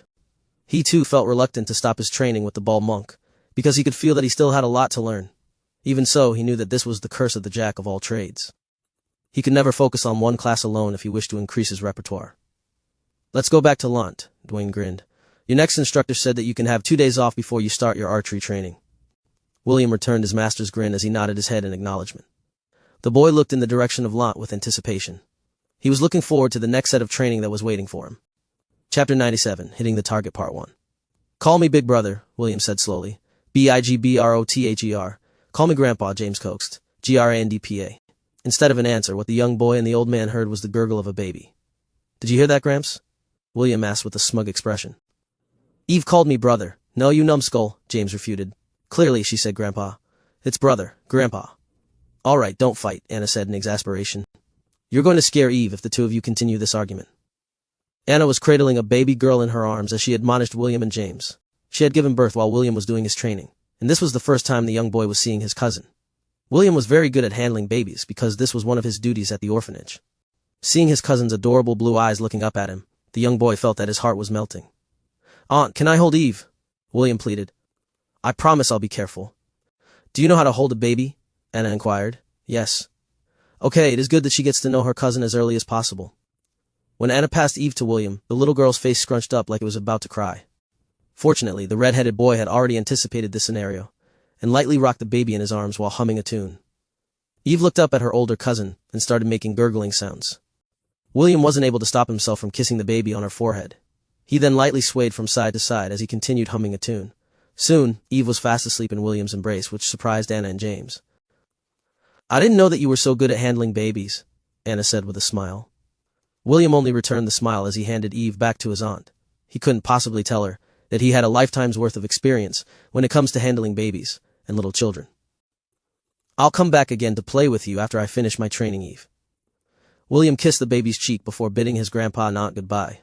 Today was the day where he would meet his next instructor, and he was told to go to the valley where the goats usually went to graze. When he arrived at his destination, a familiar scene appeared in front of his eyes. Hundreds of sheep and goats grazed within the pasture as the shepherds watched over them. His gaze automatically sought out his herd, but he didn't see any of them. They were not around in their usual place, and William couldn't find them anywhere. "Are you looking for your herd?" John approached him with a smile. "Yes," William answered. "Uncle John, where are they?" "They are undergoing training right now." John smirked. "So, are you ready to go?" William nodded his head in understanding. "Oh, I look forward to our lessons, Uncle John." "Me too." John chuckled as he patted William's shoulder. He then looked up in the sky where a hawk could be seen circling around them. "Blitz, let's go!" A sharp screech pierced the air as the hawk grew in size and flew towards the ground. "Hang on tight," John said as he grabbed William's waist and jumped into the air. They landed perfectly on the hawk's back. William had never ridden a flying beast before, and it made him feel slightly anxious. Seeing his reaction, John didn't say anything and simply supported the young boy's body as the hawk flapped its powerful wings to fly high into the sky. "Do you know what your next lesson is?" John asked in a teasing tone. "No," William answered nervously. Does it have something to do with flying? Well, not exactly. It's more about falling, John grinned. William's body shuddered and he immediately clung to John's body like a leech that was unwilling to let go. John laughed as he patted the boy's head. I was just joking. It was just a joke. Uncle, please don't make those kinds of jokes, William pleaded. John nodded and didn't say anything else along their journey. The two traveled for an hour before Blitz landed in a place that William had never visited before. The place somehow reminded him of the silent forest, but there was one big difference. This place was teeming with life, and the roars of various beasts could be heard from within the forest. Uncle John, where are we? William asked. The vast expanse of forest was making him uneasy. Due to his perception training, he could tell that the forest in front of them was a very dangerous place to be. This is the outer perimeter of the Strathmore Forest, John answered. It is the entrance to one of the forbidden lands in the southern continent. Strathmore Forest? Wait, don't tell me this place is. William looked at John in shock. He might not have come to this place, but he had heard many stories about it. Strathmore Forest, the forbidden land that was located in the southern continent, and was said to house one of the handful of calamity-class beasts in the entire world. This beast that had lived for thousands of years had already stepped into the ranks of demigods. It was none other than the home of the nightmare behemoth, Kyong-chi. N read it as Kyong-ki. Relax, we are only at the outside perimeter, John stated. The Strathmore Forest extends for hundreds of miles and the big boss is located at the farthest end. He wouldn't be so bored as to find trouble with two little ants like us. Besides, only those below the age of 20 can enter the forbidden lands. Uncle John, I'm only 11 years old. I know. Can I go home now? Of course not. John firmly gripped William's shoulder. Don't worry, we won't be going to the depths of the forest. We'll just play at the outer perimeter. Aren't you excited? Yai, I'm so excited, William said in a sarcastic tone. John chuckled and took out a small bow and a quiver filled with arrows from his storage ring and handed it to William. Have you used a bow before? John asked. No, William replied. The reason why I brought you here is to teach you archery, John explained. Bear in mind that we will not leave here until I am satisfied with your performance. Do I make myself clear? Yes? William nodded his head. To be honest, he had always wanted to learn archery. When he was still back on Earth, he would often go near the archery club to peek at Belle's archery practice. Not only was she the #1 beauty in the academy, she was also a very talented archer that had won many awards and gold medals from competitions all over the country. William had often thought of joining the archery club in order to be close to her, but his ailment prevented him from doing so. The image of the black-haired beauty made William grip the bow in his hand tightly. Although he wasn't able to learn archery on Earth, it was not too late to learn it on Hestia. I like your eyes, John praised as he looked at William's light green eyes that were burning with determination. In order to learn archery, you must first learn how to hold the bow. John demonstrated the proper bow stance using his own bow and showed William the step-by-step process on how to aim and fire an arrow. William immediately asked the system to change his subclass to archer. He had a feeling that he could gain experience points for his archer class the way he did for his monk class as he continued his training. A month after John and William arrived at the outskirts of the Strathmore Forest. Thunk. The sound of an arrow hitting its target echoed in the distance. The wooden arrow hit the mark that John had painted on a tree that served as William's target practice. William had a smug expression on his face as he looked at John in anticipation. How is it? Disappointing, John replied as he gave the arrow a sidelong glance. Your shooting is a textbook example of how to hit a target. Uncle, what's wrong with that? William was perplexed. Isn't the objective to hit the target? Indeed. However, you are not using your own ability to hit the target, John frowned. I don't know how you're doing it, but this is not the right way to learn archery. It's like you're using some kind of cheat and it will not be beneficial for your growth in the long run. William averted his gaze because he was feeling guilty. John was right. He was using the passive abilities that he had learned while learning how to shoot arrows. I agree with John. Using your passive skills will not be beneficial to you in the long run. William sighed as he opened his archer skill tree to look at the 3 skills that he had learned during his 1 month of archery training. Precision aiming 10/10. When you focus your concentration on aiming, your attack becomes very accurate. Adds +10 enhancement bonus to dexterity. Improved concentration 1/10. Greatly enhances your concentration when aiming at your targets. Adds +2 enhancement bonus to dexterity. Long distance aiming 5/5. Allows you to focus your aim at great distances. Increase range of sight by 250 meters. Requirements: bow or crossbow weapons. After thinking long and hard, William asked the system if he could help him with the current situation. Host, the solution is really simple. Oh, I'm listening. All we need to do is disable the abilities of the archer class. You can still gain experience points as you continue your training, but you will be unable to use the skills under the archer skill tree. Perfect! Let's do that. Understood. Disabling archer skill tree, disabling successful. System, disable the abilities of the shepherd job class as well. Understood. Disabling Shepherd job class successful. William could feel significant changes in his body due to the loss of the passive skills that increased his stats. The young boy knocked an arrow on his bow and aimed at the marked target in the distance. This time he could barely see the target using his normal vision. When William released the arrow, John noticed significant changes in its trajectory. He was an expert hunter, and the young boy's latest attempt made his eyes widen in surprise. Just like he expected, the arrow landed way off its designated target. You could even say that it didn't even make it through its target, because it landed 50 meters away from the tree. However, instead of nagging at William, John happily patted the boy's shoulder and gave him a thumbs up. Good, now take another shot. Remember, practice makes perfect, John said as he urged William to take another shot. The boy complied and shot another arrow. Just like his previous attempt, the arrow still fell short from his target. Even so, William had a smile on his face. Somehow he felt that with every failed attempt he made, he was getting closer to standing on equal ground with the young lady who had made his heart skip a beat. Chapter 98. Hitting the Target Part 2. William rolled on the ground as he evaded a wind blade directed in his direction. After regaining his balance, he immediately summoned his bow and took aim.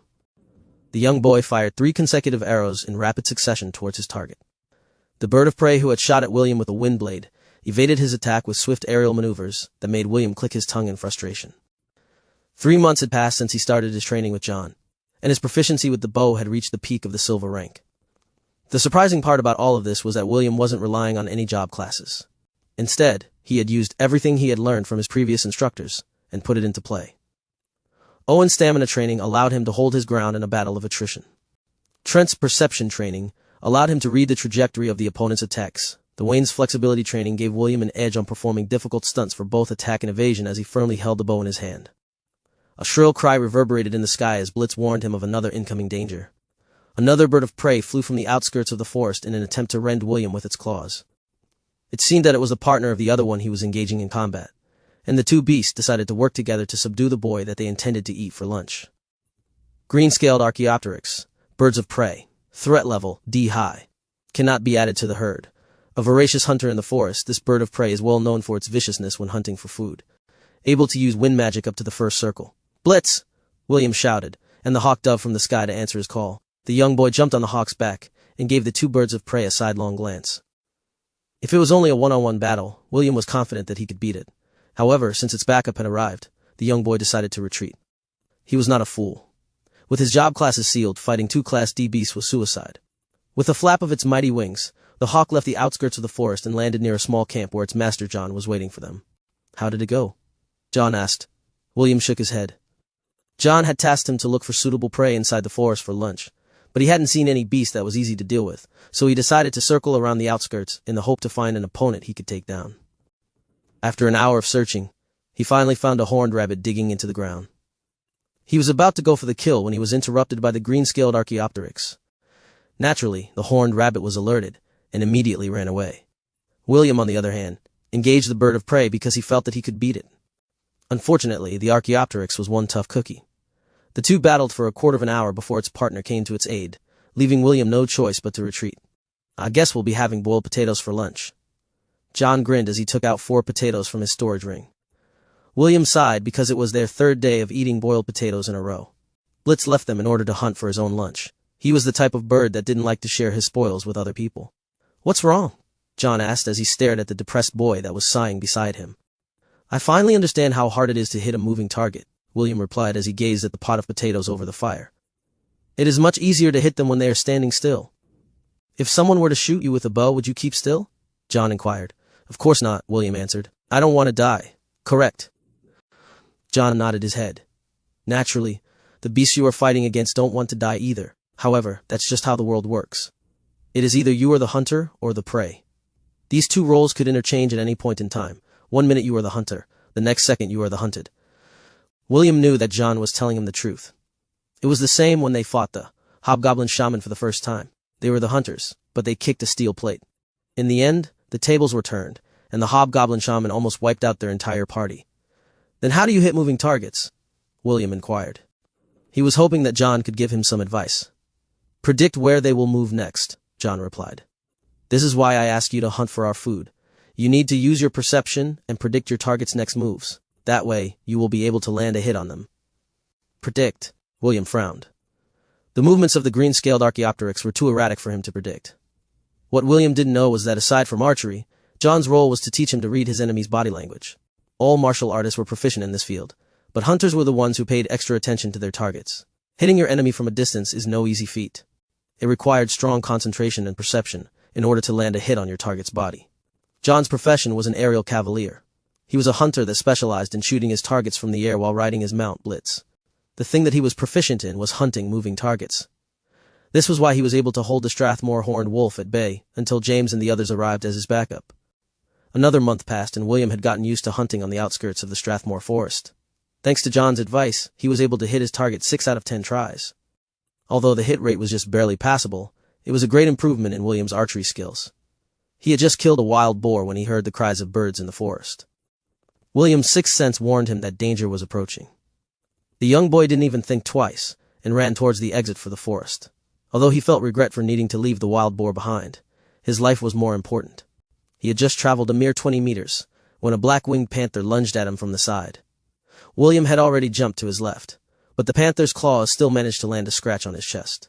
Fortunately, it wasn't too deep, but it still dyed William's clothes with his blood. William looked at his assailant with dread as his appraisal skill identified the creature in front of him. Shadowfang, winged black panther, threat level C mid, cannot be added to the herd. A panther that liked to stalk its prey from behind before delivering a fatal strike. Beautiful, yet ferocious. This beast is a difficult adversary on land and in the sky. System unlock my job classes now, William ordered. He knew that now was not the time to withhold his strength, because he was fighting against an opponent that was stronger than his. Mama Ella in her war ibex form. William wouldn't take his chances against such an opponent. Unsealing job classes. Seal has been lifted. Host's abilities has been successfully unlocked. William felt his body getting lighter and stronger after his abilities were unsealed. System, switch my subclass to monk. William stored his bow inside his storage ring and ran away in haste. He zigzagged through the trees using his movement speed. Heavenly phantasm. The Shadowfang looked at him in disdain as it jumped from branch to branch in pursuit of its prey. When the panther was about to jump to the tree near William, the boy kicked the tree bark with all his might, splitting the tree in two. The sudden change caught the panther by surprise as it flapped its wings to adjust its landing. William chose that opportunity to charge towards the Shadowfang and deliver the most powerful trump card in his monk arsenal, which was the Overwhelming Strike. Overwhelming Strike. Once a day you can deliver one full-powered unarmed strike that contains all of your strength. Damage dealt is equivalent to your strength stat multiplied by 20%. Knockback effect. A powerful clap resounded in the forest as William's fist connected with the panther's leg. The panther roared in pain as it was knocked away by William's full-powered strike. Its front leg was bent at an unnatural angle, which proved that the boy had successfully crippled his attacker. However, the battle was not over yet. The panther flapped its wings and several feathers flew in William's direction. The wings of the Shadowfang were as hard as steel, and it could use their feathers as ranged weapons when dealing with its enemy. William bent his body in an unnatural angle to evade the feathers, which was only possible because of his flexibility. After dodging the attack, William ran away because this was his only opportunity to do it. He hoped that the winged panther would call it quits and leave him alone. Sadly, no one heard his prayers as a vengeful roar echoed through the forest. Even though his front leg was crippled, the Shadowfang could still move its body by flying in the air. When William exited the forest, the Shadowfang was already above him and was prepared to take his life. It was then when a loud shriek pierced the sky, and Blitz collided with the winged panther with its talons poised to strike. The Shadowfang was forced to abandon its plan to bite William's head off from his body and turn to clash with the hawk who dared to get in its way. The panther and the hawk engaged in a fight in close combat, as they clawed, pecked, swiped, and bit each other in the air. William could only watch the spectacle unfold as the two beasts fought tooth and nail against each other. "Stop playing around, Blitz," John said as he appeared beside William. "Don't play with your food." Blitz cried out reluctantly as it looked at the panther with a sneer. The Shadowfang felt that something was wrong, but it still continued to attack the hawk in front of it. The hawk's body grew in size until he was as big as 2 buses combined. He lashed out his sharp talons against his enemy and left deep gashes on the panther's chest. The Shadowfang knew that it was in trouble and decided to run away. Blitz didn't give it a chance to do that. The hawk's talons tore the wings off of the panther's body. The Shadowfang roared in pain as it crashed to the ground head first. Blitz was about to deal the finishing blow when a whistling sound tore through the air. An arrow flew towards the panther's open jaw and pierced through its head. Seeing that its enemy died before its eyes, the hawk gave William the "Da fuck are you doing, bro?" Clearly, Blitz didn't like its prey getting kill-stealed by someone else. The other hand had a smug look on his face as he landed the killing blow to the beast who almost took his life earlier. Gained EXP 10,000. Uncle John, so this is what it's like to predict your enemy's movements, William said with a smug expression. Everything went according to my plan. The corner of John's lips twitched as he looked at the shameless boy beside him. Just which part of what happened was part of your plan? This was what Blitz and John wanted to ask the smug-faced boy who was looking at the panther's corpse with greedy eyes. For a brief moment, his gaze reminded them of what James looked like when he was about to rob a bandit's camp of their treasures. Chapter 99. Long time no see, Master. William was hunting as usual when two green-scaled Archaeopteryx attacked him from his left and right side. When their sneak attack missed, the two birds of prey circled around the boy, using their erratic movements with the intention of confusing him. The red-headed boy calmly knocked an arrow on his bow and pulled the string as far as he could. He didn't even bother to look at the Archaeopteryx that was about to peck him from behind. Instead, he stepped aside and bent his body in an angle that allowed the beast to pass harmlessly by the right side of his body. It was then when William released the string, and the arrow embedded itself on the Archaeopteryx's back. The beast cried out in pain, but it didn't last long because another arrow had embedded itself in its head, causing it to fall on the ground dead. This time, the boy wasn't using a normal arrow. It was a steel arrow forged from the steel wings of the winged panther. The bow in his hand was also different from the one he used in the past. It was a special bow that Barbados had made for him while he was busy training his archery skills. The difference between his old weapon and his new one was like comparing a flintlock with an automatic shotgun. The penetrating power of both ammunition and weapons were miles apart. The other Archaeopteryx shrieked in anger when it saw that its partner had died. It flapped its wings in a flurry as it shot several wind blades in the boy's direction. William calmly dodged these attacks as he knocked another arrow on his bow. The boy pulled the string of the bow and grinned evilly. This is payback for the time the two of you bullied me. The moment Will released the string, the fate of the Archaeopteryx was sealed. The arrow flew straight and true, piercing the beast's head and ending its life. The bird of prey became an easy target because it had lost all reason and attacked the red-headed boy directly due to anger. Looks like we're having roasted birds tonight, William muttered as he pressed two fingers over his lips and whistled. A shrill screech answered back and Blitz scooped the two corpses off the ground. The hawk circled one more time and William jumped on its back. Both boy and hawk left the forest and returned to their encampment where John was waiting for them. Just 7 months and you managed to reach the initial stages of the gold rank for archers, John said as he propped his chin with his fingers. I'm really a good teacher. Yes. You are a good teacher, Uncle John. William nodded his head in agreement. Oh, this is a surprise. I thought you were going to say that it's not that I am a good teacher, but that you are just a genius. No. William shook his head. I'm not a genius, I'm just handsome. Get your facts straight, Uncle John. You and your narcissism. John covered his face with his hand. Still, your training ended shorter than my initial estimate. Is it due to you being a half-elf? I've heard that they were natural archers, but seeing is believing. That's a possibility, William agreed. It also surprised him how easy it was for him to learn how to use the bow in such a short period of time. It was as if he was born to hold a bow. Maybe it is due to my elven ancestry, William thought as he added chopped wood to their campfire. In any case, we are going to return to Lant tomorrow. John yawned. Time for you to meet your next instructor. William smiled and nodded his head. It was at that moment when a familiar notification sound was heard inside his mind. Ding! Special quest Birth of a Warrior 2 completed? Reward 1,000 God points. Ding! Chain quest activated. Special quest Birth of a Warrior 3. Complete the basic training for 1 job class. Reward 2,000 God points. 2,000 God points? William blinked. It increased? Well, I'm not going to complain. The more the merrier. The young boy sighed as he looked at the 2,000 God points that he had earned after finishing his monk and archer training. The items in the God shop were too expensive, and William couldn't buy anything of value. He already asked the system for a recommendation, and the latter showed him a weapon that made him gulp in anticipation. However, it was priced at 50,000 God points.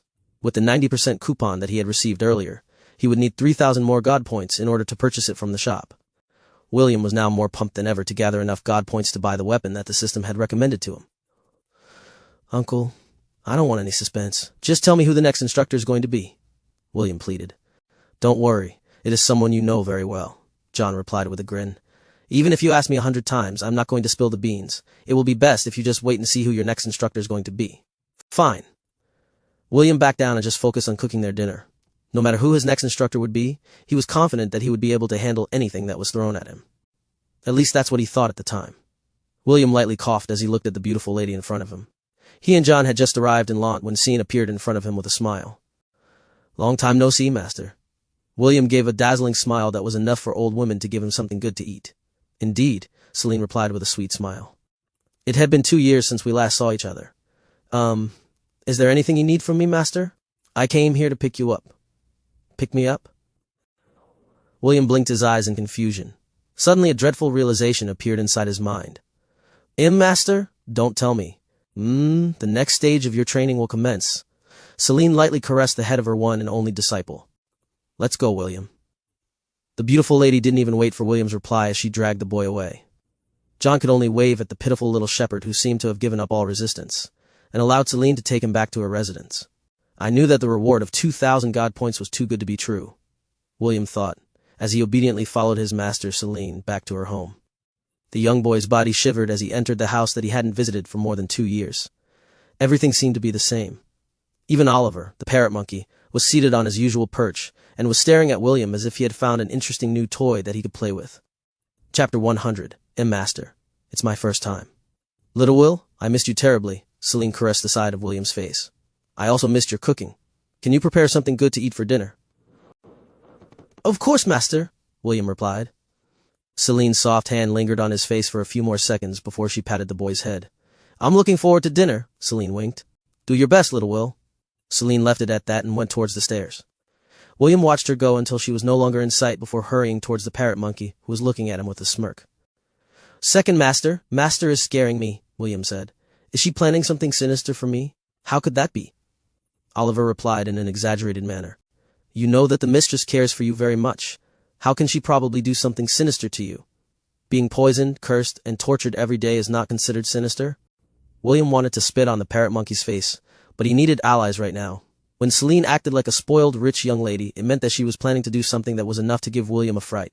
Second master, just spill the beans, William pleaded. Is the master upset? Is she angry at me? Should I look for a gift to make her happy? Well, regardless of what mistress is feeling, giving her a gift is only right and proper since you are her disciple, Oliver answered. As for whether she is upset or angry at you, I don't think that is the case. Make sure to do your best in cooking dinner. Perhaps the mistress will be so pleased that she will not do anything tonight. Okay. William nodded. It has been a while since I used my culinary skills. I'm going to get master addicted to my cooking. You do that. Oliver nodded his head. Also prepare an extra portion for me. Leave it to me, second master. I'll look forward to your performance. That night, the three had a sumptuous dinner. William did his best, and Celine and Oliver were quite satisfied with the dishes that he had prepared for them. Celine asked William about his training, and the boy replied honestly to her every question. Dwayne must really like you if he asked you to call him your third master, Celine said as she eyed William. You know, although that bald monk is an alcoholic, he is someone that is very hard to please. It's all thanks to you, master, William replied with a smile. I was able to perform well because of the discipline and mindset that you imparted in my training. As expected of my one and only disciple, Celine replied. You speak the truth. Celine stood up from the table and walked towards the stairs. The young boy thought that he had managed to dodge the bullet, but Celine paused and turned to look back at him. William, after you finish cleaning up and washing the dishes, take a bath, Celine ordered. Make sure to scrub yourself properly, then come to my room afterwards. The beautiful lady gave William a wink before climbing up the stairs. The red-headed boy looked at the beautiful lady's retreating figure with a dazed expression. She wants me to take a bath and go to her room later? William's heart started to beat faster. Is this one of those special events where the protagonist is able to climb the stairs of adulthood thanks to their master? Is this what Shu Shulane experienced when he made Scathach his master? N.G. Chulin is a great hero, and a legendary figure in Irish literature. The same can be said to his teacher Scathach, who was known as a legendary martial arts teacher who lives in the Fortress of Shadows. William's mind wandered as he completely forgot that he was currently only 12 years old. Although his mind was that of a teenager, his body was still that of a child. Oliver, who was watching the boy, smirked in understanding. He already knew that William's mental age didn't match his physical age, so he was quite amused by the young boy's reaction. You better hurry up, kid. Oliver decided to fan the flames. Make sure to clean yourself properly. Don't keep the mistress waiting. Yes, I will clean myself properly. William hurriedly wiped the table and went to wash the dishes. His current state of mind was in chaos, because he was too caught up in his fantasies. William bathed himself using cold water from the well, in order to calm his wildly beating heart. After making sure that he had scrubbed every nook and cranny of his body, he washed it one more time before drying himself with a bath towel. He then wore the cleanest nightshirt that he could find from his storage ring and combed his hair properly. Of course, he didn't forget to brush his teeth, not once, but thrice. An hour later, he was finally standing in front of his master's door. William took deep breaths before knocking on it to announce his presence. Come in! A soft and silky voice came from inside the room. When William opened the door, he saw Celine lying on the bed wearing a black one-piece nightdress. The young boy gulped as he walked inside the room, closing the door behind him. Afterward, he stood there in a daze, not knowing what to do. "What are you standing there for?" Celine asked in a teasing tone. The beautiful lady patted the side of her bed in invitation. "Come here." "Yes, master," William replied as he stiffly walked towards the bed with mechanical movements. William sat on the bed with his back turned towards Celine. His face was already beet red from the stimulation. "Don't be afraid," Celine said as she slowly guided William to lie on the bed. "It will hurt at first, but then you will get used to it." "Master, it's my first time," William stuttered. "Please be gentle." Celine chuckled. Her laugh was like the pealing of bells, which made William's heart tremble. "I can't promise that I will be gentle," Celine stated, as she held the side of William's face with her soft and delicate hands. "But I can promise you one thing. This will be a night you will not forget in your lifetime." Celine bent her head until her forehead came very close to William's. A flowery fragrance assaulted the boy's senses, and it made his already flushed face a shade redder. "William, do you trust me?" Celine asked. Her lips were merely 2 inches away from his. "Not really," William replied. "But this time I'll choose to trust you, master." "Very well, now close your eyes," Celine said softly.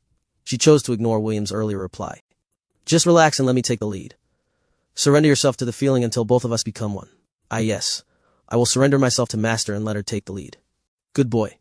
William closed his eyes and relaxed his body. However, he still puckered his lips and waited for Celine's next move. The beautiful lady saw his expression and almost laughed out loud. She just calmly placed 2 slender fingers to block the boy's lips as she pressed her forehead against his. "Synchronization," Celine muttered. William felt his body shudder as he lost consciousness. However, at the very last second, before his senses faded, he felt something soft and warm touch his lips. This was the last thing William remembered before his world was suddenly engulfed in darkness. Chapter 1: Ignorance, Part 1. When William opened his eyes, he found himself staring at a sea of stars. He blinked once then twice as the gears inside his mind started to turn. "I was in Master's room," William thought as he tried to remember the sequence of events that happened before he lost consciousness. "Made me lie on the bed, then she asked me to close my eyes. After that I felt something soft touch my lips, and then I found myself here." The young boy's thoughts didn't continue past that point because a familiar voice whispered in his ears. "Glad to see you are finally awake," Celine whispered. "Although it doesn't bother me much, can you put on some clothes first?" "Huh?" William turned his head to look at his beautiful master. Celine was wearing a skin-tight bodysuit that seemed to resemble Catwoman's costume. The corner of Celine's lips was curled up into a teasing smile as she looked at William's lower half. "How cute," Celine teased. William lowered his head to look at what Celine was staring at. His body immediately curled up like a shrimp as he used his hands to cover the proud and mighty little William who was standing up in its full glory. "Calm down," Celine chuckled as she looked at the embarrassed boy in front of her. "We are inside your sea of consciousness. Just imagine yourself wearing clothes and the problem will be solved." The boy immediately did as he was told, and clothes did appear on his body. William sighed in relief as he felt the familiar shepherd's clothes that he had been wearing for a long time. "Master, you said we are inside my sea of consciousness. How come you are here?" William inquired. This was not the first time he entered his own sea of consciousness because this place was where the divinities hid themselves inside his body. He was just surprised that Celine was here as well. "Good question." Celine nodded her head. "The answer to your question, my dear disciple, is that I snuck inside your sea of consciousness. The reason is because this will be the special venue for the next phase of your training." "System, can you hear me?" William whispered in his mind. "Yes. Will there be a problem if we train inside my sea of consciousness? If the host soul receives sufficient damage, then this place might collapse, and you will not be able to wake up ever again. In the outside world, you will be in a coma for the rest of your life." William sucked in cold breath as he realized the grave danger he was in. Celine said that this would be the venue of their training. This meant that one mistake and he would become a vegetable for life. The young boy lightly coughed as he looked at his master with pleading eyes. "Master, can we switch locations? This place is not a suitable training area." "No?" Celine shook his head. "This is the perfect place for our training. We will be killing 2 birds with 1 stone if we do our training here." "Master, do you know that I might die if we train here?" "Yes. That's precisely why we're training here, my cute disciple." William's face darkened when he realized that Celine was fully aware of the dangers that accompanied training inside his sea of consciousness. What William didn't know was that even though the system said that he would go into a coma if his soul received sufficient damage inside this place, it was not as bad as he thought it would be. Only when his soul disintegrated into 1,000,000 pieces will the sufficient damage clause apply, meaning, even if he was sliced into 100, even thousands of pieces, the injury to his soul would be very minimal. even Truck-kun, the #1 perpetrator in sending people to the isekai worlds, could only temporarily damage William's soul after he crashed on him. Simply put, it would take an extremely powerful attack to damage a soul beyond repair. Don't worry. At most you will be unable to move your body for a few days, Celine assured him. However, this training will be very beneficial to you. How can this training be beneficial to me, Master? William inquired. Can't we just do regular training? Celine sighed as she tucked her long silky purple hair behind her elven ears. Your grandfather told me that the reason behind why you want to get stronger is because you wanted to go to the Silver Moon continent. You wanted to meet your mother and find a way to save your father, correct? Yes, William answered. Do you have a plan in mind on how to accomplish your goal? Train until I become as strong as my father before I go and meet my mother. And how many years will that take? Celine placed her hands behind her back as she waited for William's answer. 20 years? You're quite an optimist, aren't you? What makes you think that the Elven Council will give you 20 years to grow? William noticed that Celine's words were laced with malice when she mentioned the Elven Council. He didn't understand why Celine was telling him that the Elven Council would not give him time to grow. Master? What do you mean? William inquired. Why would the Elven Council target me? Do you really not know the answer, or are you just playing dumb? Celine looked at William with contempt. Master, I don't really understand what you're talking about. Ignorance is really bliss. Celine shook her head as if she was disappointed with William's answer. Enough. Celine raised her hand and a black spear that glinted with the power of darkness appeared in the air above her. We came here to train and not to talk about these things. Now, draw your weapon. Let me see the extent of what you've learned in your training. William looked at his master with a serious expression as he raised his hand. Come forth, Stormcaller. A spear materialized above William. It was the family heirloom of the Ainsworth family, and the young boy grabbed it firmly in his hands. Tendrils of lightning snaked around the spear's body as its blade glowed with a purple light. Good stance, Celine praised. Let's see if it has substance. She took a step forward and disappeared from where she stood. A second later she reappeared in front of William with her spear poised to strike. Front. Although William wasn't able to follow her movements, his perception had alerted him of the danger in front of him. The two spears collided, but the one that was blown away was William's. Celine took another step forward and turned into a dark mist. William felt danger from behind, so he immediately turned his body to parry Celine's attack from his rear. Where are you looking? A teasing voice whispered in his ears. Before the young boy could do anything, his head was grabbed and slammed into the ground. Celine didn't stop her attack and kept on slamming William's face to the ground until the boy's face was smashed to a pulp. Chapter 102, Ignorance is Bliss Part. Master, you're so brutal, William said, as his face automatically healed itself, once Celine had stopped her attacks and given him a moment to recover. Isn't it fine? Celine grinned as she twirled the spear in her hand. Inside this place, even if you die 1,000 times, you'll still be alive and kicking in the real world. William narrowed his gaze as he took a fighting stance to resume their battle. He knew that talking with Celine was pointless, because the other was hell-bent to make him suffer. Since that was the case, he would do everything in his power to teach her a lesson as well. Master, I was holding back earlier, William stated in an arrogant manner. This time, I won't hold back. I apologize in advance if I hurt you. The young boy channeled all of his strength inside his body and prepared to give Celine a good beating. 5 minutes later, Master, it hurts. Please stop. Forgive me. William cried out like a pig being slaughtered, as Celine continuously spanked his butt using the flat edge of the blade on her spear. You were acting so sure of yourself earlier, and now you're begging for forgiveness? Celine sneered. I wonder where that confidence of yours is coming from. Earlier, William had unleashed his full power and fought with everything he had. Things were going well in the first few minutes, but the balance was broken when Celine executed an aggressive battle style that cut off William's limbs one after the other. As the limbless boy fell on the ground, Celine kicked his body until his face was facing the floor. Seeing his defenseless state, Celine felt mischievous and began spanking William's bum with the spearhead's flat edge. After having her fill, Celine stopped spanking the boy and allowed William to regrow his arms and legs. I have to admit that you've grown quite a bit in your absence these last 2 years, Celine said with praise. Compared to that simpering 10-year-old boy that arrived on my doorstep, you've come a long way. Really, Master? William asked with a smug expression on his face. Yes, but it is still far from being able to beat the geniuses of the elven race. At most you will only last a minute in a direct confrontation with one of them. William frowned. He didn't want to believe that he wasn't a match for any of the geniuses of the elven race. With his current power, he was very confident that no one of the same age as him would be able to beat him in a one-on-one battle.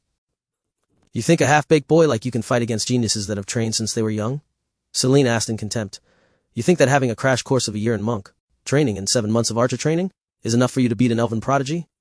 You're far too naive, boy. Elves inherit the blessing of the world tree, When they reach the age of 6, their physical abilities are already comparable to silver-ranked fighters. Compared to the starting point of human children, the elves are much more superior. William snorted. If the elves were so strong and superior, then why did they have to ask for a mere human to help them to fight against the demon race? If they were so strong, then why did they almost become slaves to the demons? Master, your elven race is not as strong as you think it is. William thought that Celine would be angered and lash out at him, so he was surprised when the latter only smiled and nodded her head. Yes, Celine replied. Back then, the elves had no choice but to lower their heads in dignity to ask others for help. Do you know the reason why? I don't. Well then, little Will, allow me to tell you the reason why the elven race almost lost the war a year before you were born. The reason why they had to humble themselves during that time is because the world tree was dying. The proud and arrogant race had lost the blessing of the world tree, and their power had been greatly weakened.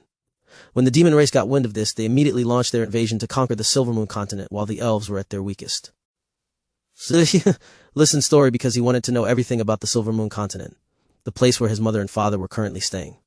The funny thing about this whole event was that due to your father's sacrifice, the dying world tree became healthy again.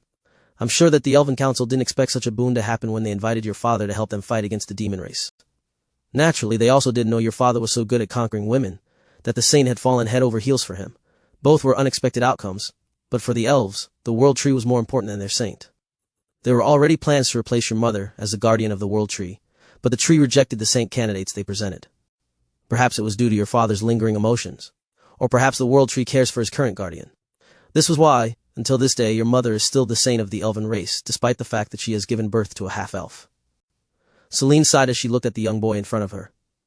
After the world tree recovered its vitality, the elves of the Silvermoon continent also recovered their strength and arrogance.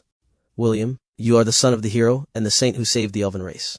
However, many ancient families bear a grudge against your father for marrying their saint. Celine didn't continue because William understood her meaning. Since they couldn't do anything to his mother, they would shift their attention to him.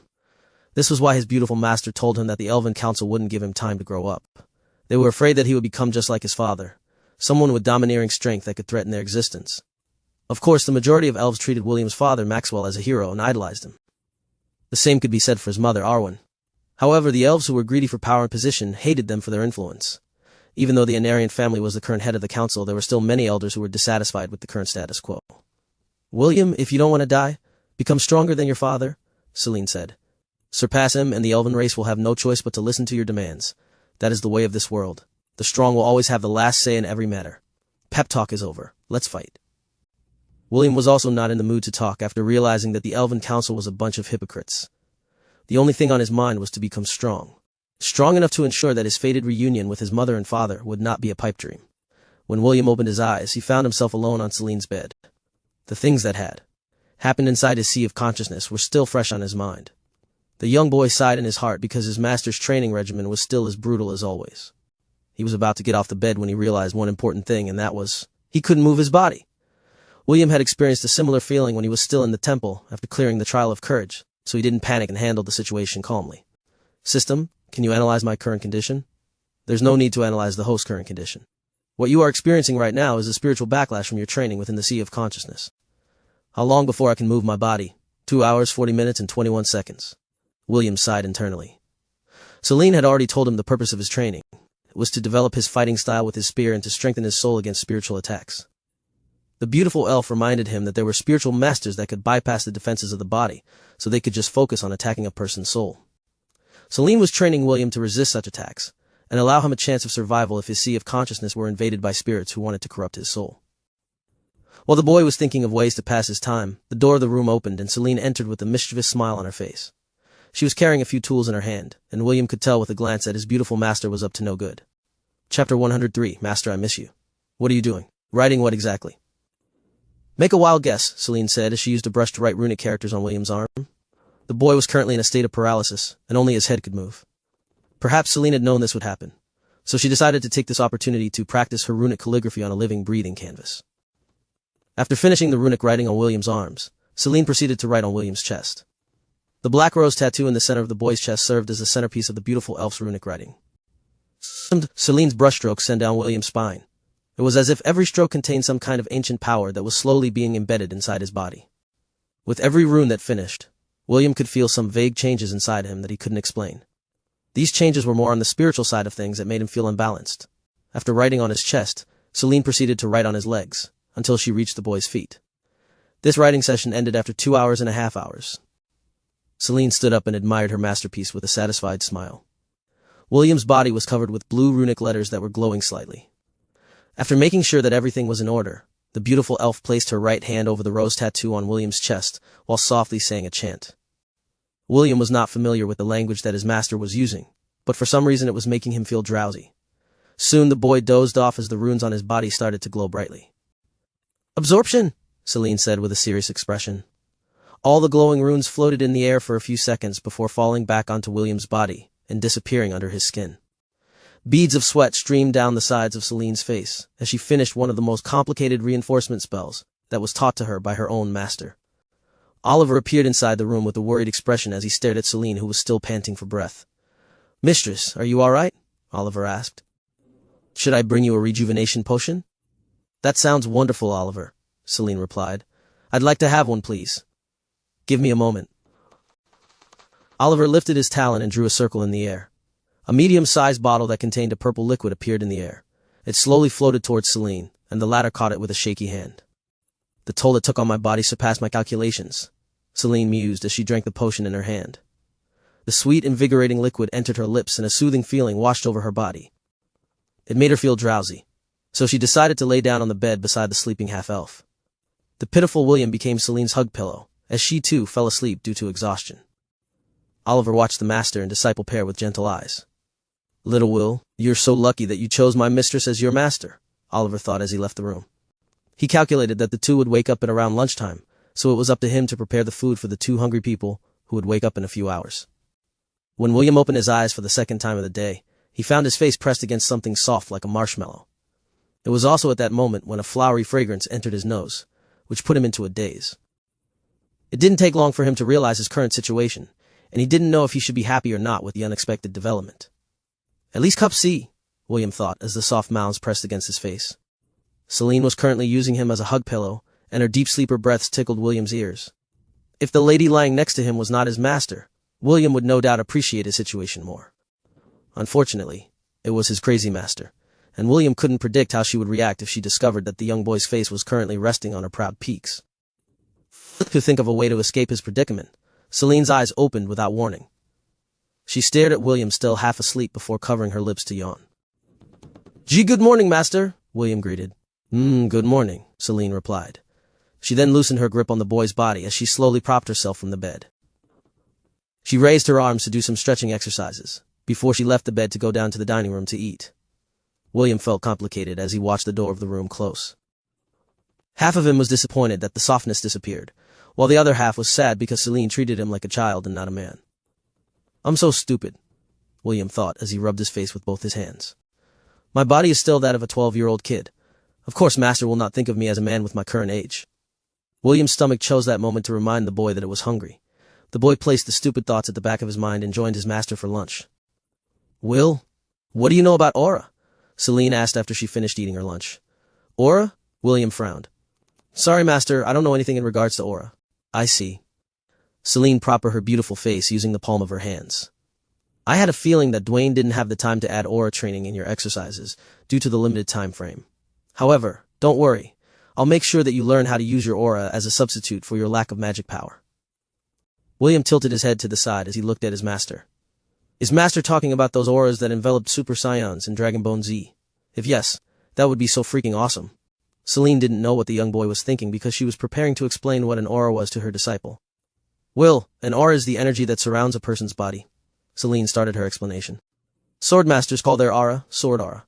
The sword aura allows their sword to become harder, sharper, and even allow itself to block magical attacks to a certain extent. Once a swordmaster has become proficient in the control of his aura, he then trains his sword intent. The sword intent allows him to manipulate the sword aura to execute energy-based attacks, and other feats that are impossible for those who have not yet awakened their aura, like cutting a mountain in half. In short, sword aura is Super Saiyan's mode, but with weapons. Sword intent is Bankai mode in Bleach." Celine paused to allow William to digest her explanation. "You can even say that what separates the rookies from the expert warriors is the ability to use aura. It's like a form of graduation for them, from a swordsman to a knight to a Templar. Knights can use sword aura to a certain extent, but it is only at the beginner level. Templars, on the other hand, are stronger, and can perform powerful sword strikes that can cut reinforced steel in half like a hot knife cutting through butter. Celine gave William an arrogant look before continuing her explanation. The purpose of the runes I inscribed on your body earlier was to increase your sensitivity by 100-fold. This will help you feel the flow of aura in your body, and allow you to understand how to wield it. William patted his shoulder, then his hand. He couldn't feel the increased sensitivity that Celine was talking about. Celine watched William's actions with an amused expression. You need to say a special word that serves as the password to activate the increased sensitivity in your body. I will not tell you this word now because I still haven't prepared the right environment for our training. It would be far too dangerous if you activated at this point in time. Then, when will we start our aura training? William inquired. His eyes were sparkling anticipation because he wanted to experience what it was like to become a super science. Tonight, Celine replied with a smile. You are free to wander around for the time being, but be sure to return before sunset. You still need to cook dinner. Celine stood up and walked towards the stairs leading to the basement. I will prepare the venue for our training. Make sure not to disturb me unless it is important. Yes, Celine needed to prepare the venue for their training. Learning how to form auras would usually take 2 to 3 years, but she and William didn't have that much free time on their hands. What she needed to do was use the special artifact that was given to her by her master before she left the northern continent once her training had finished. Master? Did you give me this artifact in preparation for this day? Celine thought. Her master was a powerful sorcerer, who was also proficient in future sight. Although she didn't say anything about why she handed her prized artifact to Celine, the beautiful elf had a nagging feeling that her master had peeked into her future. Master, I miss you, Celine sighed as she held the golden pendant that was hanging on her neck. It was the gift that she received from her master when she officially became her disciple. The beautiful elf wished that there would come a time when she would be able to see her beloved master again, before the elven prophecy came to pass. Chapter 104, Aura Training Part 1. Oliver, I'll leave the house in your hands. Worry not, mistress, I'll make sure that nothing interrupts your training with little Will. Celine nodded her head and proceeded to go downstairs. She had just made the finishing touches for her planned 2 months training with her disciple, and only conversed with Oliver to give him some orders while she and William went into seclusion. Do you think that William will be able to endure it, mistress? Oliver inquired. I still think it's too early for this. We're on the same page, Oliver. Celine paused her footsteps before nodding her head in agreement. But time waits for no one. The sooner Will finishes his training, the less worried I'll be when he leaves Lant. The parrot monkey sighed. Oliver knew that Celine was right. This was the only way to boost William's strength with the limited time they had. He just hoped that the boy would be able to endure the training that Celine had specially prepared for him. William was currently in the living room. He was waiting for Celine to finish her conversation with Oliver. After hearing that they would go into seclusion for 2 months, the young boy felt anxious and excited at the same time. Due to his uneasiness, he paced around the room in order to calm his nerves for the training that was about to come. A few minutes later, he heard Celine's footsteps coming down from the stairway, and immediately stopped his anxious pacing. He stared at his beautiful master while trying to keep a calm expression on his face. Are you ready? Celine asked. Yes, William replied. We can start any time, master. Good. Celine nodded and beckoned for William to follow her. The two entered the basement together and headed to a secret passage that William had never seen before. Celine didn't say anything as he led her one and only disciple to a small room that was devoid of anything. It was just an enclosed space, yet William could feel energy fluctuations around him. Celine gave him a reassuring smile as she waved her hand. In front of them, a silver door appeared out of nowhere. The beautiful elf casually opened it and motioned for William to enter. The boy obeyed without asking any questions. William knew better than to question his master about every little thing that she did. Just beyond the door, a blue ocean and sky that spanned for as far as the eye could. Sea surrounded William on all sides. He scanned his surroundings but didn't feel anything unusual, except for the fact that this reminded him of his sea of consciousness. Master, where are we? William asked. We are currently inside a divine artifact called Eternity, Celine replied. This is the place where we will be spending close to 4 years together. Huh? Master? What do you mean 4 years? Aren't we supposed to only stay in seclusion for 2 months? Yes and no. In the outside world, we will only be spending 2 months in seclusion. However, inside this divine artifact, a day is equivalent to only an hour on the outside world, meaning a single day outside is equivalent to 24 days here. Celine patted the boy's head. In the span of 3 years and 9 months, you must learn how to manifest and use your aura. Do I make myself clear? If I am unable to learn it? William inquired. Celine smiled sweetly. It reminded William of the days where he was tortured until he almost went crazy. The boy knew that he better do his best to learn aura control, or else he was going to regret it. Come. Celine sat cross-legged on the ocean and made a gesture for William to follow suit. William understood her intention, so he immediately sat cross-legged facing her. He had already prepared himself mentally, so he waited for his master's order attentively. The password to raise your sensitivity is Exceed Break, Celine explained. Take note that after you activate the runes, your body's sensitivity will increase 100-fold. If you want to cancel its effects, just say Exceed off. Do you understand? Yes. William nodded. Very well, activate the seal, Celine ordered. Exceed Break, William muttered. Just as soon as the words left his lips, the runes that had embedded themselves inside the boy's body glowed in unison. William immediately felt a drastic change in his senses as his mind was overwhelmed by the sensations that washed over his body. We will now proceed with the first phase of your training, Celine said via telepathy. Since William's sensitivity had now increased by 100-fold, she was afraid that her voice might be strong enough to shatter his eardrum. For now, focus to see if you can feel any form of energy in your body. William closed his eyes and focused his attention on his body. It didn't take long before he could hear and feel the beating of his own heart.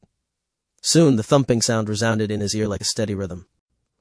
As the boy listened to his heart, he felt that his consciousness was turning hazy. What he didn't know was that his consciousness was starting to merge with his body when Celine's voice reached his mind. Do not lose yourself and let your mind wander, Celine cautioned.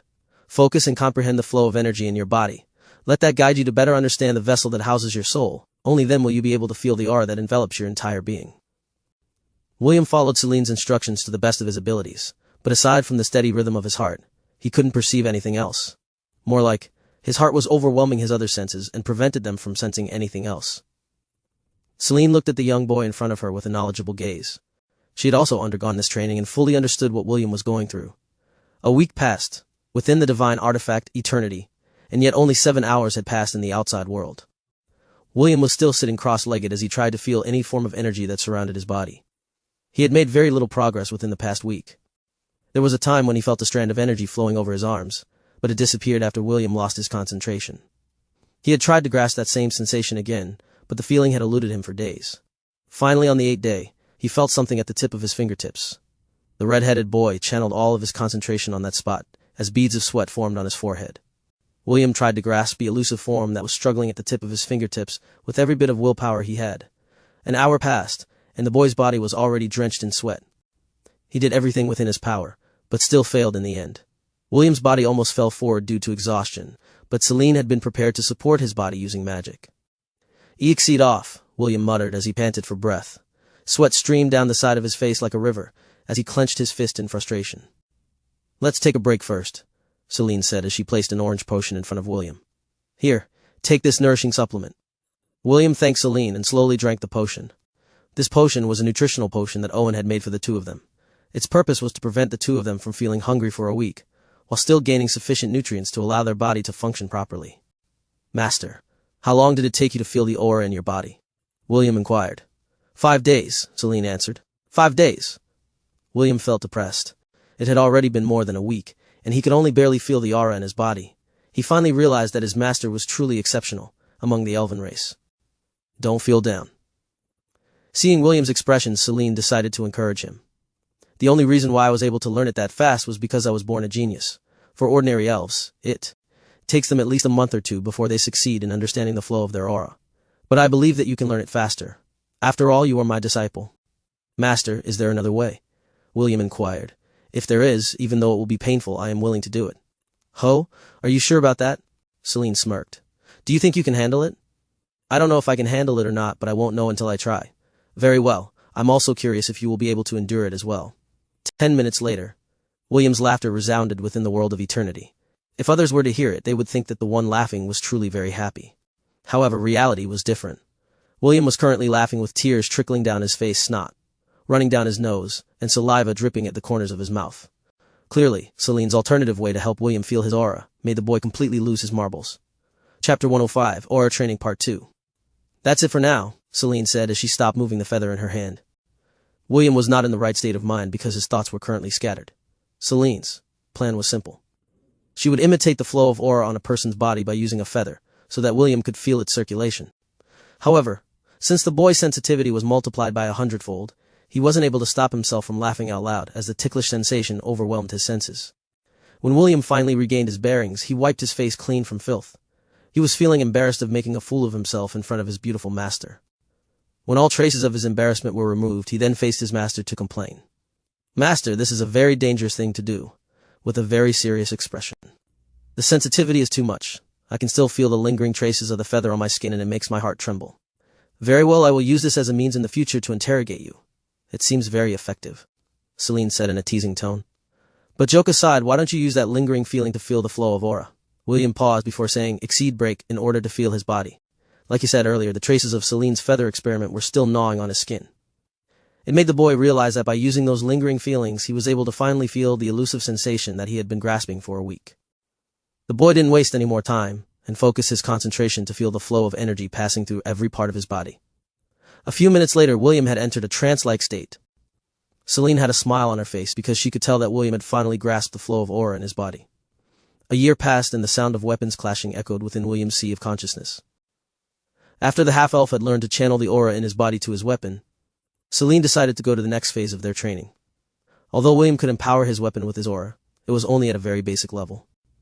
What Celine was currently trying to teach him was the way to manipulate the aura into a form that would suit his battle style. Celine teleported in front of William and thrust her spear forward. The boy bent his neck to the side to allow the spear to pass by. He thought that it was enough to neutralize her attack, but the beautiful elf only smiled at him. "Little Will, you're still too green," Celine teased as she pulled her weapon back. The two parted a few meters away from each other, as William looked at his master with a serious expression. He felt that something was wrong, but he couldn't put his finger to it. Suddenly, his vision tilted to the side as his head slid off his neck. A few minutes later, William stared at his master in disbelief. The spear in Celine's hand had turned into a death scythe, and was the main culprit why his head was cut off earlier.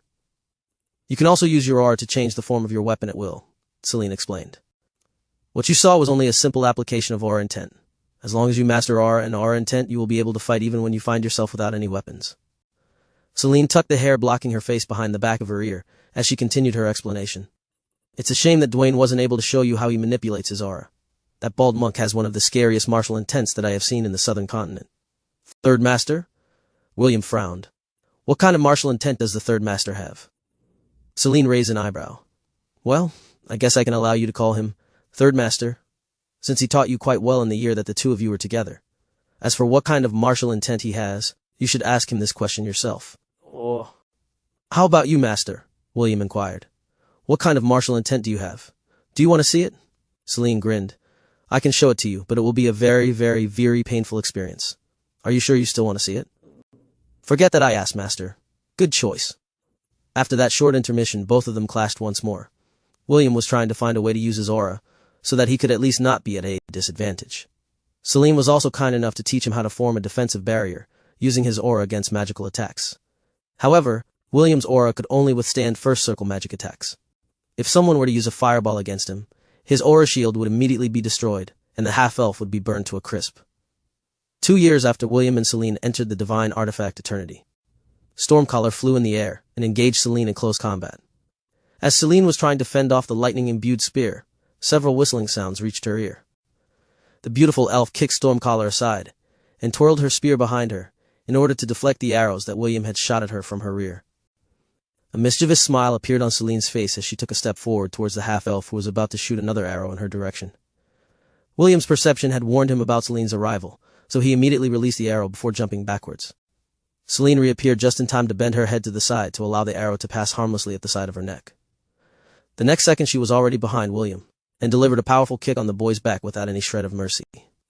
Sounds of bones breaking were heard as Celine broke the boy's spine in half. The half-elf's body skidded across the ground for a few meters before coming to a complete halt. A few minutes later, William stood up from the ground with a pained expression. He had suffered countless times over the past 2 years, but there was not a single instance where he had managed to land even a scratch on his master's body. Even so, he was quite happy with his improvement. The aura intent that he had developed was to coat his weapon with his aura, and turn it to a living weapon that could autonomously attack his enemies. William had the option to control this weapon with his will, or let it attack automatically. This gave the boy an increase in his offensive power by using his bow to fire long-range attacks, while his enemy was trying to deal with his spear weapon.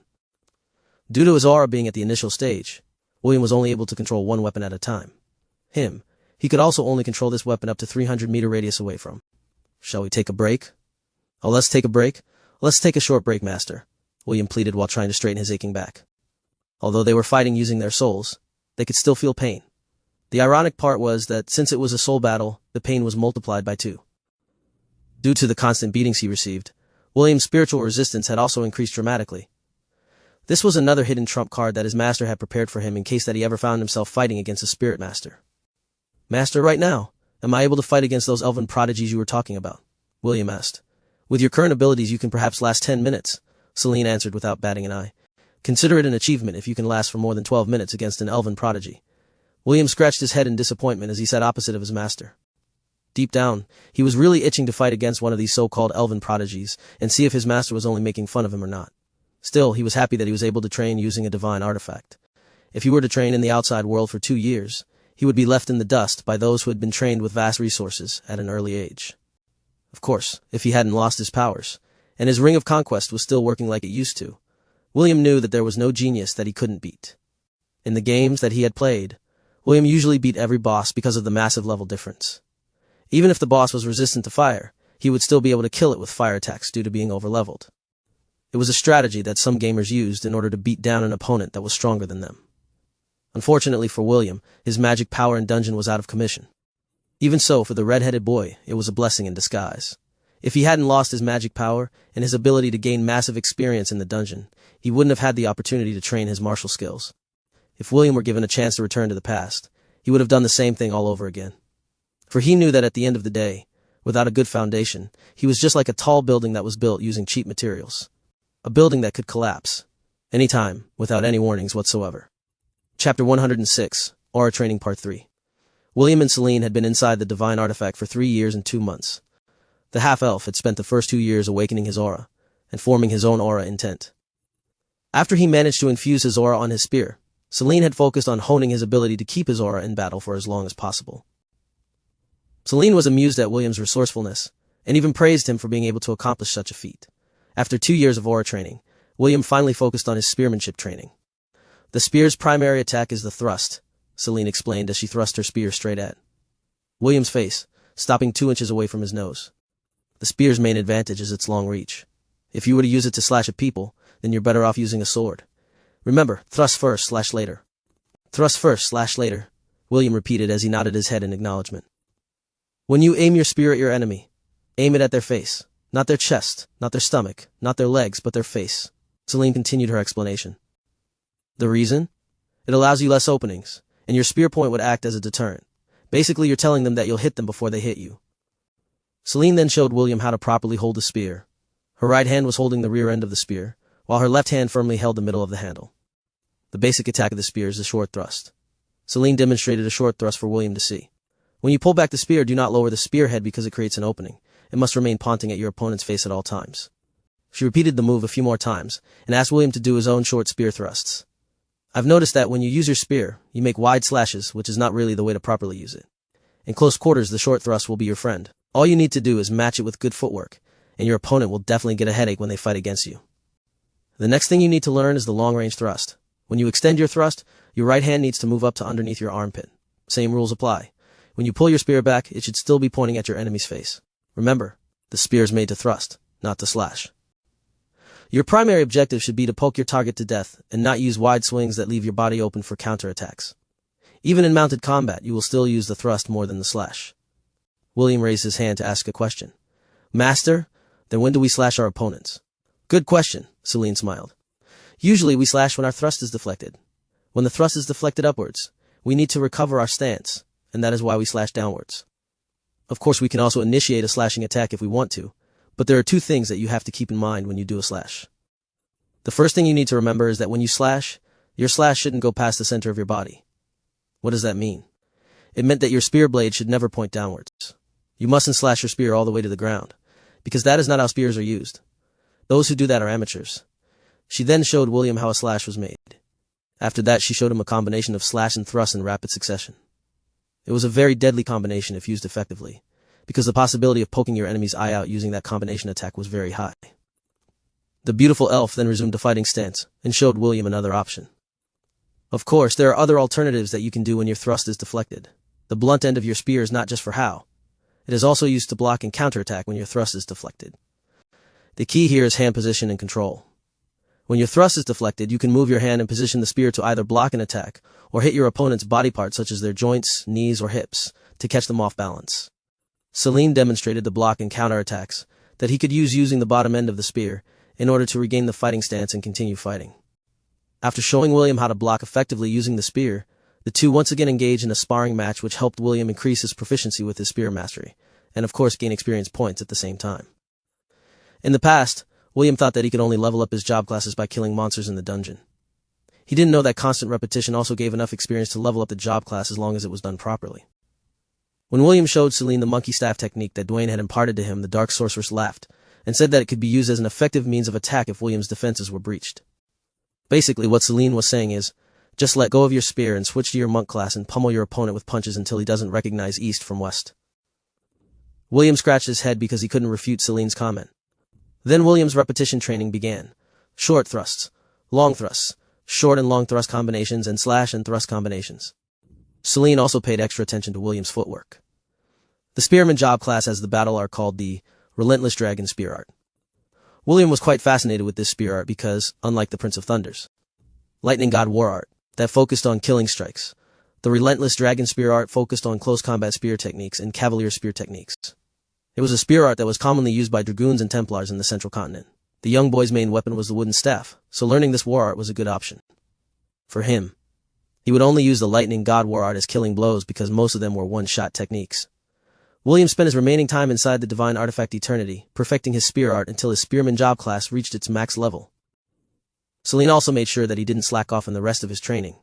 Their routine was simple. Spear training during the day, and dark magic resistance training during the night. It wouldn't be an exaggeration to call it hellish training by normal standards. These days continued, and William spent each day in pain and suffering. Then, the day that William had been waiting for finally arrived. Celine finally gave him the nod of approval to end their almost 4 years of training. If they were to add all the years he had spent inside Eternity, then the red-headed boy would already be 16 years of age. However, no changes could be seen in his face or body. Celine was the same, and she was still as young and beautiful as the day she had stepped inside the basement of her house. Some NPU for everything. A very respectful bow. It is my duty as your master to supervise your training, Celine replied with a calm expression. Go and stay with your family for a few days because your next instructor will be arriving shortly. Eh? I have more training to do? William blinked in confusion. How come? Celine cupped the boy's face as she looked at him with a serious expression. I don't know if your grandfather is right or wrong about his decision to ask that man to become your instructor. However, I do think that you need his teaching in order to survive in this world. The beautiful elf lightly pinches William's cheeks before letting go.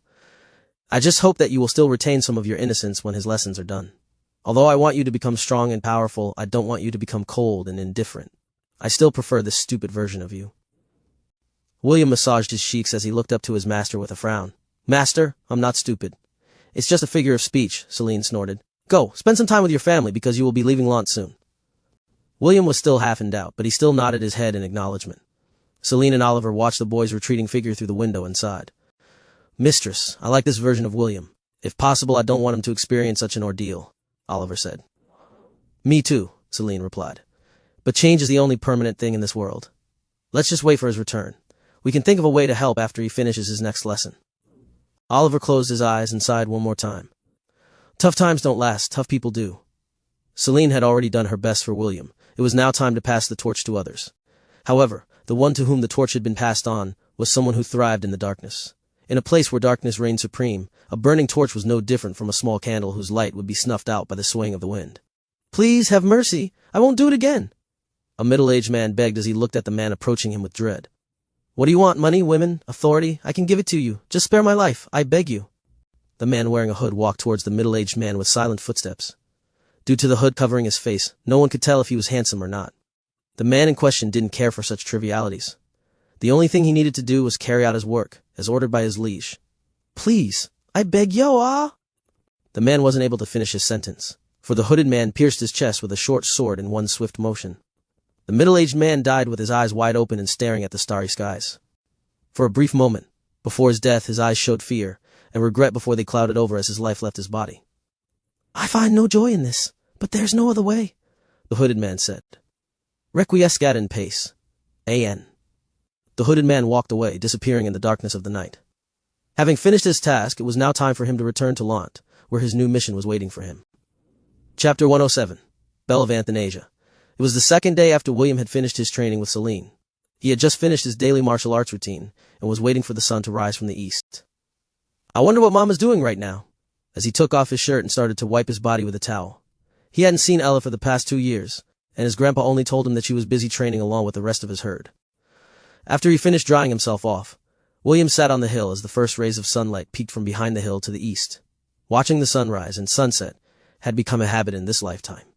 It reminded him of the days back on Earth when he had missed many beautiful opportunities because of his illness. While gazing at the sunrise, he heard the familiar sound of receiving a notification from the system. Ding! You've received mail from the god shop. Mail? William muttered as he opened his inbox from his god shop. This was the very first time he had received mail from the system, and he was very curious about its contents. He read the mail and was surprised when he saw that there was an attachment included in it. To our beloved patron. P.S. The God of Shepherd is currently celebrating his 3021st birthday. Due to this, His Excellency David had decided to send gifts to his close friends and acquaintances. As the #1 provider of God-tier artifacts since time immemorial, the God Shop was tasked to send the gods gifts free of charge. Enclosed within this mail, Bell of Athanasia, courtesy of the God of Shepherd. It is a special artifact that is said to give happiness to the one who wears it. All goods delivered by the God Shop are in perfect condition. We will not accept claims and refunds for any damaged or defective goods. We don't handle that shit. Did you like our services? Please leave us a review on our website. We will automatically delete 3 stars reviews and below. Anyone who dares to leave bad reviews will be cursed with not being able to raise their PPs ever again. Yours truly, God Shop Manager, serving you since time immemorial, Bell of Athanasia. William summoned the bell from the God Shop and used his appraisal skill to check its information. Bell of Athanasia. This bell used to belong to Amalthea, who was sometimes called the Tender Goddess. She left the bell in the care of the God of Shepherds, when she rose to the starry skies to become a constellation. Grants +10 enhancement bonus to all stats. Nourishes the wearer's body to always keep it healthy. Grants immunity to poison. Enhances the effect of all nurturing skills. Form. William read the information and agreed that it was a very good artifact. However, there were some question marks included in the information, and he had no idea what it meant. System. Is there something wrong with my appraisal skill? To answer the host's question, the level of the appraisal skill you currently possess is unable to translate the information of the artifact completely. This is a very normal thing, especially for sacred or divine artifacts that belong to deities and gods. I see. William nodded his head in understanding. Forgot to not do something detrimental to me. Forgot, I need to greet him with a happy birthday as well. William replied to the mail of the manager of the God Shop and respectfully asked him to pass a message to the God of Shepherds. William thanked David in his letter and greeted him with a happy birthday. He also apologized and promised to make an offering the next time he went to a temple, as thanks for David's generosity. After sending his reply, he once again looked at the bell in his hand. From all angles, it looked like an ordinary silver bell with no special features. If not for the information he got from the appraisal skill, William would think that he was pranked by the God Shop. Me. Familiar greeting reverberated in the air, and William hurriedly stood and looked at a direction where the call came from. There he saw Ella running towards him in haste. William grinned and ran towards his mama, and the two were finally reunited after 2 years of separation. Mama, I missed you. Me, how have you been? Me. The two chatted for a long time as they asked each other what they had been doing for the past 2 years that they were not together. Ella told him that she and the other goats trained with Marcus and Thunder in the northern part of the Helen Kingdom. She added that there were also many Angorian war ibexes in the place where they trained. William listened to Ella's story, and frowned when he heard that they were treated as outsiders in the beginning. She even complained that they were attacked a couple of times by the leader of the herd of the ibexes who demanded that they submit to him. Naturally, none of the goats agreed to its demands because they already belonged to William's herd. That was where the problem started, and they were continuously harassed during their training. Not only by the goats, but the tribes who lived in that region as well. Of course, Ella and the other goats tried to fight back, but they were severely outnumbered. There were only 14 of them, and their enemies numbered in the thousands. How could they possibly win? Fortunately, Marcus was with them, and Ella told the red-headed boy that the senior shepherd of Lant had a long talk with the chief of the tribe. So, none of the war ibexes and the members of the tribe harassed them ever again. This allowed the goats to train in the harsh environment of the northern region, where blizzards and hailstorms happened on a regular basis. In turn, William told Ella his training with Owen, Trent, Dwayne, and Celine. Naturally, he downplayed the harshness of the training in order to not make Ella upset. The two talked for a long time until it was almost lunchtime. Mama, I have something for you. Me? This is a divine artifact and I want you to have it, Mama. William presented the silver bell to Ella and rang it a few times. Me. Ella bleated softly when she saw the bell. Her instinct was telling her that it was a very precious object and she felt touched that William was planning to give it to her.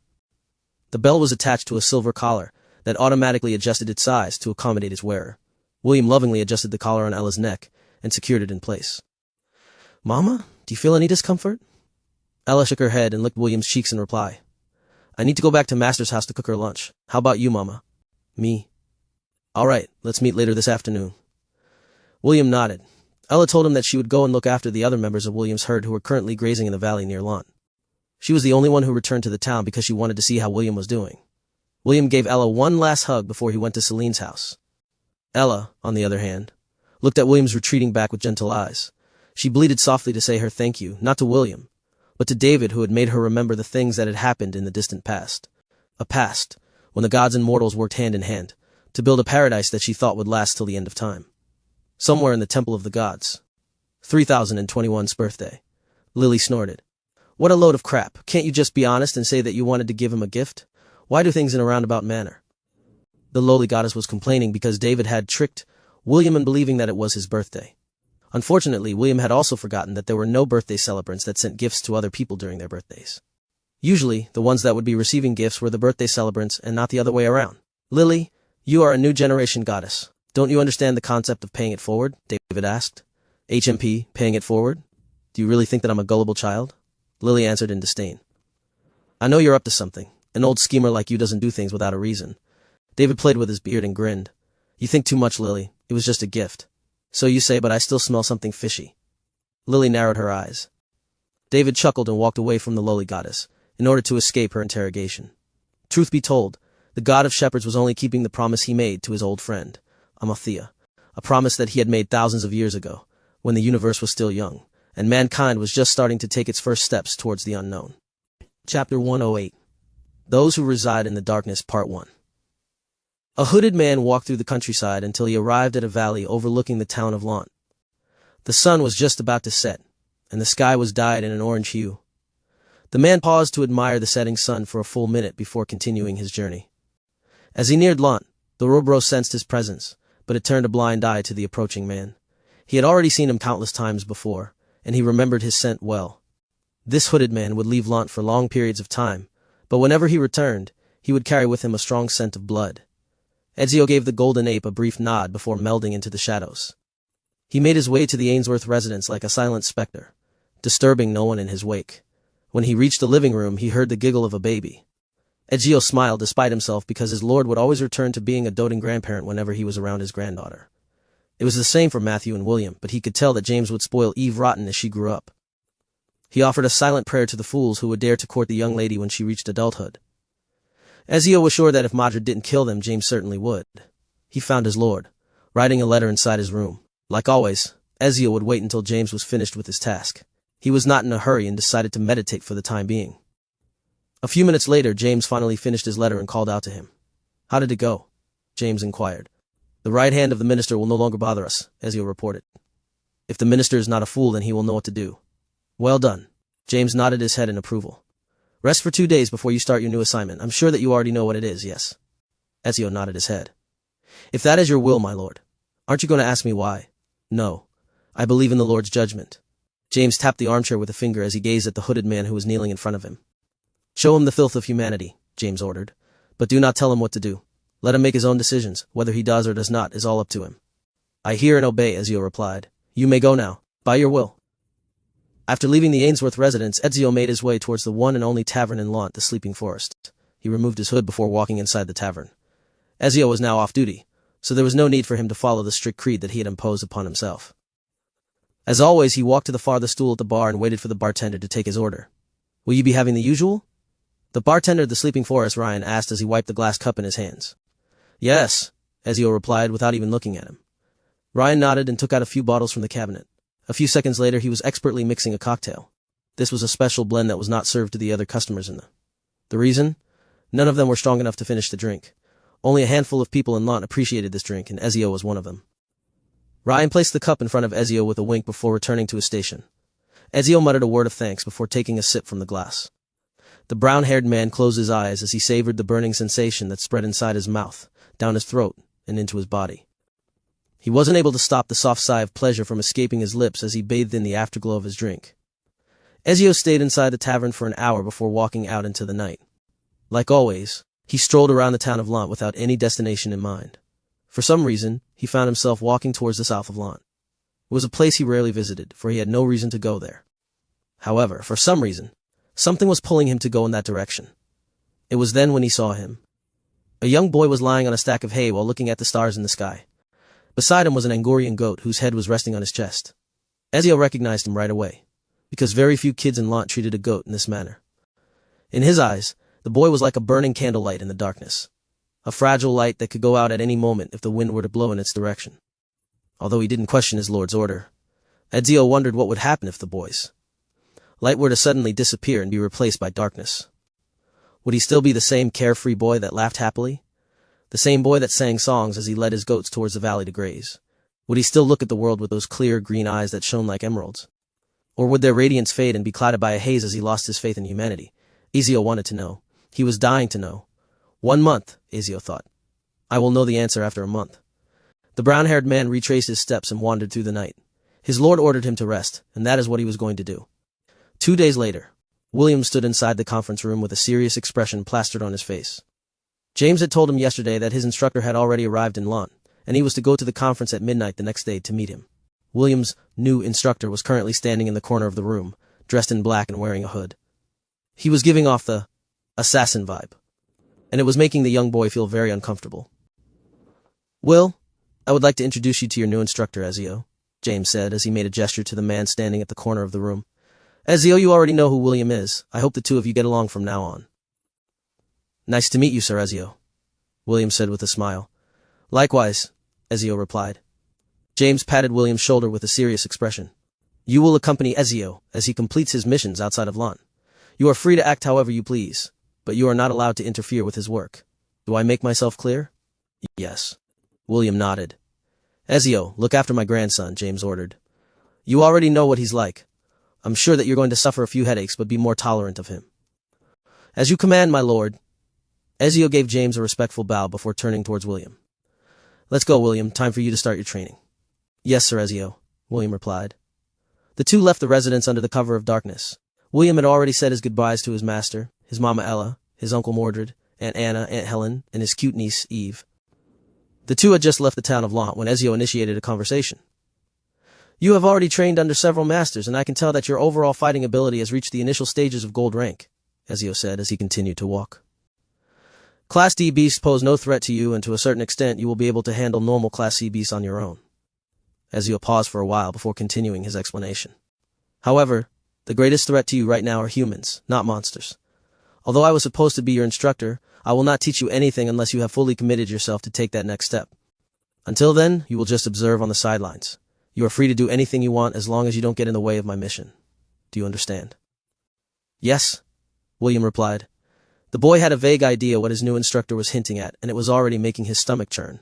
He hoped beyond hope that he was only overthinking things. Unfortunately for William, that small hope in his heart disappeared completely as his world was dyed red. Chapter 109, Those Who Reside in the Darkness, Part 2. The thick scent of fear, despair, helplessness, and pain permeated the air as William looked at his blood-stained hands. Everything around him had fallen into chaos, and fires ravaged every tent as far as the eyes could see. The crying of several infants could be heard nearby, as their mothers did their best to assure them that everything was going to be all right. Shouts filled with anger, curses, and heartbreak. Laughter filled with ridicule and contempt.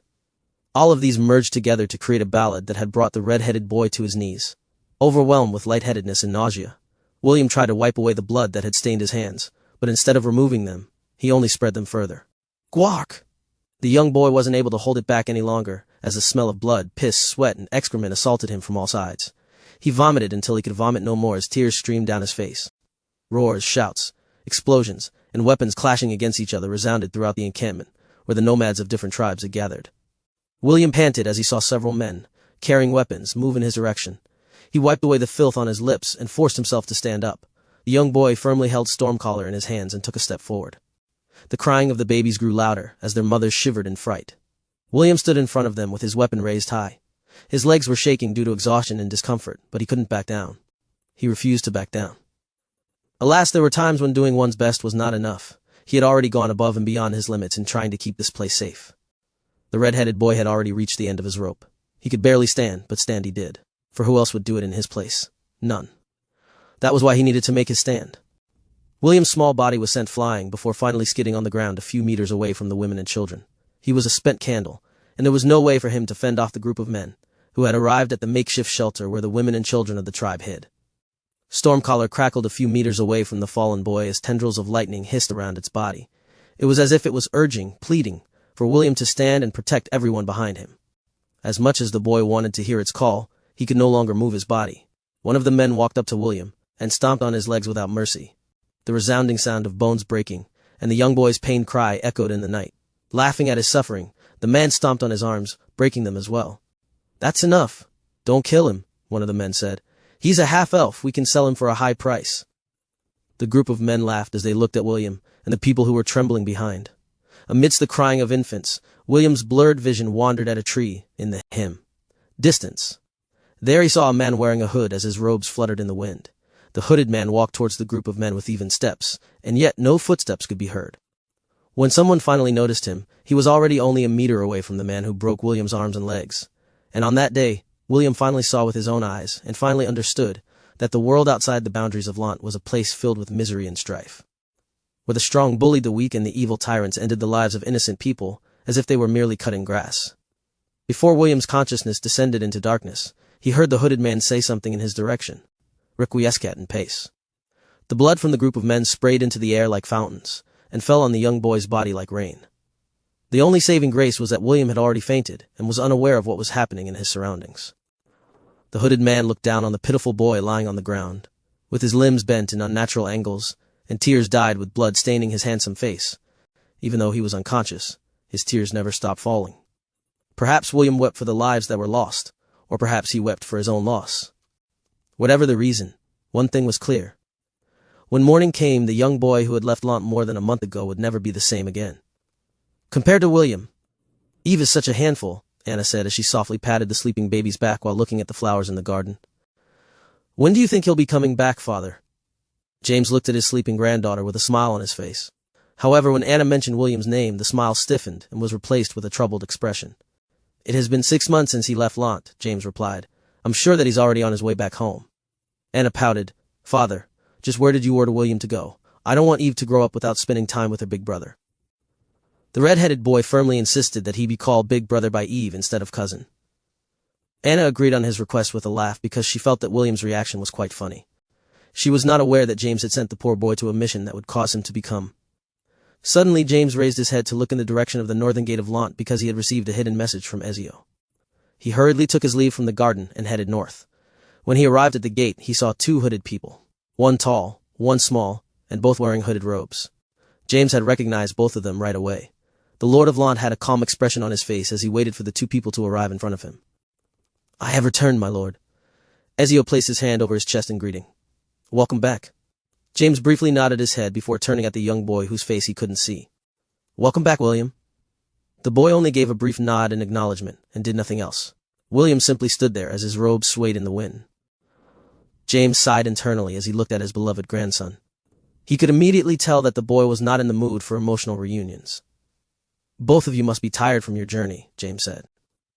"Let's go back to the residence. I'll ask Helen to prepare something good for the 2 of you." "I'm not going." James frowned as he gazed upon the hooded boy standing in front of him. "I'm not going to the residence," William stated. "I'm going to Master's house." William didn't wait for James' reply and walked past him. The old man wasn't angered by William's actions. No. He couldn't possibly get angry because deep inside he was feeling very guilty. James could only look at his grandson's retreating back as he walked towards the south of Lant, where Celine's residence was located. Sighing for the second time, he motioned for Elyon to follow him back to the residence. He wanted to hear his detailed report on what his grandson had experienced during his half-year absence from Lant. Chapter 110. Why is human life so fragile? "How many?" James asked.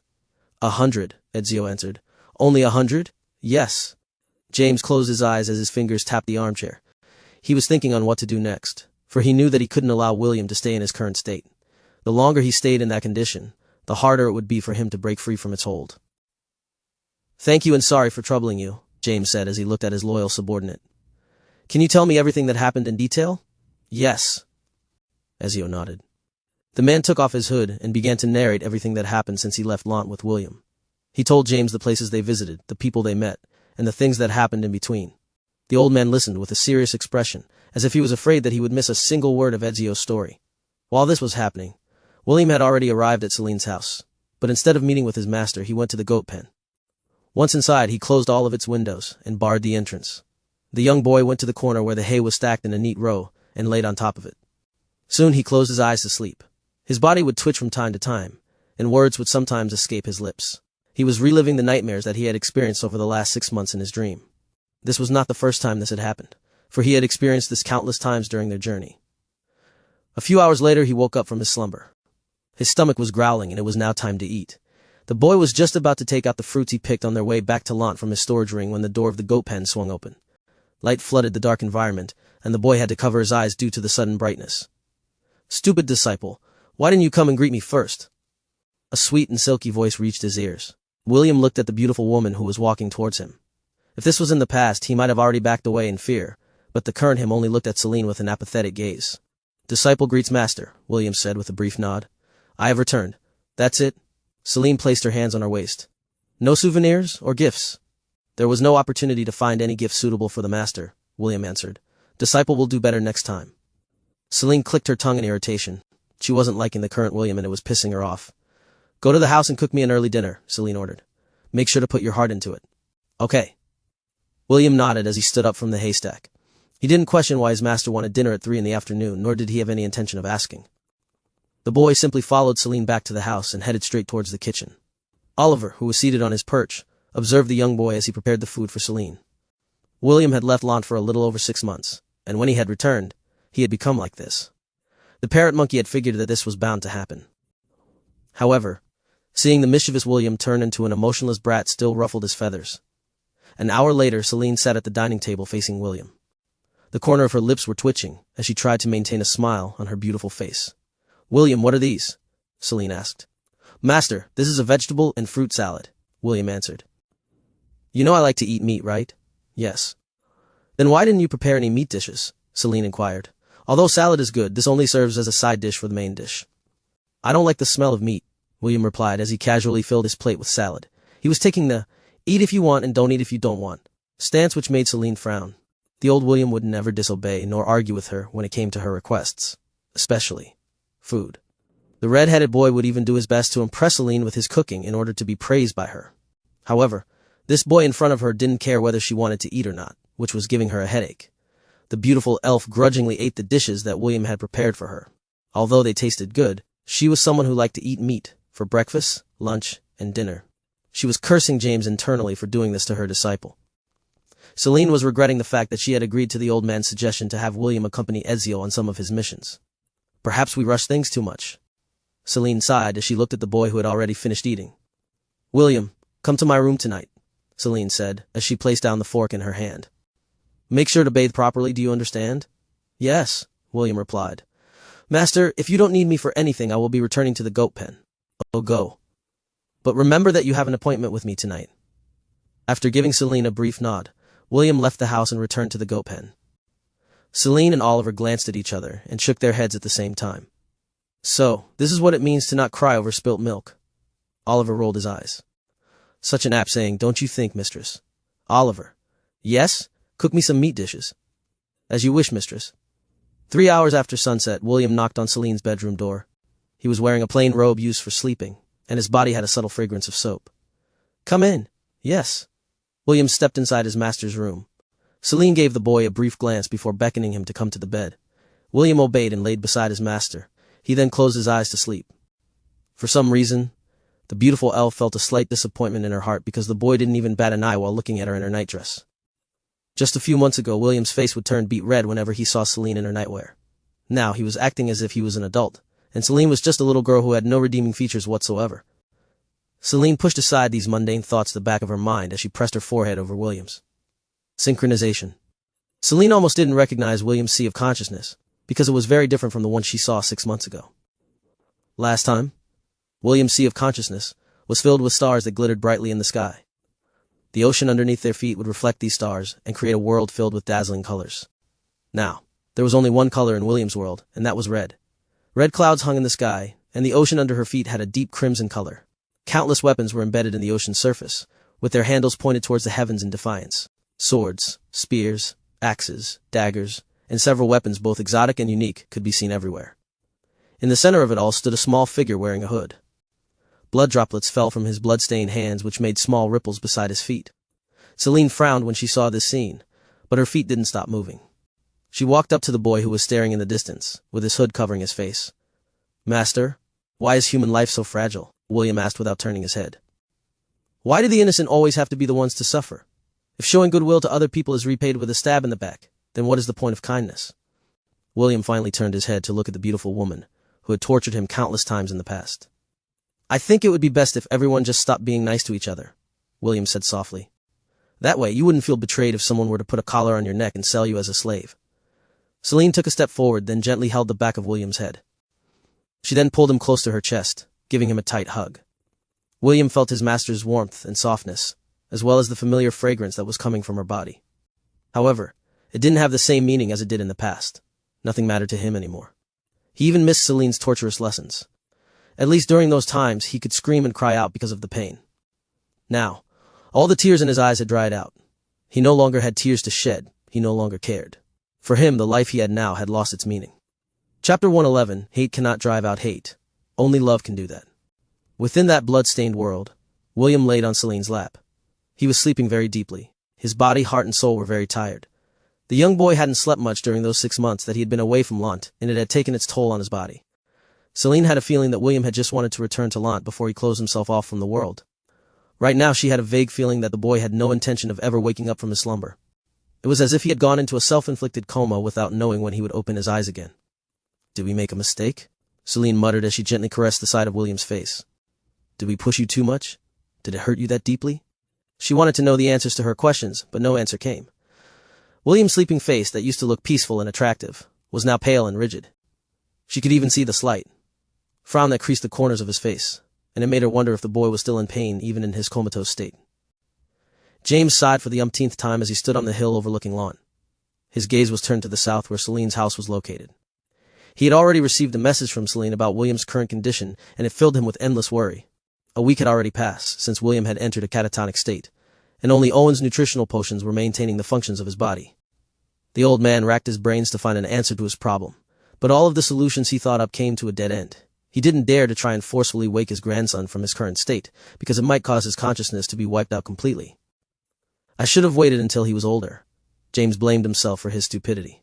Everything was going smoothly and I ruined it all. While James was in the midst of his self-blame, the sound of a bell reached his ears. The old man raised his head to look behind him and saw Ella walking in his direction. For a brief moment, James thought that he saw a look of disapproval on the goat's face. When the goat was only a meter away from him, she turned her back and kicked him. James was completely caught by surprise and didn't have time to defend himself. He never thought that the goat that he had raised since she was a young kid would attempt to kick him when he was feeling down and depressed.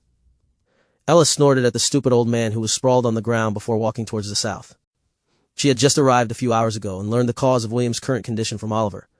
Knowing the perpetrator for her baby's suffering, Ella was very keen to give him a good beating. However, after giving the old man a full-powered kick, she didn't have the heart to do any follow-up attacks. After all, she could tell with a glance that James was also suffering. After arriving at Celine's house, Ella conversed with Oliver and asked him to help move the sleeping William to the goat pen. Although Celine was reluctant to move her disciple from her bed, she still agreed to Ella's condition. She had already done everything in her power to help the boy wake up. But it all ended in failure. The beautiful elf thought that perhaps Ella would be able to pull William out from his deep sleep because the two of them had been together for a very long time. With her help, William laid comfortably in a pile of hay inside the goat pen. I'll leave him in your care, Ella, Celine said after making sure that the boy was sleeping comfortably. Me. Ella nodded in response. Celine gave her one and only disciple one last glance before leaving the goat shed along with Oliver. Although they didn't show it on their faces, they hoped that Ella would be able to create a miracle. Ella laid beside William and looked at his sleeping face with gentle eyes. 5 minutes later, she pressed her forehead against William's and closed her eyes. A young lady with long light blue hair that reached down to her waist walked towards the center of the blood-stained world. From all angles, her proportions were perfect and even more curvaceous than Celine. She wore a sleeveless fairy-like dress that fluttered gently, as if a soft breeze was moving past her body. The weapons that were present in the background made her look like a Valkyrie that had come to pick up the soul of a brave warrior to bring to Valhalla. Her light purple eyes, that were as bright as William's when he was still a baby, stared in the distance where a floating figure could be seen.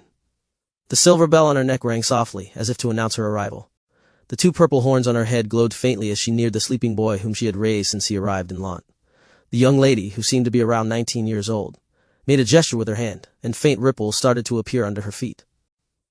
If William could see the lady who had intruded inside his world, there was a high chance that he would go in a daze, even in his apathetic state, due to her incredible beauty. As if pulled by an invisible string, William's body slowly floated towards the lady with light blue hair. When he arrived in front of her, the first thing the lady did was to take off the hood that covered his head. Ella gazed down at William with a gentle expression. She felt sad that the young boy had ended up this way, and regretted the fact that she hadn't given James another kick earlier. Darkness cannot drive out darkness, only light can do that, Ella said softly as she held William in a loving embrace. Hate cannot drive out hate, only love can do that. A celestial throne appeared in the air above her that glittered like the stars in the sky. Ella floated in the air, carrying William, and sat on the throne like an empress. With a gentle tug, she unclasped a lock of her fairy-like dress that was located on the back of her neck.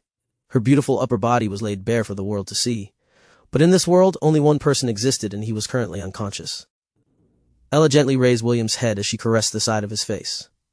You still haven't lived your life to the fullest, so why are you so eager to cross to the other side? Do you think that I will allow you to go? If you want to give a message to the world, let it be simple. As simple as the life of a shepherd. William's lips parted as they had done countless times in the past.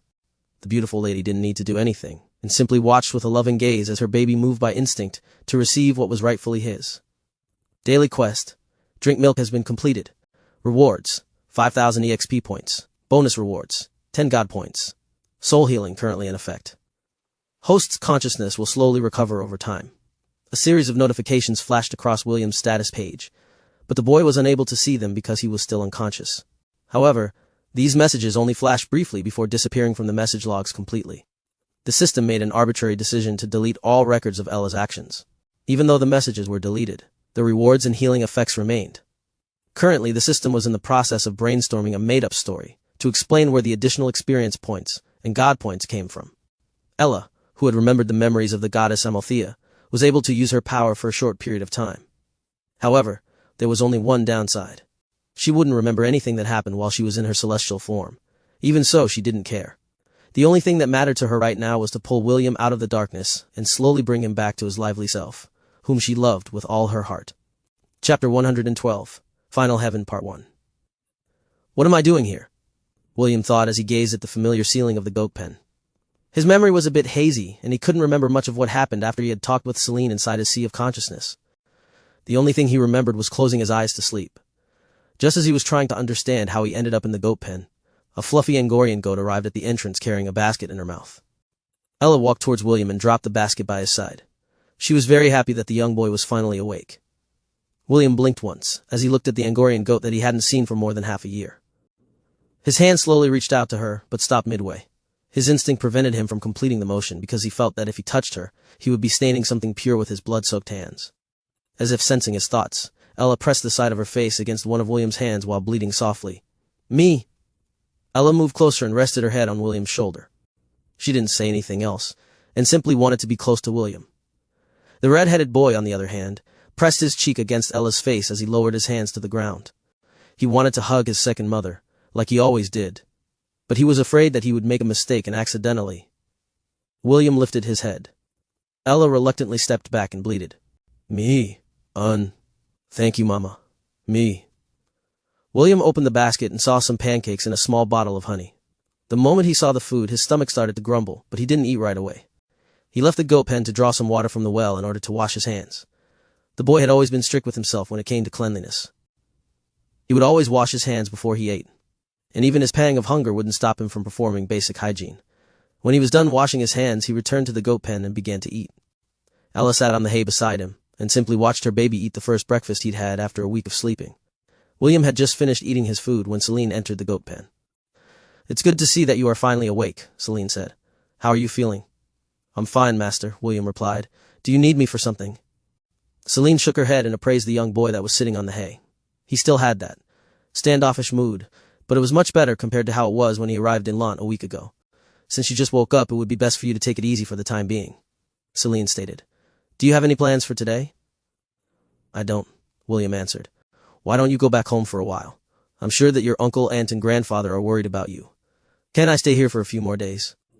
William didn't really want to return to the Ainsworth residence at this time. Although he didn't hate his grandfather, he didn't want to be around other people right now. He didn't want to hear laughter. He didn't want to hear kind words. He didn't want to feel the warmth of humans. Seeing his determined stance, Celine had no choice but to give him some space. Okay, you can stay here for as long as you want, but you must eat on time, Celine reminded him. Understand? Yes. William nodded. Should I cook for you later, master? No. Celine shook her head. Sick people should just rest and recover. William understood the hidden meaning behind his master's words. Celine was indirectly telling him to keep his salad to himself. Honestly, the boy was also not in the mood to cook anything. The reason why he offered to cook was just to show respect to Celine since she was his master. After the beautiful elf left William alone, the young boy laid down once more on the stack of hay. Like he said earlier, he had no intention of going anywhere. What he wanted was to be left alone. He placed his hands on the back of his head as he stared at the ceiling. For some reason, ever since he woke up, he felt more calm and at peace. This was the first time that he had felt like this since he left Elyon to accompany Elyon on his mission. Suddenly, he felt a slight pressure on his stomach. Ella had laid beside William and used the boy's tummy as her pillow. The boy's hand moved unconsciously to brush her head, but it stopped halfway before dropping to his side. Sorry, Mama, William thought. I'm afraid that I might accidentally hurt you if I touch you. In order to clear his thoughts, he started the breathing exercises that Elyon had told him to calm his senses. William inhaled slowly through his nose, and exhaled just as slowly using his mouth. 10 minutes later, he finally regained his calm and closed his eyes to dive into a sea of consciousness. When William opened his eyes, he was surprised to see that at the center of his world there was a patch of blue sky. Aside from that, he also sensed that the thick scent of blood in the air had also lessened. As he was wondering what was going on, he sensed someone entering his mindscape. William immediately summoned Stormcaller and took a fighting stance.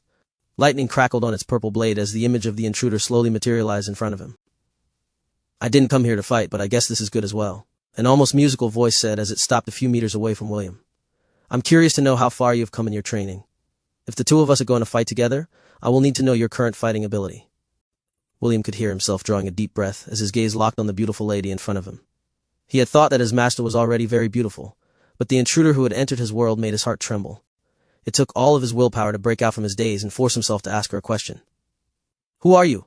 William asked as he pointed his spear towards a lady with light blue hair who was making his heart beat wildly inside his chest. How did you manage to enter my sea of consciousness? Although he didn't sense any malicious intent coming from her, the young boy had developed a mild sense of paranoia after everything that he had experienced outside of Elyon. I will tell you the answer after you beat me. The beautiful lady smiled as she summoned a bow made up of crystals. With her declaration, she fired a magical arrow aimed at William's chest. The boy used his movement technique, Heavenly Phantasm, to dodge and at the same time charge in her direction. Ella smiled because this was the first time that she was fighting against William.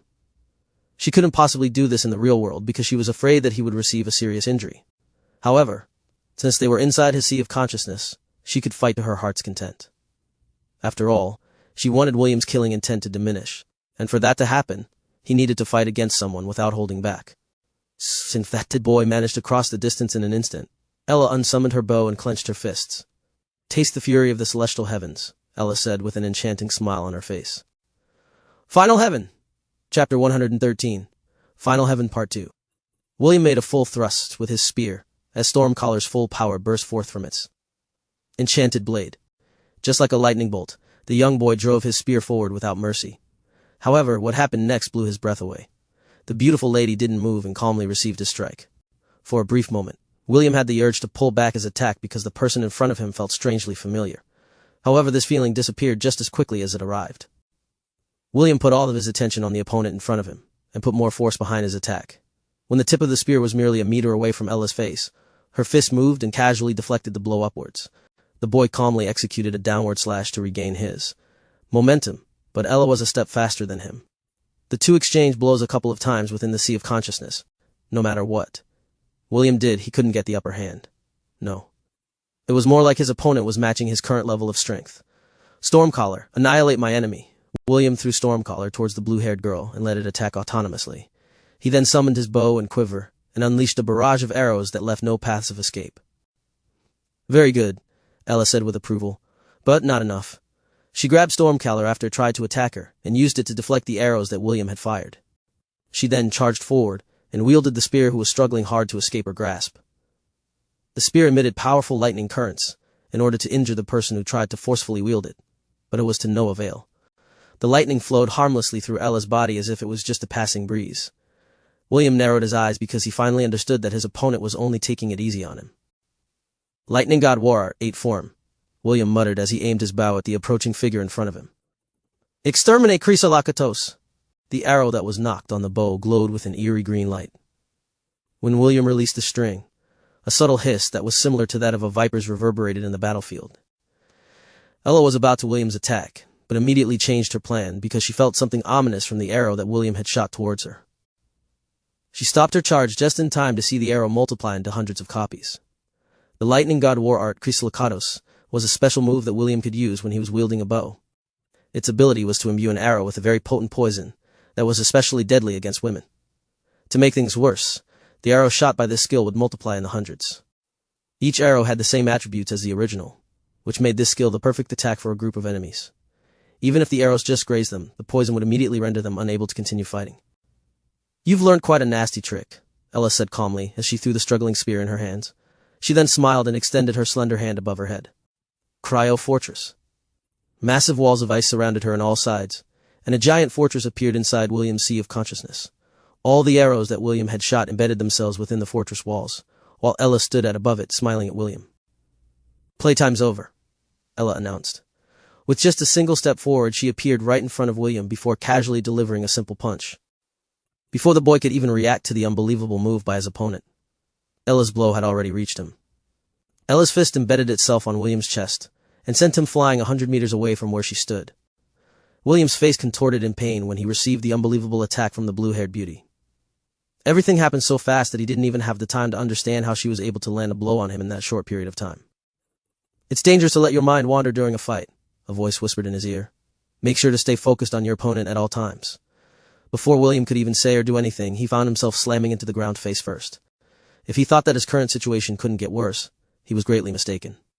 The moment his face slammed on the ground, a foot stepped on his back and delivered another powerful blow that made the ocean ripple under William's body.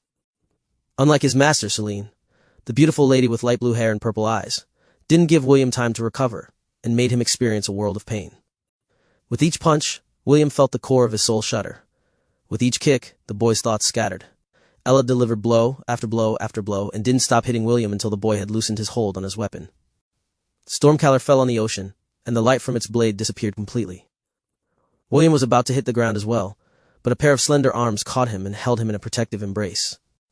"You've gotten a bit stronger," Ella whispered in the unconscious boy's ears. "Well done." Ella floated into the air. A second later, a celestial throne appeared, and she sat there while cradling the unconscious boy in her arms. She unclasped the lock on the back of her neck that supported her upper clothes. It will not be easy to return William to his former self, and Ella understood that a consistent and gradual recovery was the most optimal choice. Because of that, she was willing to give her baby her full support, and nourish both of his body and soul, in order to aid in the healing process. Soul healing currently in effect. Host's consciousness will slowly recover over time. When William woke up, he found himself inside the familiar goat pen. The interior of the pen was bathed in an orange light, for the sun was just about to set. The young boy fell into a daze as an elusive memory briefly passed through his mind before disappearing completely. "I think I'm forgetting something very important," William frowned as he propped himself to a sitting position. He closed his eyes and thought for a long time, but he couldn't grasp the fleeting memory that momentarily appeared after waking up. When the feeling finally subsided, the boy scratched his head in confusion. "If I forget it, then it's not important." Just as he was about to stand up to go to Celine's house, a shadow appeared at the entrance of the goat pen. Ella walked towards William carrying a basket in her mouth. She placed it beside the boy and bleated. "Thank you, Mama," William said. "Me?" William hadn't noticed it, but Ella did. When the boy said thank you to her, the corner of his lips lifted a little. It was as if his body was remembering how to smile, but it was still rusty and needed more maintenance for it to work properly. Ella's eyes softened because she knew that the old William was starting to rise up to the surface once again. During the next few days, Anna would visit William with her daughter Eve to check on his condition. She would even place Eve beside William in order for her daughter to get to know her older cousin better. William was afraid to touch the baby, but he was also afraid that rejecting Anna's advances would break her aunt's heart. That's why he did what he could do to the best of his abilities, and sat straight without moving an inch. He allowed his little cousin to crawl all over him, stick her fingers up his nose, pull his hair a bit, and sometimes, Eve would even sleep on his lap. If he reached his limit, he would give his aunt a pleading gaze, and Anna would take that as a sign their family bonding time was up. Anna would then take Eve away, and thank William for playing with her daughter. With the help of Ella's nourishment, William was starting to open his heart again. This was also why the red-headed boy did his best to endure the presence of his adorable cousin, who seemed to be hell-bent on getting a reaction from him. Days passed, weeks passed, months passed. Finally, in the 4th month, the young boy stepped out of the goat pen and walked towards the hill overlooking Lant. He breathed in the fresh morning air and stared at the darkness. The sky was slowly brightening in the east, but the sun had still not risen. His left arm was hugging Ella's body, who was sharing her warmth with him, as both of them waited for the sunrise. When the sun finally poked its head above the horizon, the first rays of light illuminated the world. William's light green eyes, that had regained their clarity, shone like emeralds as he took in the sights and sounds of the beautiful world where he was born. Darkness cannot drive out darkness. Only light can do that, William muttered.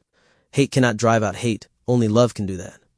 For some reason, these words would come to his mind from time to time. He had a nagging feeling that someone had told him these words before, someone very close to him. However, no matter how much he tried to seek the owner of these words, only an elusive figure with light blue hair appeared inside his head. Me. Yes, Mama. It's a beautiful sunrise. Me. William softly caressed the side of Ella's body as he looked at the town of Lant, a small town in the countryside, where everyone was living a peaceful life and away from the horrors of the world. A small piece of paradise in a land ravaged by strife. Master, do you like it? William asked. I made sure to use all my skills in cooking it. It's not bad, but can you please add some meat next time? Celine replied. Although I am an elf, I am not a vegetarian. Master, vegetables are good for your body, William countered Celine's argument. It keeps the skin smooth and makes you look young and healthy. After the meal, William left to return to the Ainsworth residence. When the boy was no longer in their sights, the beautiful elf smiled as she gave Oliver a sidelong glance. The parrot monkey rolled his eyes to the side before flying to the kitchen in order to prepare some meat dishes for Celine. Both of them didn't want William to go into a relapse, so they didn't dare to cook any meat when he was around. Although it was a hassle, the two endured for the sake of their disciple. Chapter 114. The choice is up to you to make. Feeling bolstered by the sunrise, William soon found himself facing off against a powerful foe that was twice as strong as a terror hand. Why don't you hold her? Anna asked. A pair of clear blue eyes looked up at him, and William could feel his heart beating wildly inside his chest. Aya! Eve said as she gazed at her big brother with renewed excitement. Hello, Eve, William replied with a stiff smile on his face. The 2-year-old girl had crawled up to William the moment he'd returned to the Ainsworth residence, which created this awkward scene. William lightly coughed because he didn't know how to respond to his Aunt Anna's request. If was the William of a year ago, he would definitely hug, squish, and kiss Eve to oblivion. However, right now he was afraid to hold the delicate baby for fear that he would not be able to control his strength and accidentally hurt her. Seeing this scene, James came to the rescue and picked his cute granddaughter up from the floor. William is still unable to control his strength due to his training, James explained. He's just worried that he might harm his cousin, so he is not in a hurry to hold her. Anna frowned as she gazed at her nephew. Is that why you're not playing with her? Yes. William nodded. Sorry, Aunt, I really want to play with Eve, but I don't want to hurt her. Eve giggled and grabbed a fistful of William's hair. It was as if the little girl was challenging her big brother to hurt her. The young boy could only smile helplessly as the little baby tugged on his hair while laughing. While this was happening, James whispered to Helen and asked her to cook something nice to celebrate William's return. However, he also added to make the dishes void of any meat. The headmaid nodded her head in agreement and headed towards the kitchen. James looked at his grandson, who was getting bullied by his granddaughter, with a smile. After having her fill of playing with her older cousin, Eve felt sleepy, so Anna decided to return her to their bedroom to sleep. Come with me, William, James said, as he walked towards the conference room without even waiting for the young boy's reply. William followed behind his grandpa with a calm expression. Ella decided to stay in the living room to give the two some privacy. Although she was curious about what James was planning to tell William, she knew that it would be better if she gave both of them some space. Inside the conference room, do you hate me? James asked. No, William answered. In fact, I am very thankful. Thank you, Grandpa, for letting me see the dark side of the world. William bowed respectfully to his grandfather. During his 4 months of recovery, he had time to think about many things. Among those things was why James decided to let him accompany Ezio on his missions. What William experienced was a culture shock, although he had heard and imagined that such things were happening in the southern continent. Seeing them personally made him question the knowledge he had about the world he was currently living in. It was a painful lesson that brought William to despair.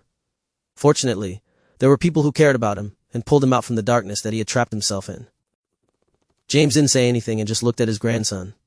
He was already old and understood that some words need not be spoken between men. I'm very happy that you had shaken off the fetters that bound you, but the current you is no good, James said with a serious expression. Jay ain't live your life being unable to trust and touch people again, so a new round in order to fix this issue.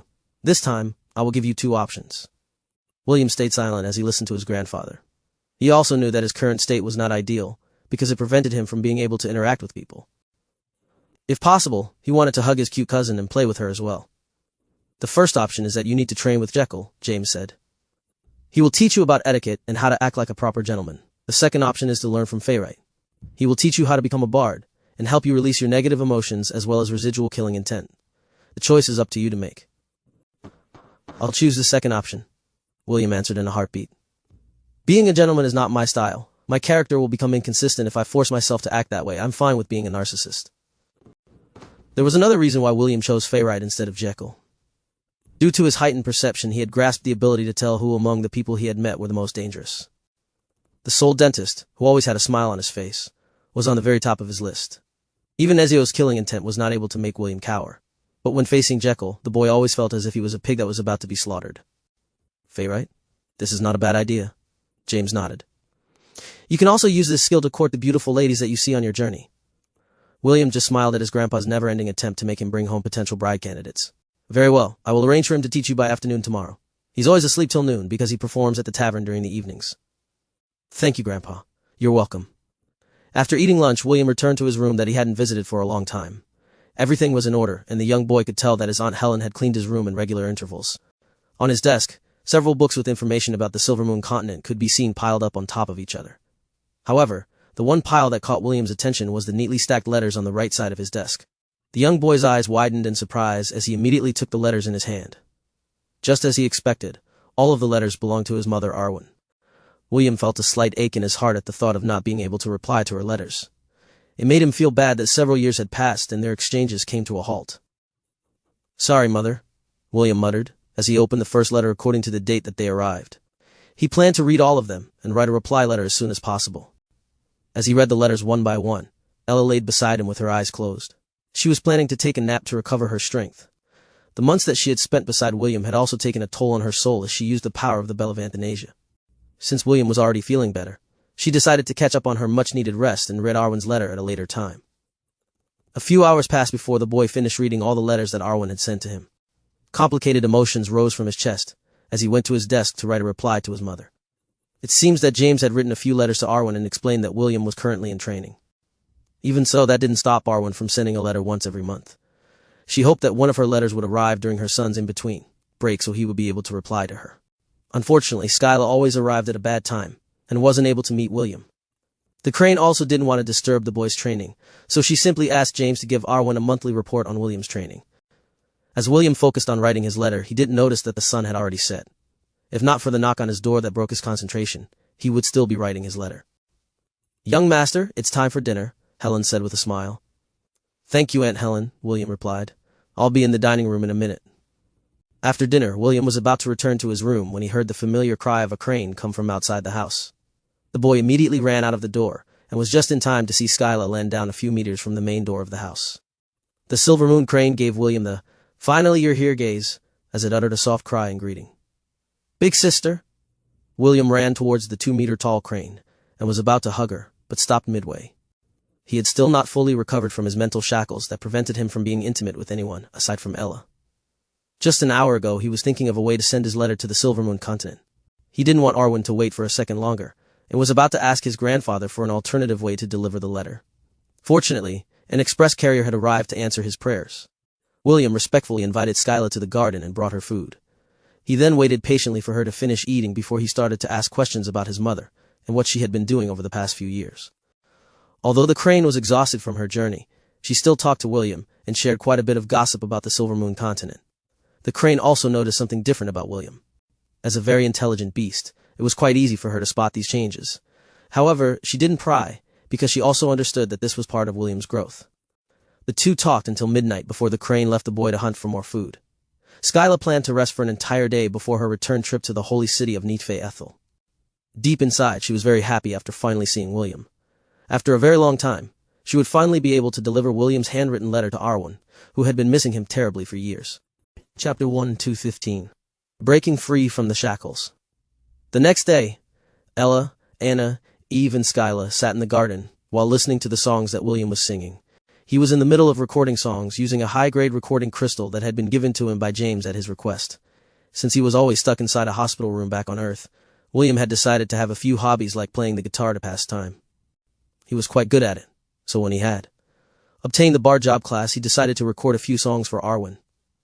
This way, his mother would always hear his voice and not miss him too much. Due to the power of the job class, William's playing skills were enhanced to another level. Not only that, his voice was smoother and more captivating. The songs he recorded were Disney songs that he had loved since he was a child. Songs like, Do You Feel the Love Tonight, Fly the Distance, My Whole You World, and Beauty and the Bestie. Anna was quite curious about how William learned these songs because she had never heard them before. The young boy only said that he had heard the songs during his travels outside of Lont. The songs were like a lullaby for Eve, and the little girl slept peacefully while William was doing his one-man concert. That night, Skyla spread her wings and embarked on her journey towards the Silver Moon continent. She was quite in a hurry to return back home and let Arwen listen to her son's performance. The crane knew that her partner would cry tears of joy the moment she heard William's songs, and it made her determination to return as soon as possible burn brighter. The next day, Fayrite sat beside William as he taught him the proper way to perform in front of people. When you sing a song, you should smile, Fayrite said while holding his lute. You might not believe it, but when you are smiling, your heart smiles as well. This will empower our songs because us bards must always sing from our heart. The stronger the emotion, the stronger the power of our songs. With a song, we can raise the morale of an army, or make them weep bitter tears. We can make the hearts of ladies swoon, or make the children dance to our tune.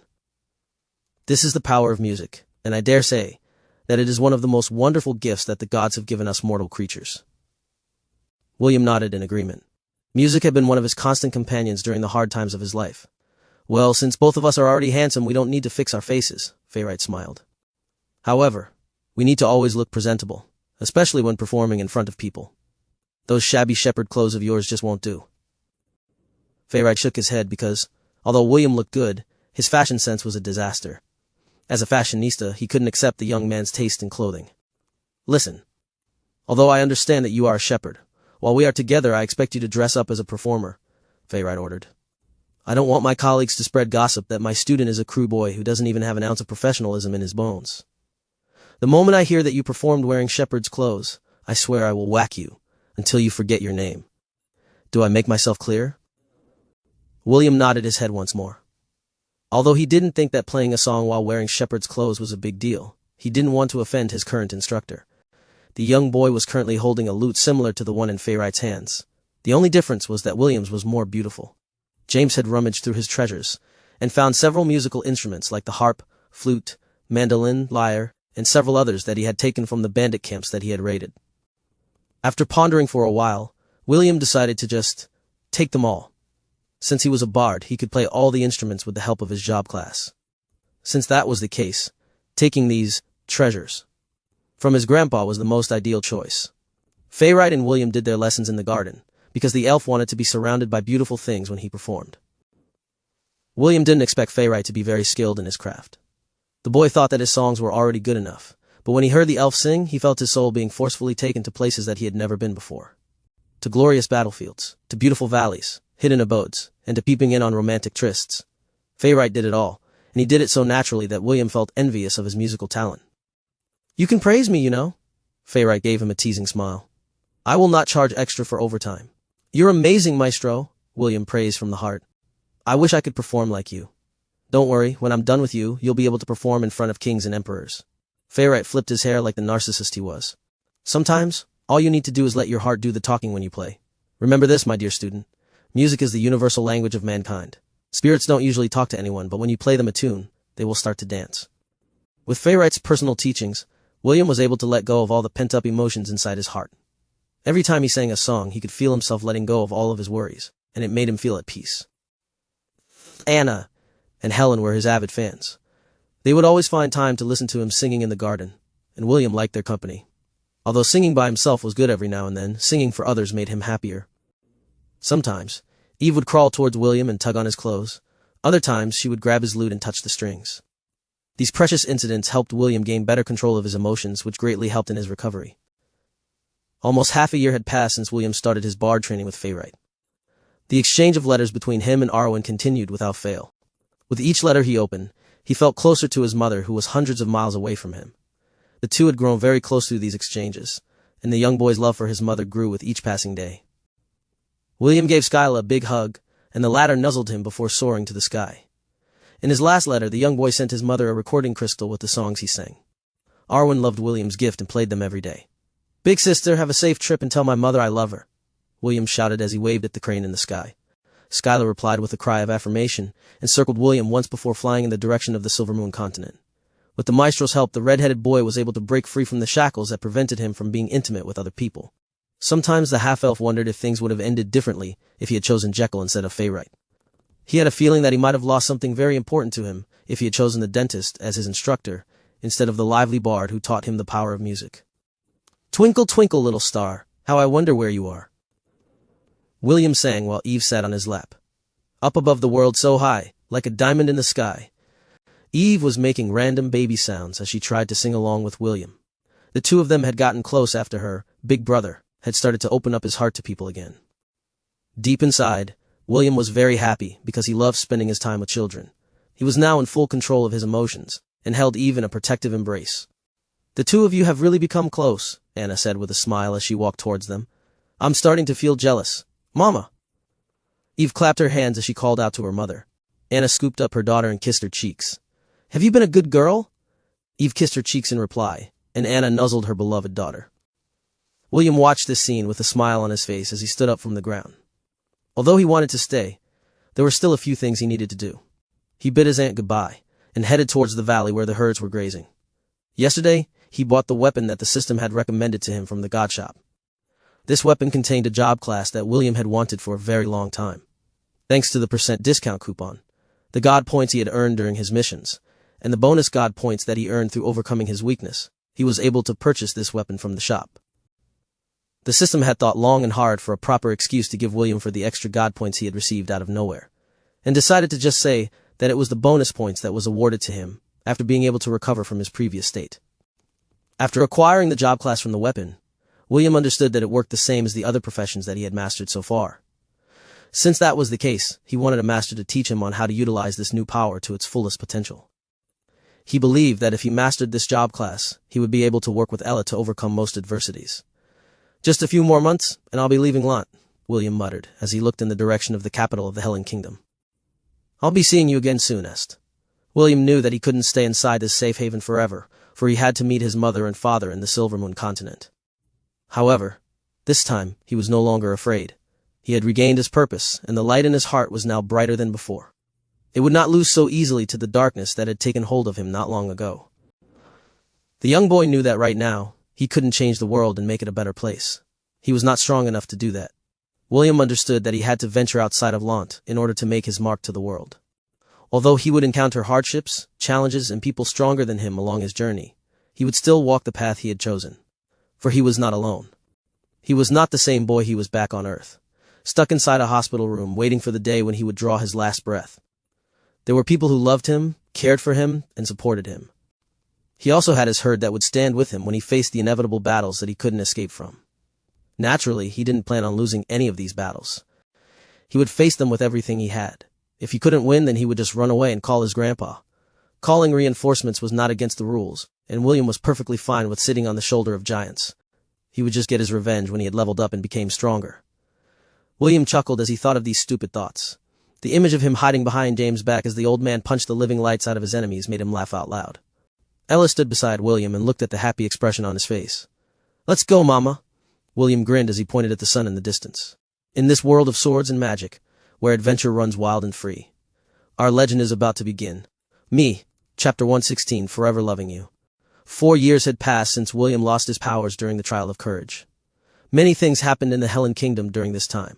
Just like James predicted, after the king had settled the aftermath of the beast tide, he sent those who had performed meritorious service to reclaim the lands that had lost their owners. Due to James' immediate action, Fuchsia and Xenar fell under the control of Lant. The nobles made a ruckus, but the king quieted them down with the merits that James had acquired during the battle at Windkeep Citadel.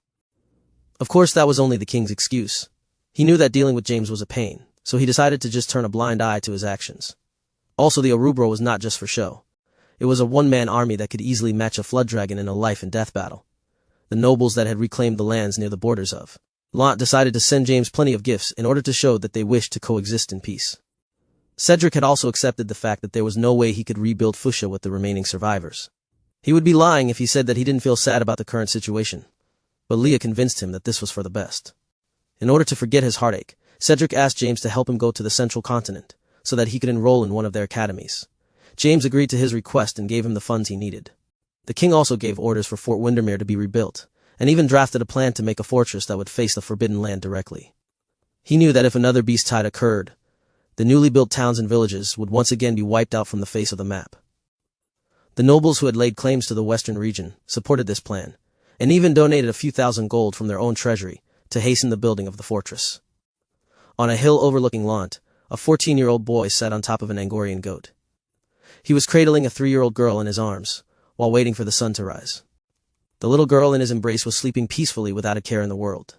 She was the treasure of the Ainsworth family, Eve von Ainsworth. Me. Ella bleated softly. Eve, time to wake up, William said, as he lightly poked his little cousin's cheeks. The sun is about to rise. The little girl's eyelids fluttered. A pair of innocent blue eyes that were more beautiful than sapphires drowsily looked up at William. Good morning, Eve.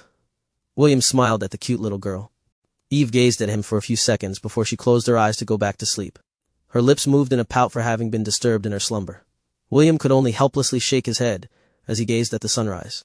He couldn't possibly force her adorable cousin to enjoy the sunrise with him. While taking in the morning light, he heard footsteps coming from behind him. Judging from the weight of every step, William judged that it was none other than his grandpa James. Our little darling is still sleeping? James asked as he stood beside Ella and William. Yes, William replied. She woke up a minute ago, but decided to go back to sleep. Then let her sleep, James said fondly. Girls need their beauty sleep. Indeed, William agreed. The two of you spoil Eve too much. Anna made her way to her father-in-law and nephew with a smile on her face. I'm afraid that no one would dare to court Eve when she comes of age with the two of you guarding the front door. HMP, if anyone dares to court my darling granddaughter, I'll break their legs, James snorted. Only their legs. It would be best if we break their arms as well, William proposed. My cute cousin is too precious. What if those bastards try to touch her with their filthy hands? Indeed, we should break their arms as well, right? Anna glared at the overprotective duo. The two of you better not get in the way of her love life. Okay. The two men glanced at each other. Clearly, they only agreed on the surface, and would definitely cripple anyone who dared to lay their hands on Eve when she grew up. The silence of the early morning was broken by the cry of a white crane. William raised his head and saw the familiar spirit beast that had first visited Lant when he was 10 years old. A minute later, the 2-meter-tall crane landed beside Ella and looked at William with a gentle gaze. Thank you for your hard work, big sister Skyla, William greeted with a smile. How is mother? She doing well? The white crane nodded her head. William returned the sleeping Eve to Anna and dismounted Ella's back. He then caressed the head of the white crane before retrieving the parcel tied to her leg. James and Anna shared a knowing glance and returned to the residence together. They wanted to give William some privacy to read his mother's letter. Big sister, there are a few things that I need to do today, so I can only write the reply letter around noon, William said in an apologetic tone. The white crane nuzzled the side of William's face before giving him the, I understand look.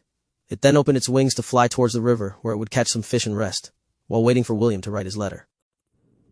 William opened the letter in his hands, while Ella rested her head on his shoulder. It was as if she wanted to read the letter that was sent by her baby's mother. Just like always, William read the letter out loud so that Ella could also hear its contents. To my beloved William, spring has arrived in Nightfee Ethel, and the silver moon flowers have started to bloom. I wish that you could see them, but that will have to wait until you are old enough to travel to the Silver Moon continent. Your grandfather and grandmother are doing well, and they love the gifts that you sent them last time. They were still enamored by the recording that you sent as well. They even make sure to play it whenever we have guests in our house. My 2 disciples also loved your singing, and were quite curious about who composed the songs that you sang. I know that it might be a hassle, but can you send more recorded songs in your next letters? I promise to treat them better than our own family heirlooms. Since they all know that I am currently writing a letter, they are expecting you to send another batch of gifts when Skyla returns to my side. I know it is a bit troublesome, but do your best, okay? William chuckled as he read the part about his grandparents. He had also exchanged letters with them in the past, and he found out that they were more eccentric than his grandfather James. Due to Ella's nudging, he once again focused his attention on reading the letter in his hands. If I remember correctly, by the time this letter arrives in Lant, you will be preparing for your journey towards the capital of the Helen Kingdom to enroll at the Royal Academy. I am not familiar with the quality of education in the human kingdoms, but I pray that you learn a lot during your stay at the academy. Remember, go there to study and not to fool around with girls. You are still too young for that, so you should focus on your studies. Don't be like your father who attracted all sorts of ladies left and right. Skyla is more familiar with the Helen Kingdom than me, so I'm sure that she will be able to deliver my letters to you at regular intervals. My beloved, I miss you, and I look forward to the day that I will be able to hold you into my arms. Until then, keep yourself safe and make sure to stay away from harm. Also, pass my love to Ella. I am forever grateful for the love that she has given you all these years. Please, bring her with you when you visit me in Nightfa Ethel. I look forward to thanking her personally. May the blessing of the moon goddesses shine on you every night. Forever loving you, Arwen Ainarian Ainsworth. William kissed the letter after reading it. His eyes were moist as he carefully folded the letter before placing it inside the Ring of Conquest. Mama, after a few years, we will go to the Silver Moon continent to visit Mother, William said softly. Me. Ella nodded her head. She was also looking forward to her meeting with William's birth mother. If Ella could talk to Arwen in private, she would thank her for bringing William into her life. Without her baby, she would have lived her life as an ordinary Angorian goat, and would never have gotten the chance to experience the things that she had experienced during the time that she had stayed by William's side. Chapter 1 and 17. March towards the capital.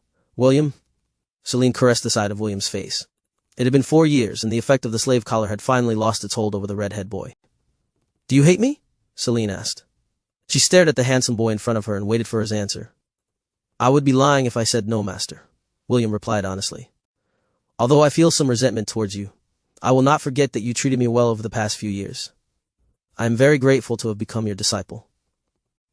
Celine smiled and patted the boy's head. I will remove the collar now. You must be sick and tired of wearing it this entire time.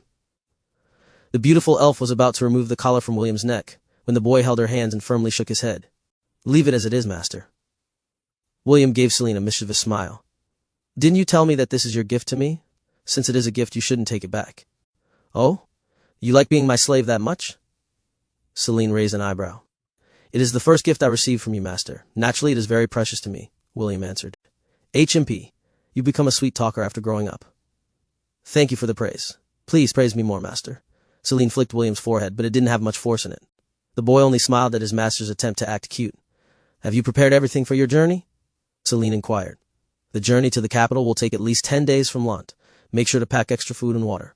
Although you can hunt and find water along the way, it will be best to have food and water in stock, in case of emergency. I already have, master, William answered. Aunt Helen gave me enough food and water to last me half a month. Good. Celine nodded her head. The Royal Academy is a good place to learn. Just make sure to stay out of trouble, do you understand? Don't worry, master. Even if I don't go looking for trouble, trouble will definitely look for me. That is what I am afraid of. Celine sighed helplessly. To be honest, she was very satisfied to have William as her disciple. Although he had lost his magic power, he never stopped doing his best to strengthen himself. Over the past few years, she made sure that he developed a very strong resistance against curses and poison to the best of her ability. After all, Celine would become a big joke if her acquaintances were to find out that her disciple was easily affected by curses, which was the specialty of dark magicians.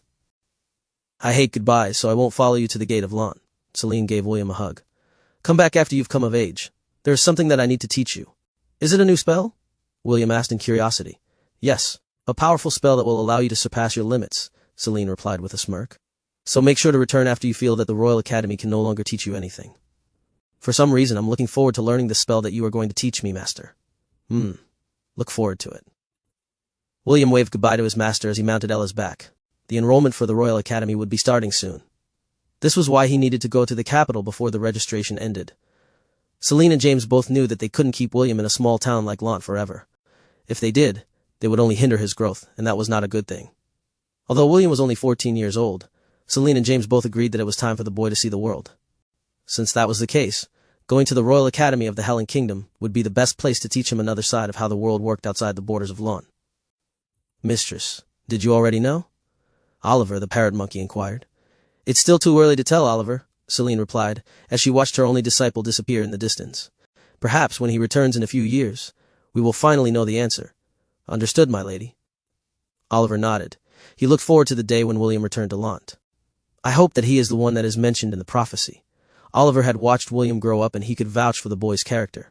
However, just like his mistress Celine said, it was still too early to tell whether the red-headed boy was the one that would fulfill the elven prophecy.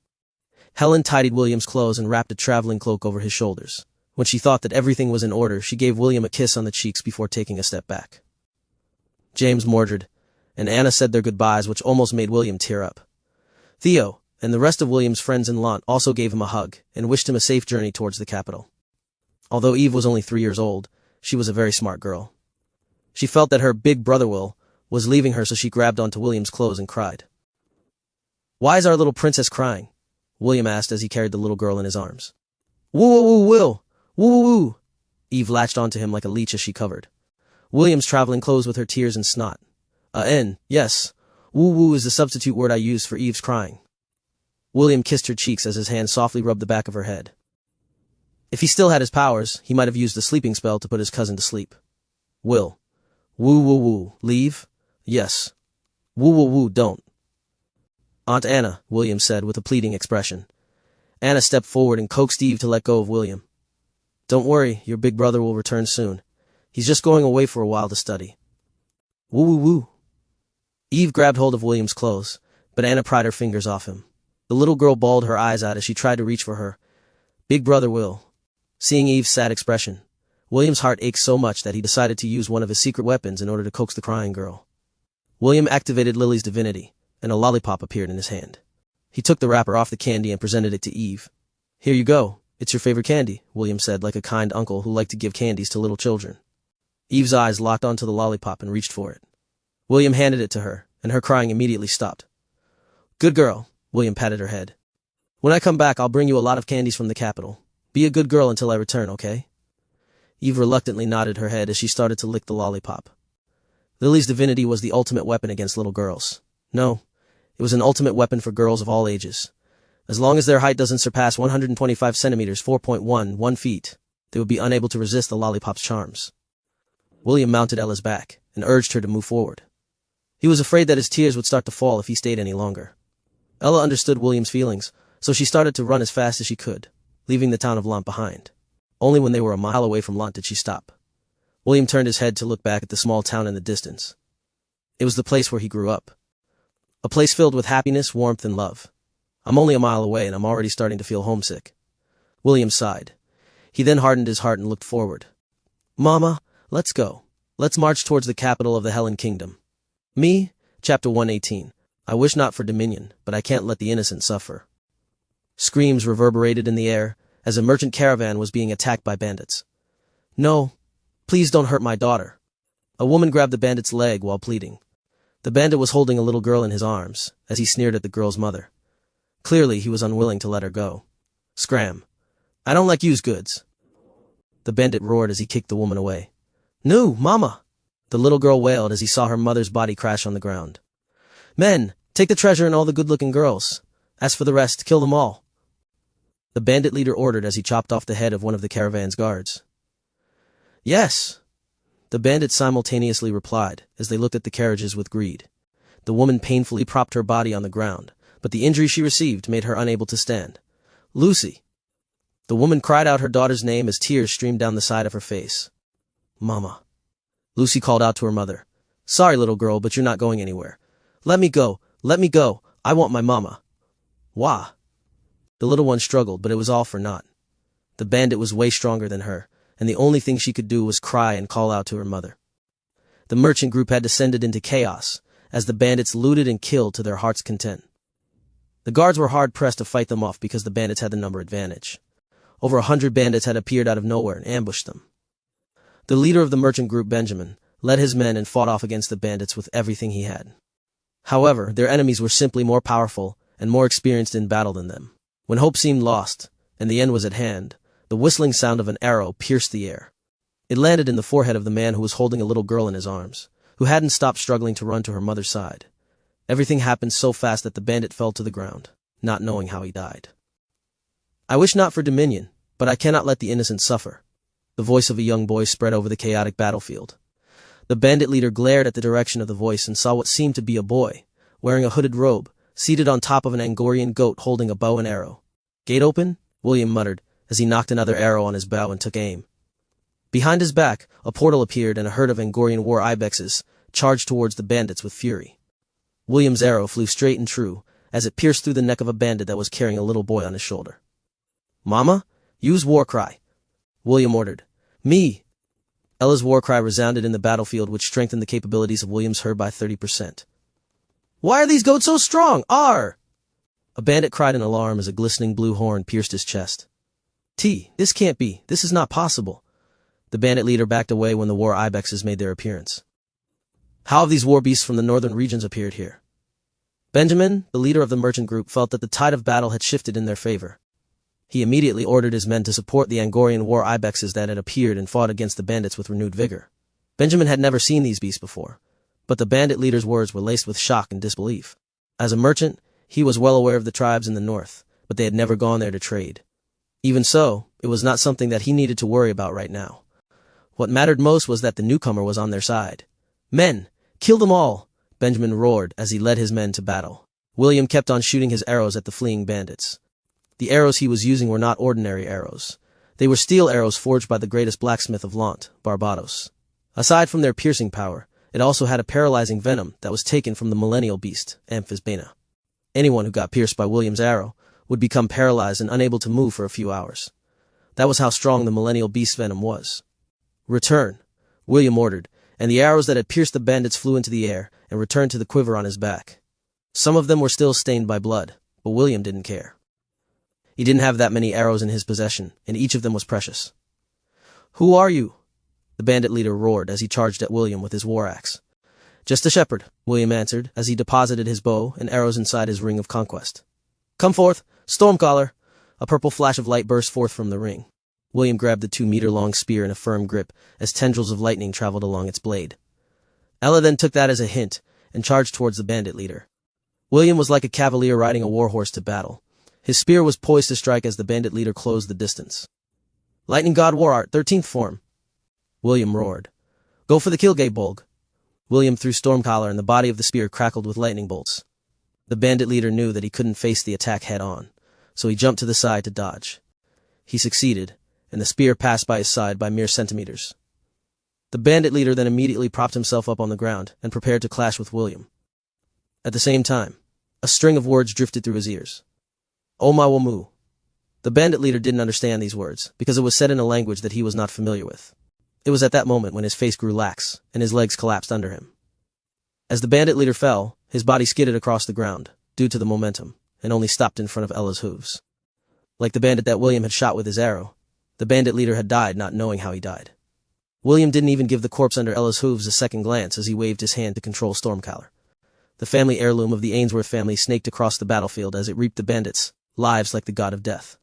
When the last bandit fell dead on the ground, Benjamin and his men cheered and raised the weapons in their hands to proclaim their victory.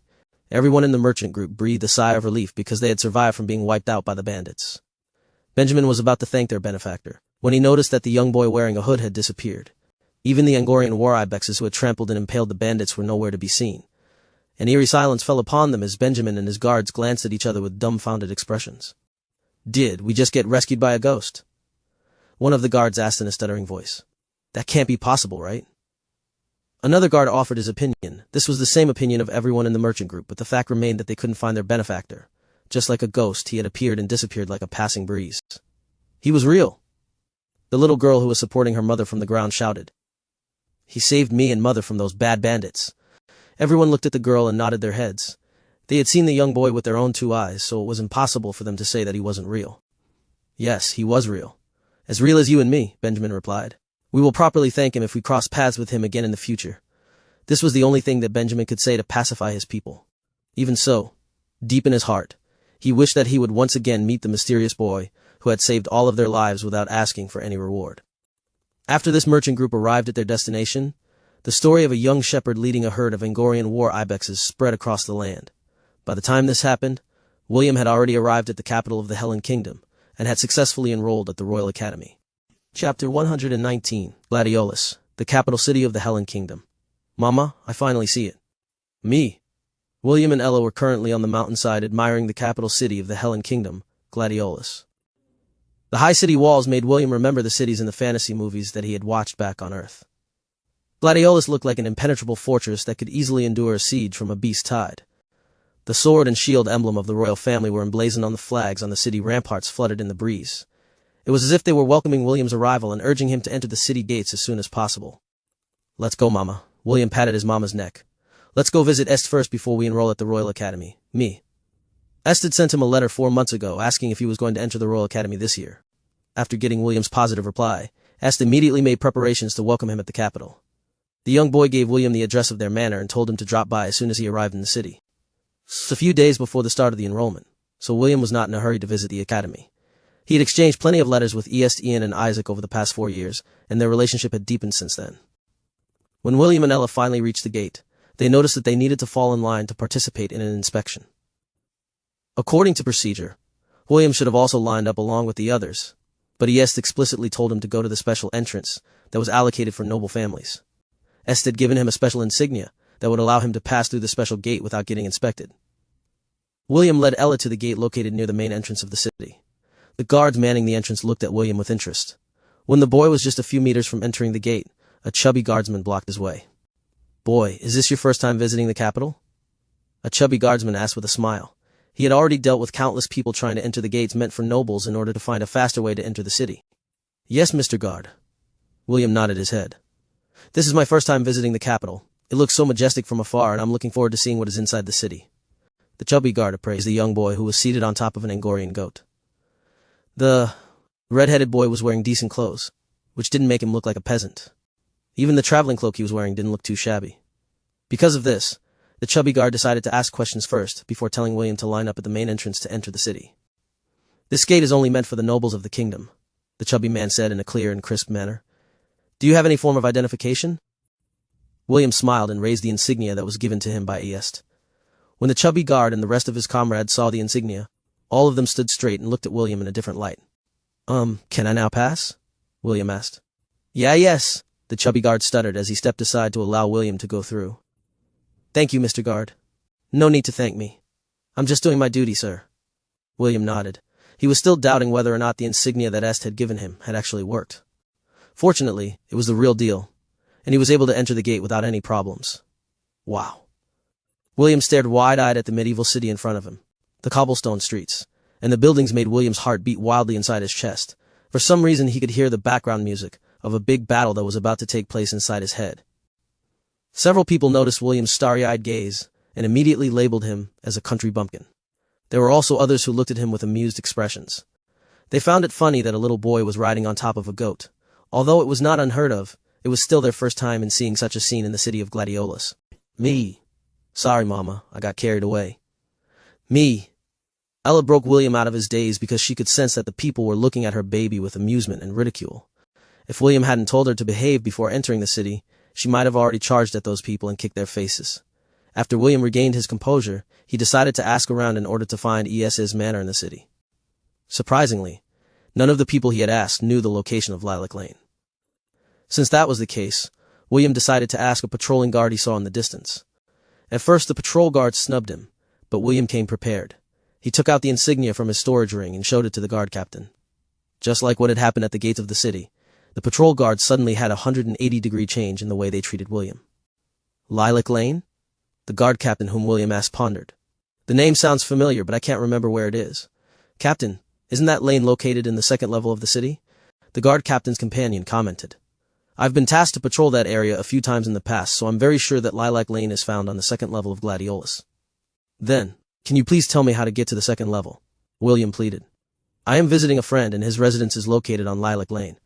"It can't be helped." The guard captain nodded. "Since you are familiar with the place, take this boy to the checkpoint of the second level. Make sure to return after accomplishing your duty." "Yes, Captain." The patrol guard smirked at William. "Let's go, boy. It's not every day I escort a shepherd in Gladiolus." "Thank you, everyone." William bowed. "It's nothing. We're just doing our duties," the guard captain replied with a smile. "If you encounter any other difficulties, feel free to find me. My name is Aaron." "Thank you, Sir Aaron." William nodded his head and bid them goodbye. When William was finally out of earshot, Aaron breathed a sigh of relief. He was surprised that a little kid was carrying the insignia of the Knight Order of Gladiolus. The Knight Order had the highest authority in the city. Only people who had outstanding skills and talent could enter its ranks. Not even nobles could use their money and influence to send their family members to become a part of the Knight Order. Of course, there are also exceptions. Those who perform meritorious service for the kingdom could also join their ranks, with the king's permission. Each knight that belonged to the order was treated like a celebrity in Gladiolus. It was the position that every citizen in the Helen Kingdom strived to reach. Just how did that boy gain that insignia? Aaron thought. Did he steal it? Aaron immediately rejected this idea, because it was impossible to do so. After all, the members of the Knight Order were insanely strong. Each of them were capable of dealing with cell-level threats on their own. That only left one other possibility. The young boy had to have done something well, since no one in the Knight Order would be foolish enough to give their insignia to just anyone. Chapter 120, Reunion after 4 years. This is the place that you are looking for, the patrol guard said as he looked at the address that William had given him. Come with me. The patrol guard walked towards the gates, while William and Ella followed behind him. Before the guard and William could even introduce themselves, the gates opened and a familiar old man walked out with a smile. It has been a while, William, Herman greeted the boy in an easygoing tone. Uncle Herman, it's good to see you again, William replied with a smile. Well, it seems that the two of you are already acquainted, the patrol guard commented. I will now return to my duties. See you around, William. Thank you, Sir Braun. William waved goodbye to the kind man who helped him along the way. When the patrol guard was no longer in sight, Herman led William inside the manor. The smile on William's face stiffened when a pretty boy stood in front of the main entrance with his arms crossed over his chest. You still look as dumb as you were when you were 10 years old. Ian snorted. It has already been 4 years since then and you are still on your period, William asked. You should really see a physician. Having a period for so long might mean that you are suffering from a serious illness. Perhaps it has something to do with your brain. You're still as eloquent as ever. And you're still as annoying as ever. Both boys snorted at the same time. Clearly, although both of them had grown closer, they were still unable to stop their urge to mock each other whenever they met. Huh? Why can't the two of you get along? S sighed as he appeared behind Ian. William, welcome to Gladiolus. I will be your host until you have successfully enrolled at the Royal Academy. I am looking forward to your hospitality. William walked forward and stretched out his hand for a handshake. Est held his hand in a firm grip and shook it twice before letting go. Let's go in. I know that you are tired from your journey, Est said as he made a welcoming gesture. We've also prepared the best hay for Ella. Me. You're welcome, Ella. Est would always do his best to communicate with Ella, even though he couldn't understand her language like William. This was one of the reasons why William thought that Est was an interesting person. Besides, Ella was a good judge of character. She had already told William long ago that Est was a good person. Naturally, William trusted his mama's judgment, so he was quite happy to have Est as his friend. Est led them to the living room where a beautiful lady, with long blonde hair and green eyes, was waiting for them. She was seated on a chair and was looking at William with kind eyes. William, I would like to introduce you to my mother, Elizabeth Wells Newmont. Mother, this is my good friend William von Ainsworth. It's a pleasure to meet you, my lady. William bowed his head respectfully. The pleasure is all mine, William, Elizabeth said with a smile. I've heard a lot of things about you from Est. Feel free to call me Mother from now on. Mother? Est pouted as he clung to Elizabeth's dress. William found Est's reaction really cute, but he kept a neutral expression on his face. He didn't want to leave a bad first impression on Est's mother. What a fine young man you are, Elizabeth praised. You would be the perfect husband for my daughter, if I ever have a daughter. Elizabeth gave Est a sidelong glance before focusing her attention to William. The expression on Est's face was priceless, and Elizabeth was finding it hard to hold back the laughter that was bubbling up inside her chest. I would definitely marry your daughter if you have one, my lady, William replied with a shameless grin. Well, you'd better remember your words, little Will, Elizabeth chuckled. Who knows what the future will bring? Of course. William nodded. Good-looking men must know how to keep their promises. I'm liking you more and more. Elizabeth was quite satisfied with William's attitude. He wasn't like those noble heirs who were arrogant and stuck up. Est's mother admired William's boldness and his sense of humor. Well, I can't force this issue, Elizabeth thought. It would be best to let nature take its course. William and Ella were treated as VIPs in the Newmont residence. Even Ian did his best not to taunt William in front of Elizabeth. The hours passed by as Elizabeth listened to William's tales about London life in the countryside. Elizabeth had been born a noble and lived by the side of her young lady after she came of age. After they were sent to the Helen Kingdom, a few things happened and she was forced to leave her best friend's side. Even so, the two of them still held deep feelings for each other, and their sisterhood had remained strong over the years. William's tale was like a refreshing breeze that reminded her of her younger years. One of these days I'll go and visit Lont, Elizabeth said after hearing William's tale. Perhaps the fresh air of the countryside will revitalize my monotonous lifestyle. The life in Lont is crude, but it has a rustic charm that you wouldn't find in the city. William was like a salesman that was about to close a deal. It's the perfect place to retire and live your days in peace. Sounds like heaven. It is a piece of heaven that is nestled at the western edge of the kingdom. I'm sure that you will love it, Lady Elizabeth. I wish for that as well, little Will. My grandpa might be stingy to pests, but he treats guests like old friends. Perhaps the two of you will get along, my lady. Oh, I'm really looking forward to meeting your grandpa, Elizabeth chuckled. It would be best if I lay the foundations for a good relationship between our families. William didn't know what Elizabeth was thinking, because he was very happy at the moment. He could tell that the beautiful woman before him was really interested in visiting his hometown. After an early dinner, William and Ella retired to the room that was specially prepared for them. It was very spacious, and had a large bed. The moment William laid his head on the pillow, he immediately fell asleep. He had been camping for the past few days, and sleeping outside was not as comfortable as sleeping on a bed that seemed to be made from a marshmallow. Ella laid by his side because the bed was more than big enough to accommodate the two of them. She, too, was tired from their travels. The sound of light snores echoed along the walls of the room as the two guests slept with a dreamless sleep. William is exactly how you described him to be, Elizabeth said, as she patted her son's head. A very interesting yet mysterious boy. It's a pity that his magic power has been sealed. I'm worried about the treatment that he will receive from the academy. S sighed. Most likely he will be sent to the martial classes since he's unable to use magic. You don't need to worry about him, Elizabeth replied. Someone who has stepped forward to hold the falling sky for you will not be affected by the petty system in the Royal Academy. In fact, I'm looking forward to the mischief that he will cause. Elizabeth chuckled despite herself. I already feel sorry for the Dean of the Royal Academy. He is going to get one troublesome freshman this year. Est imagined William doing something mischievous, and couldn't help but laugh as well. He also felt that William was not someone who would take things lying down. He had already seen how he handled the situation with the disciples of the Misty sect back in Lawn. Besides, I trust him, Est thought as a blush appeared on his face. He will definitely create waves the moment he enters the Royal Academy. I am also looking forward to seeing how much he has improved over the 4 years that we haven't seen each other. Chapter 121. Enrollment Test Part 1. In the plaza, beside a lake that was located on the eastern side of the capital, a crowd of young boys and girls could be seen. They were the aspiring students of the Royal Academy, and they were patiently waiting for the registration process to begin. William literally stood out from the crowd because he was riding on top of a 1.5-meter tall Angorian goat. Almost everyone near him was looking at him with various expressions.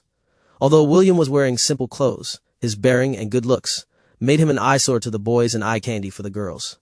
William was someone who enjoyed attention, so he made sure to get the most out of it. He waved, smiled, and winked at the pretty girls who were looking at him with starry eyes. As for boys, he ignored completely pitiful guys curse him inside their hearts. The them which made the, "Ha, what a show-off!" Ian sneered from where he stood. I thought that William would feel out of place, but it seems like he is enjoying the attention of the pretty girls, Isaac smirked. He should try to be low-key for a change, S grumbled as he narrowed his eyes. If this goes on, he will really be alienated if he gets accepted at the academy. The 3 children were watching William from the carriage that was parked not far away from the plaza. The 3 of them had already enrolled at the Royal Academy.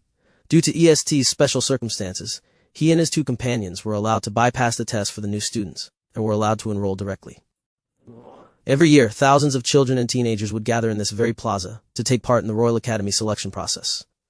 Only those that had certain qualifications would be admitted into the Royal Academy of the Helen Kingdom. When the sun was about to reach its zenith, a middle-aged man wearing a purple robe flew above the crowd and made an announcement. Everyone, thank you for coming. The first test of the Royal Academy is about to begin. The middle-aged man announced. The first test is simple. All you need to do is cross the Bridge of Iron Will, and you will be allowed to take the next test. Those who fail will automatically be disqualified from enrolling in the academy this school year.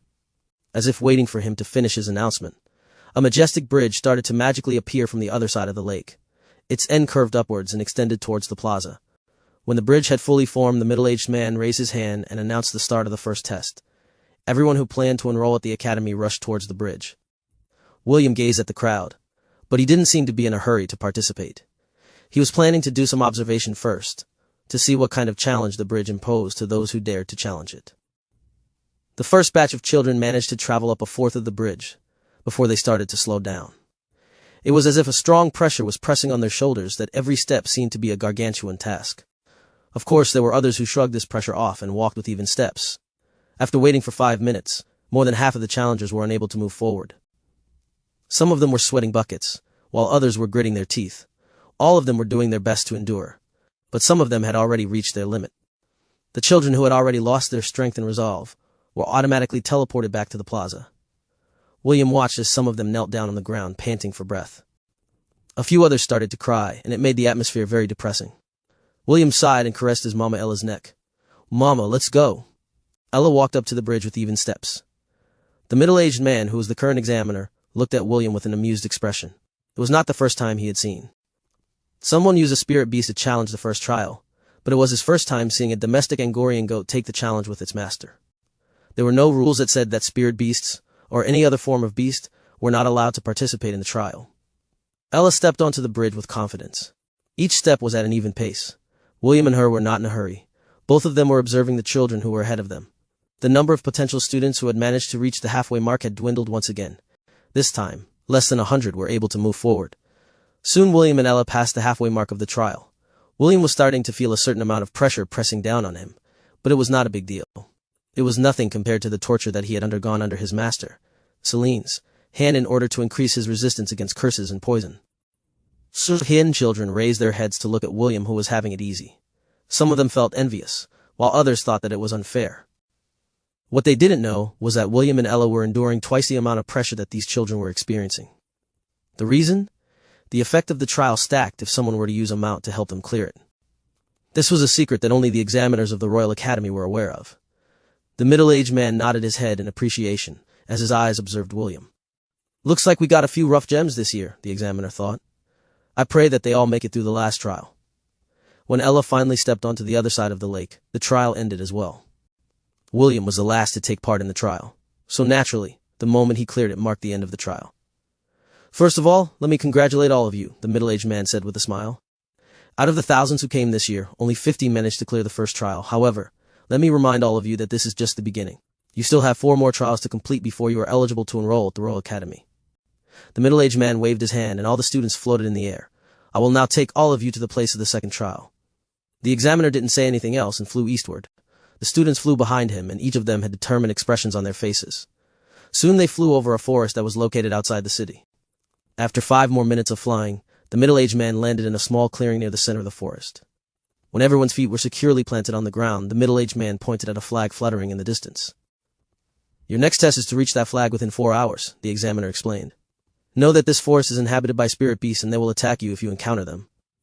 The second trial is about having the ability to reach the goal despite the adversities." The middle-aged man handed a purple crystal to the children who were taking the trial. "If you wish to give up, just crush the crystal in your hand.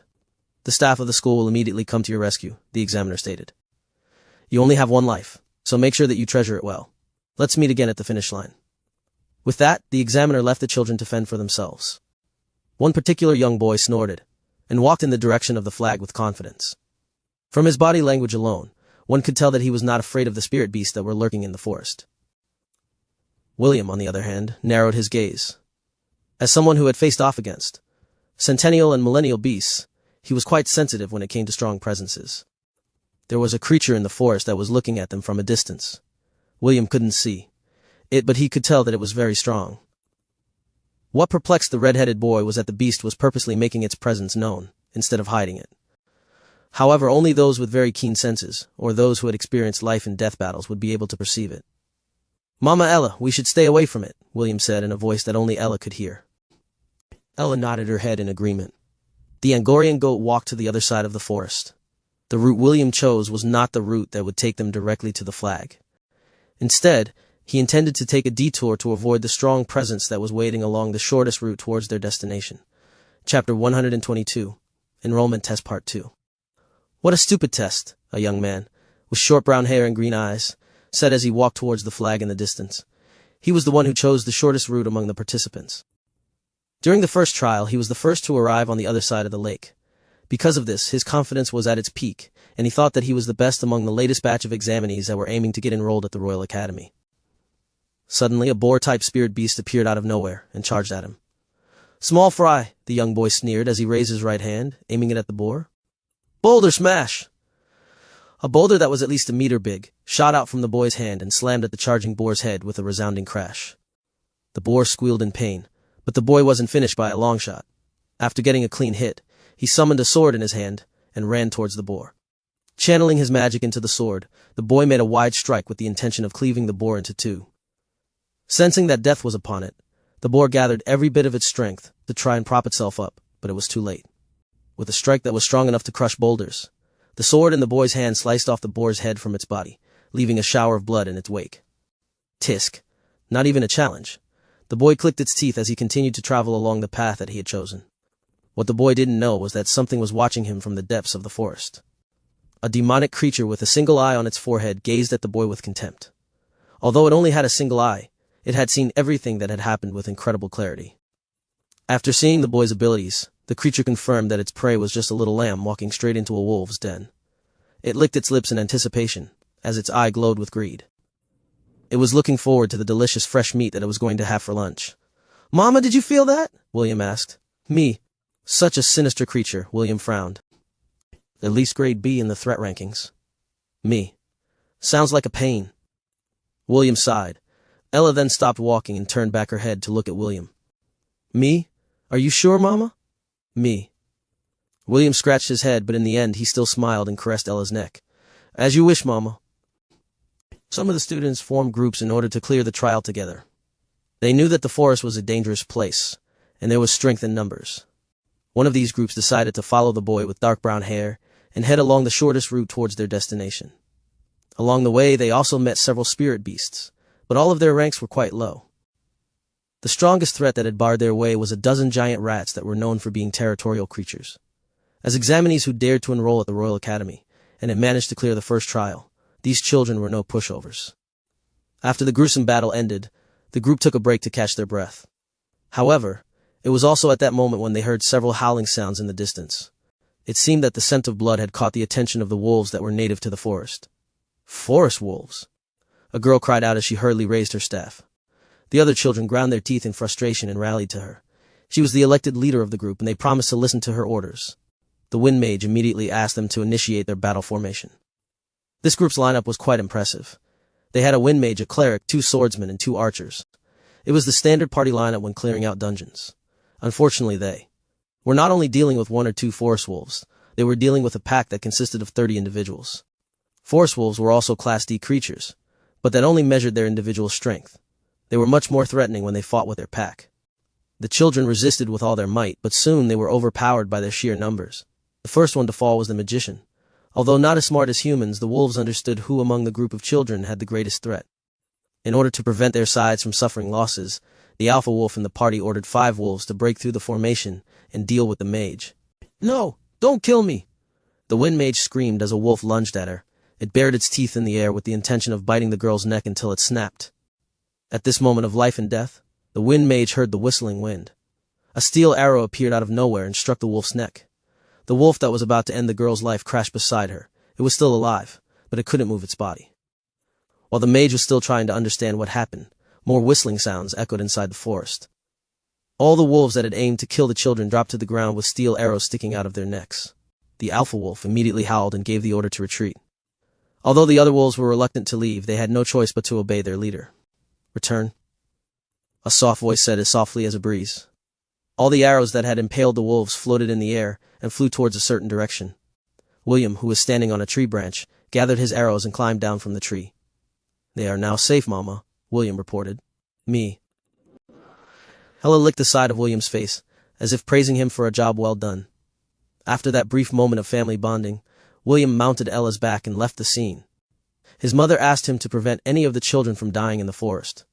Although it was a tall order, William decided to grant her request. This was the 4th group that they had saved, and they still needed to save more. Ella's sensitivity was higher than William, so she could easily sense where the children were in the forest. As the mother and son pair were busy in preventing the loss of lives in the forest, several hidden presences were eyeing them with interest. Grant, even if this boy fails the test, I'm taking him in. A man with a bow strapped behind his back stared at William, as if he was the most beautiful brothel girl that he had seen in his life. A shame that he doesn't have a single strand of magic power inside his body, a lady. Holding a staff sighed. If not for this fact, I would have fought you for him. Ha ha ha! Why are the 2 of you arguing? A man who was 2 meters tall chastised his comrades. Even if you want him, you still need to wait until he clears the trials. Also, Andy, you are not allowed to use the back door to bring a failed candidate inside the Royal Academy. Rules are rules. Tisk. Andy, the man with the bow on his back, clicked his tongue in annoyance. Grant, can't you make an exception? I really like this boy. No means no, Grant flat out refused. Are you a child? I'm not your mother, so I won't spoil you. Just wait for a while, the main course is about to arrive. I want to see how that brown-haired kid deals with one of the lords of this forest. Lila, that brown-haired boy is a magic swordsman. Andy glanced at his colleague. Why aren't you giving him special attention? Judging by his ability, he is quite decent for a magic swordsman. That's a good catch, don't you think? A good catch. Layla brushed her hair to the side. Are magic swordsmen that good? Oh please, I've had enough of arrogant and pompous nobles who only know how to use their power and influence to bully the pretty commoner girls that couldn't fight back. Don't forget that they also bully other nobles who have a lower rank than them. Andy corrected her. That too. This is why I hate nobles. Layla snorted. All of them can just roll over and die for all I care. You shouldn't have asked the anti-noble mage for her opinion.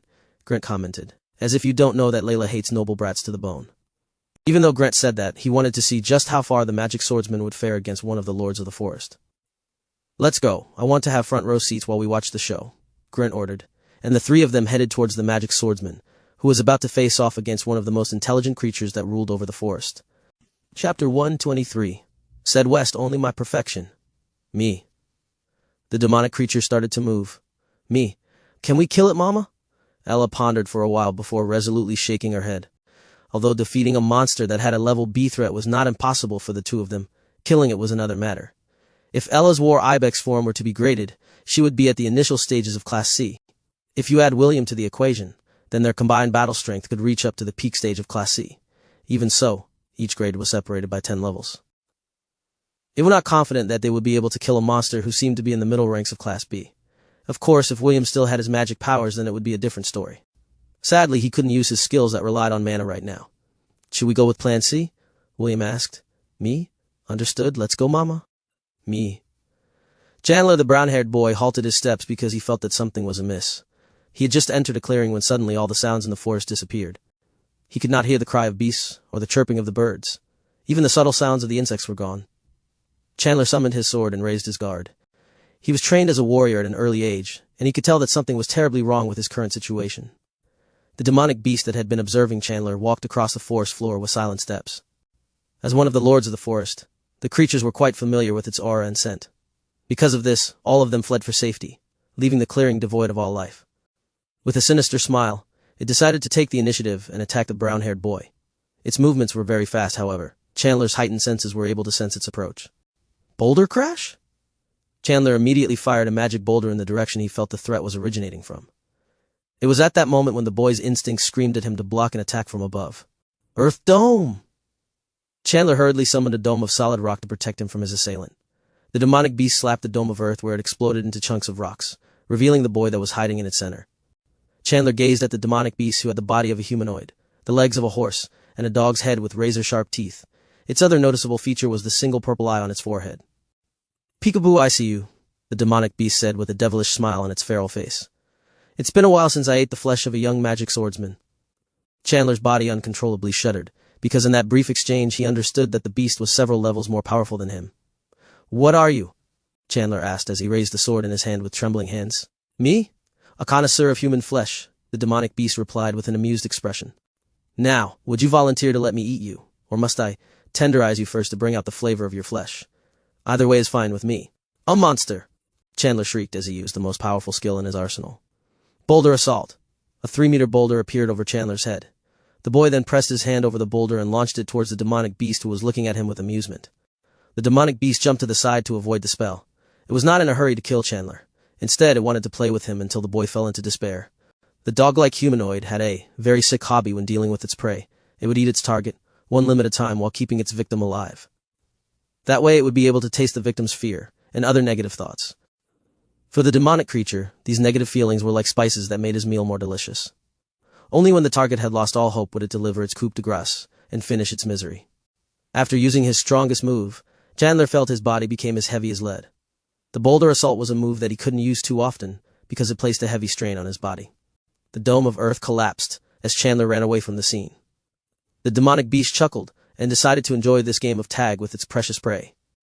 It jumped onto the tree branches while hurling orbs of dark magic at Chandler. H, help! Chandler screamed. Anyone, someone help me! Chandler staggered as one of the orbs hit the back of his leg. He then fell down and rolled across the ground due to momentum. Is that it? The demonic creature teased as it landed a few meters away from Chandler. Let's continue this game of tag.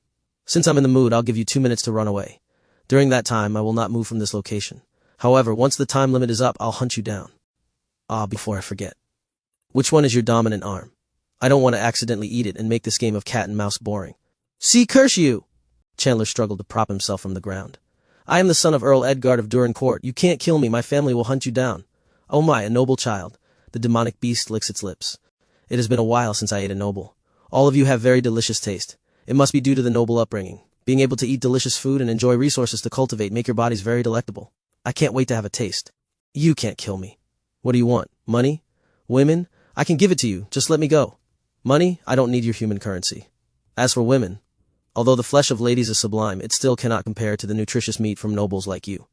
Thanks for your offer, but I'll humbly decline. By the way, you have 1 minute and 30 seconds remaining. Better hurry up and run, little boy. Chandler's teeth rattled as he tried to fight back the fear that was slowly taking hold of his body. Although he wanted to run away, his body couldn't move. It was as if he had been paralyzed by the demonic creature in front of him. What's wrong? You only have 1 minute left, the demonic beast kindly reminded him. If you don't run now, then I'll be having an early lunch. Move, move, move, please move, Chandler screamed internally as he willed his body to run. After forcing himself, his legs finally moved. He then ran with all of his might towards the flag fluttering in the distance. According to his estimate, the flag was only 1,000 meters away. If he could only make it there, then he would be safe. Attaboy. The demonic creature clapped his hand with a smile. Run as fast as you can. The demonic beast stood in place and leisurely counted the time before he started to run after Chandler. It wanted the boy to desperately cling to hope. When the boy thought that he had a chance for survival, that was when the demonic beast would appear and tear one of his limbs off. That way, the enjoyment of his hunt would last a little bit longer. Soon the grace period that he had given Chandler had passed. It even extended it by 20 seconds to ensure that the boy had a good head start before it ran after him. Time's up, the demonic beast shouted. Ready or not, here I come. The demonic beast was about to continue its game of tag when suddenly it heard the sound of whistling air in the distance. The creature lightly swayed to the side as a steel arrow passed a few inches away from its neck. Several more whistling sounds were heard as half a dozen arrows flew in its direction. The demonic beast moved around as if it was dancing. The arrows harmlessly passed by the side of its body and embedded themselves in the trees that surrounded the clearing. Ho, and who might this little guest be? The demonic beast asked with a grin. You arrived at the perfect time. I was feeling a little bored chasing a cowardly little boy. The new arrival was wearing a hooded robe, but the demonic beast could tell that it was one of the children who had entered the forest not long ago. I do not wish for dominion, but my mama doesn't want the innocent to suffer, the hooded boy said softly. Lord of the forest, Soglav, would you be so kind as to let all the children go unharmed? The smile on the demonic beast's face faded and was replaced by genuine surprise. You know me, but I don't know who you are. Isn't it rude to call out my name without introducing yourself first? My apologies, Your Excellency. The hooded boy knocked an arrow on his bow before introducing himself. Said West, only my perfection. The hooded boy announced, I am one of the shepherds from Lant, William von Ainsworth. Chapter 1-24. William vs. Psoglav Part 1. A shepherd? Soglav, one of the rulers of the forest, propped his chin up with his fingers while appraising the boy in front of him. Ironically, I haven't eaten a shepherd in my lifetime. I think that eating you will be more rewarding than eating that cowardly noble boy. William didn't say anything as he aimed his bow at the demonic beast in front of him. He had already used his appraisal skill earlier and managed to learn more about his enemy. Soglav, demonic creature, threat level B mid, can be added to the herd. Success rate, 2%. A demonic beast that has a humanoid body with horse legs and a dog's head. The single eye on its forehead allowed it to see through illusions.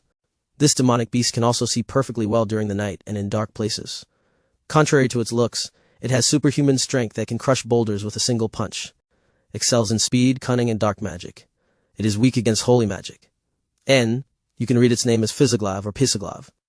The mid that you see in the description of its threat level means that it is in the middle stages of the B rank. Grades of the beast will be given classifications of low, mid, and high. After the system received an upgrade during the Trial of Courage, it had unlocked another one of its features, herd management. It was one of the secret privileges of the shepherd job class. It allowed William to add herd-type creatures into his own herd to increase its size. Right now, the limit on William's herd size was 50. Dogs and herds go hand in hand. Since Soglav was a demonic creature with the features of a dog and horse, the system determined that it could be added as a potential member of William's herd. However, after he rose his shepherd job class to the next stage, his herd size would also increase. Once he gained the second form of the shepherd job class, the size of his herd would be increased to 200. Currently, his herd was only comprised of 14 individuals, namely Ella and the goats he had raised in Lant. He wasn't conceited enough to think that he could convince the ruler of the forest to become part of his herd. The most he could do was buy some time to allow the other children to reach the flag as he fought against the demonic beast in front of him. Sorry, I don't taste good. It would be best if you look for bigger and stronger prey. Bigger's not always better, Soglav replied. Instead of eating beasts, I'm more fond of eating humans, you know? Especially the young courageous, ones that dare to enter my territory. What a coincidence. I was planning to leave your territory, Your Excellency. How kind of you, but do you think I will allow it? It would be best if we settle this peacefully, Your Excellency, William stated. I am just an examinee trying to enroll at the Royal Academy. It just so happens that the testing area falls under your domain. None of the children that came here were aware that we were trespassing on your territory. You have a way with word, Soglov clapped his hands.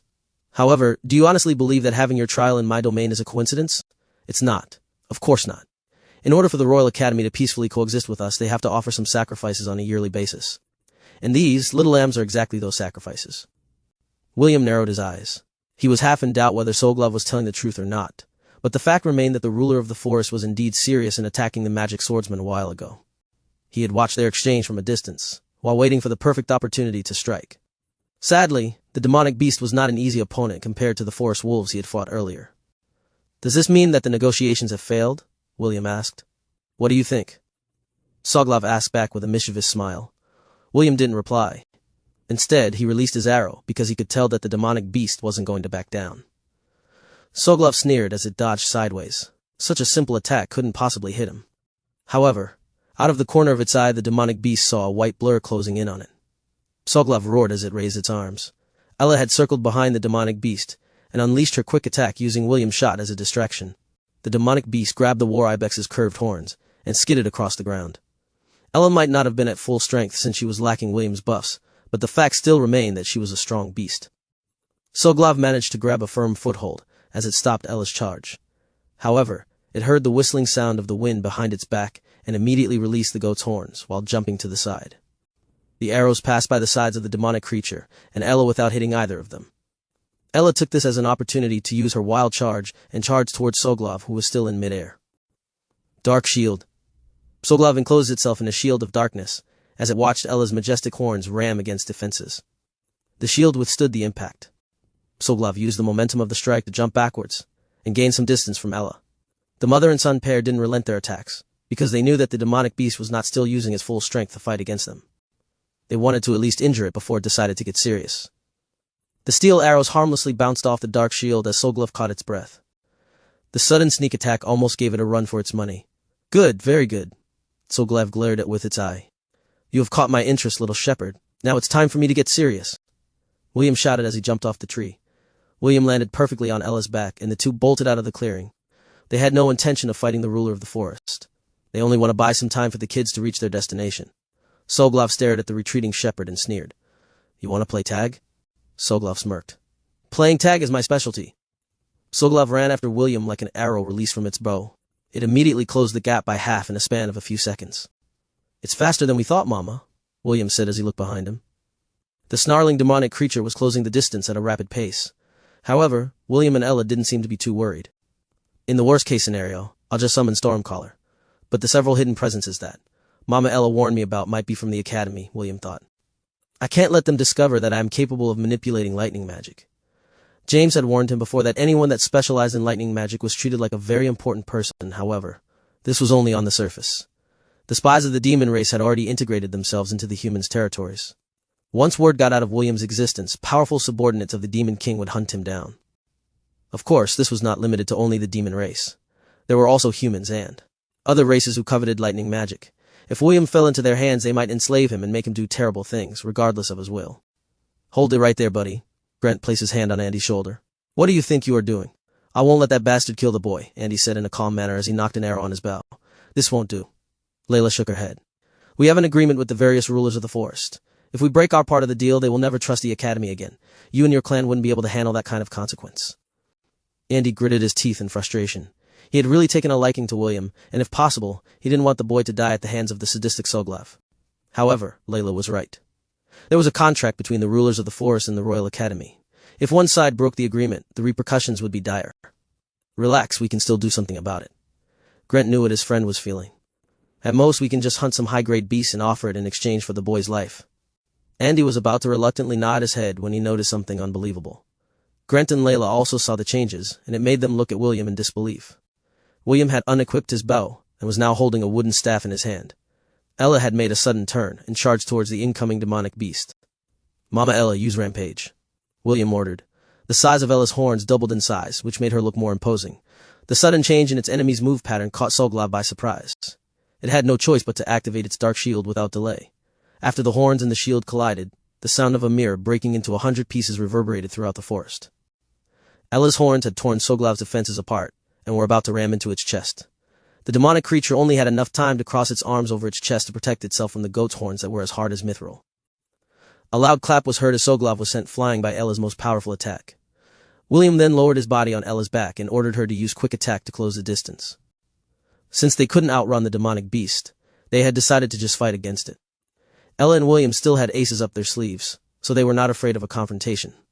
This sudden turn of events caught the examiners by surprise.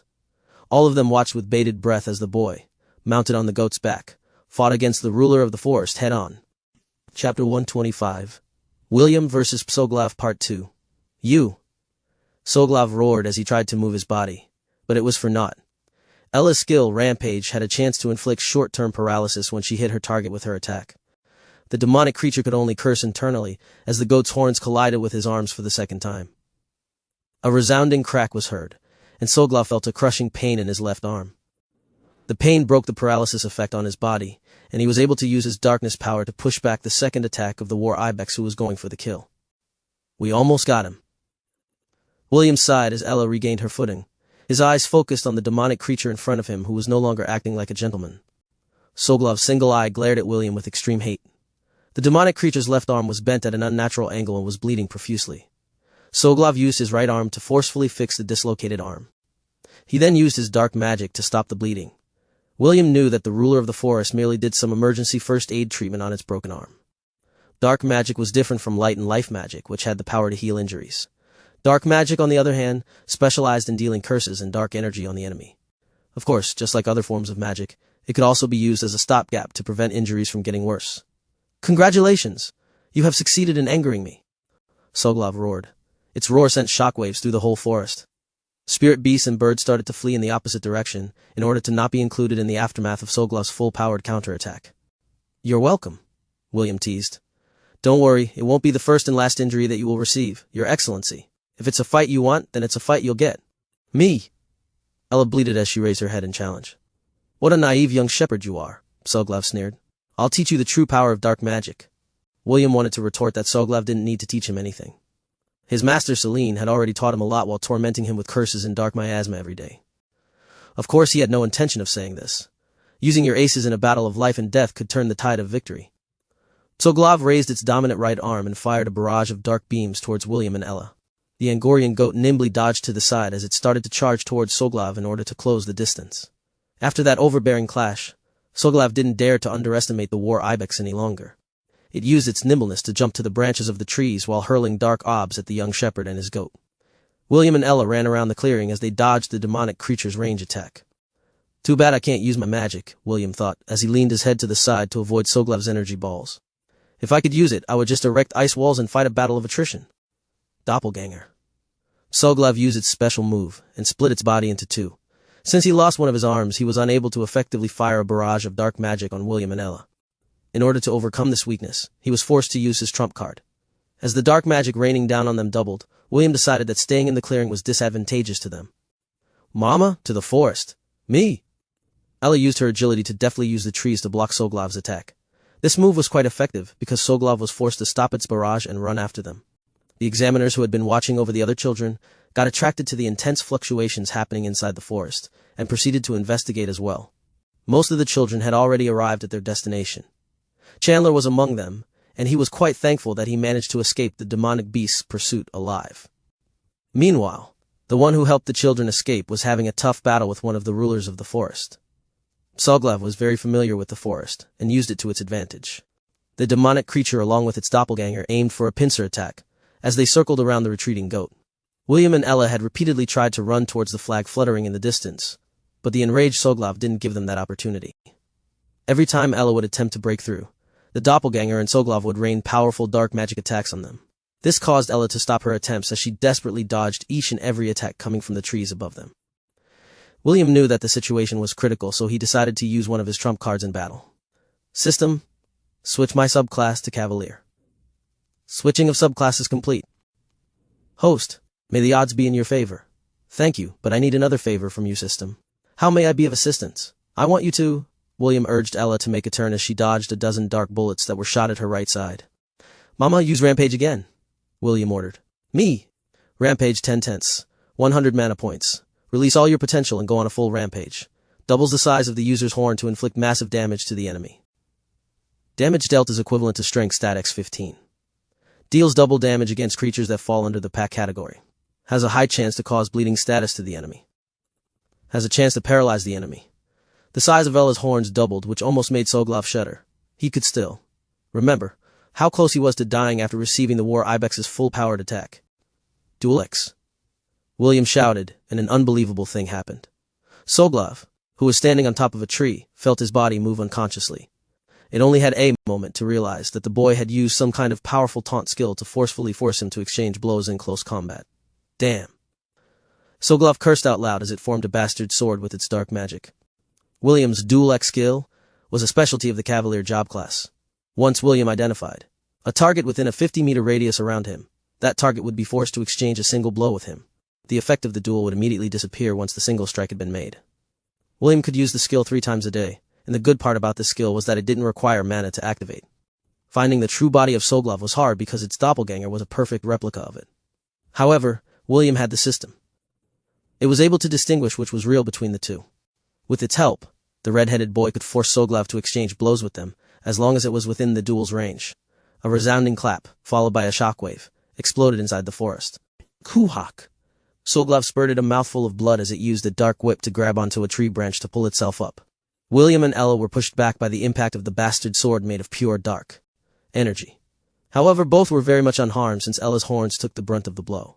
The dark sword had shattered upon impact, but it managed to deflect Ella's horns from landing a fatal blow. Even so, Ella was still able to gouge a hole in the demonic creature's shoulder, because it was completely caught off guard by William's forced duel. William summoned his bow as he fired several shots at the demonic creature who had been seriously injured by their exchange. "Curse you, human boy!" Soglov shouted in anger. "I'll kill you and feast on your flesh. I'll drink your blood and make your skull my personal wine cup." William didn't reply because he was waiting for the Dual X's cooldown to finish.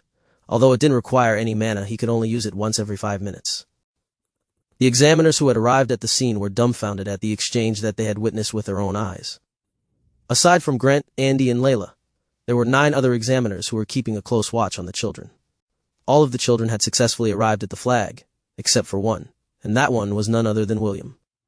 Soglov's doppelganger initiated a sneak attack, and slashed William with a bastard sword made from dark magic. William was about to block the attack when he sensed another killing intent above him. The 2 demonic creatures had decided to go all out and fight at close quarters. Their perfectly timed attack made it difficult for Ella and William to dodge them. William roared, and used his staff to block the attack coming from above while leaning sideways. Soglov's bastard sword was perfectly blocked because the parry skill activated at the crucial moment. However, the doppelganger's attack grazed the side of William's body. Ella immediately used a mega kick to obliterate the enemy behind her, but the latter managed to block it with its bastard sword. Even so, it still sent the doppelganger smashing towards the trees because Ella's kick was a force to be reckoned with. Soglov immediately used another dark whip to escape Ella's murderous horns, as she defended her baby from further attacks. The side of William's clothes were already dyed in blood, as his blood gushed out of his wound. Although the bastard just grazed him, it still left a centimeter-deep wound that extended along the side of his body. Chapter 1-226, William vs. Soglov. "I'm fine," William said through gritted teeth as he pressed his hand against his side to put pressure on the wound. He was about to take a potion from his storage ring to help close his wound when he felt another bout of killing intent from his left and right side. Clearly, Soglov was well versed in fighting humans. It knew that humans often carried healing potions with them. The demonic creature had no intention of letting William treat his wound and pressed on with its attacks. Ella bleated in fury as it charged at the demonic creature in front of her. William firmly gripped the wooden staff in his hand while pressing down on his wound. He couldn't afford to lose his concentration at this point in time. One mistake, and it would be over for them. The union of man and beast, skill from the Cavalier job class, allowed William to remain seated on Ella's back, even though he wasn't using any reins or holding onto her body. This gave him the freedom to use both his hands to battle while riding on her back. Ella clashed against the doppelganger and sent it flying into the air. Soglov, on the other hand, used a darkness whip to wrap around William's body. It then tried to pull William off Ella's back, but the skill of the Cavalier class prevented the demonic creature from dismounting him. The only time the skill would be broken was when either the rider or the mount died. As long as both of them drew breath, none could separate them. Since its plan didn't work, the demonic creature jumped into a tree and used a tree branch to hoist William's body by force. "Ah!" William screamed as he felt his body being stretched to the limit.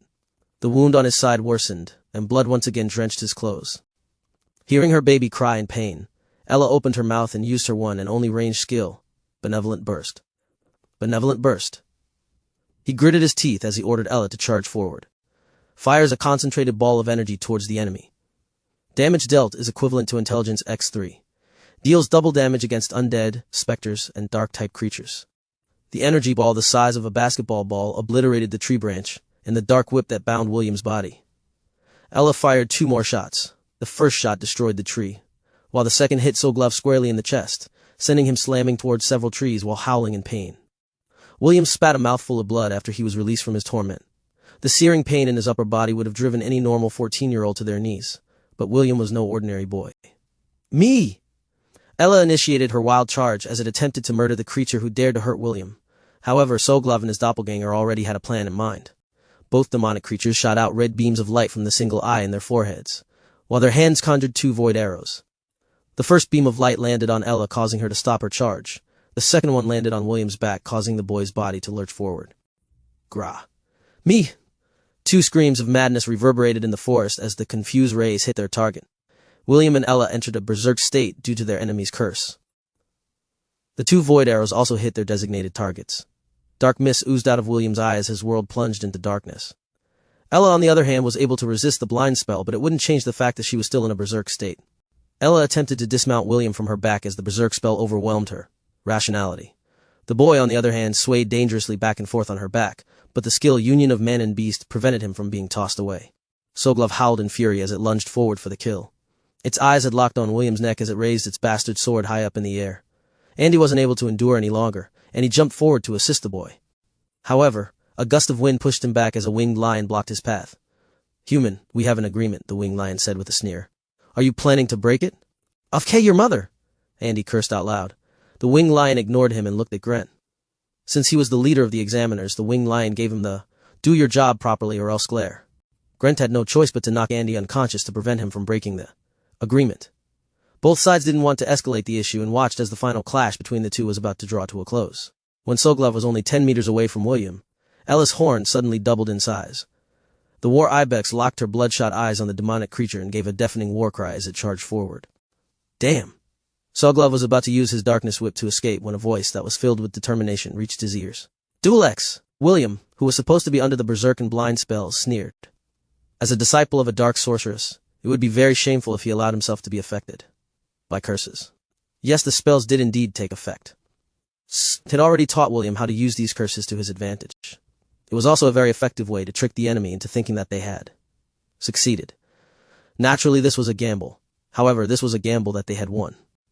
Due to Ella entering a berserk state, all of her stats were multiplied by 3. This was a boon to Ella, who was unable to receive William's buffs. Ella had learned how to harness this overwhelming power while under the effects of the berserk spell.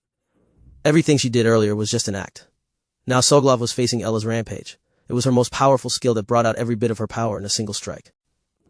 That same full-powered attack was now multiplied by 3. It was more than enough to send the demonic creature to the afterlife. Die! William roared as he raised the doppelganger's attack behind him.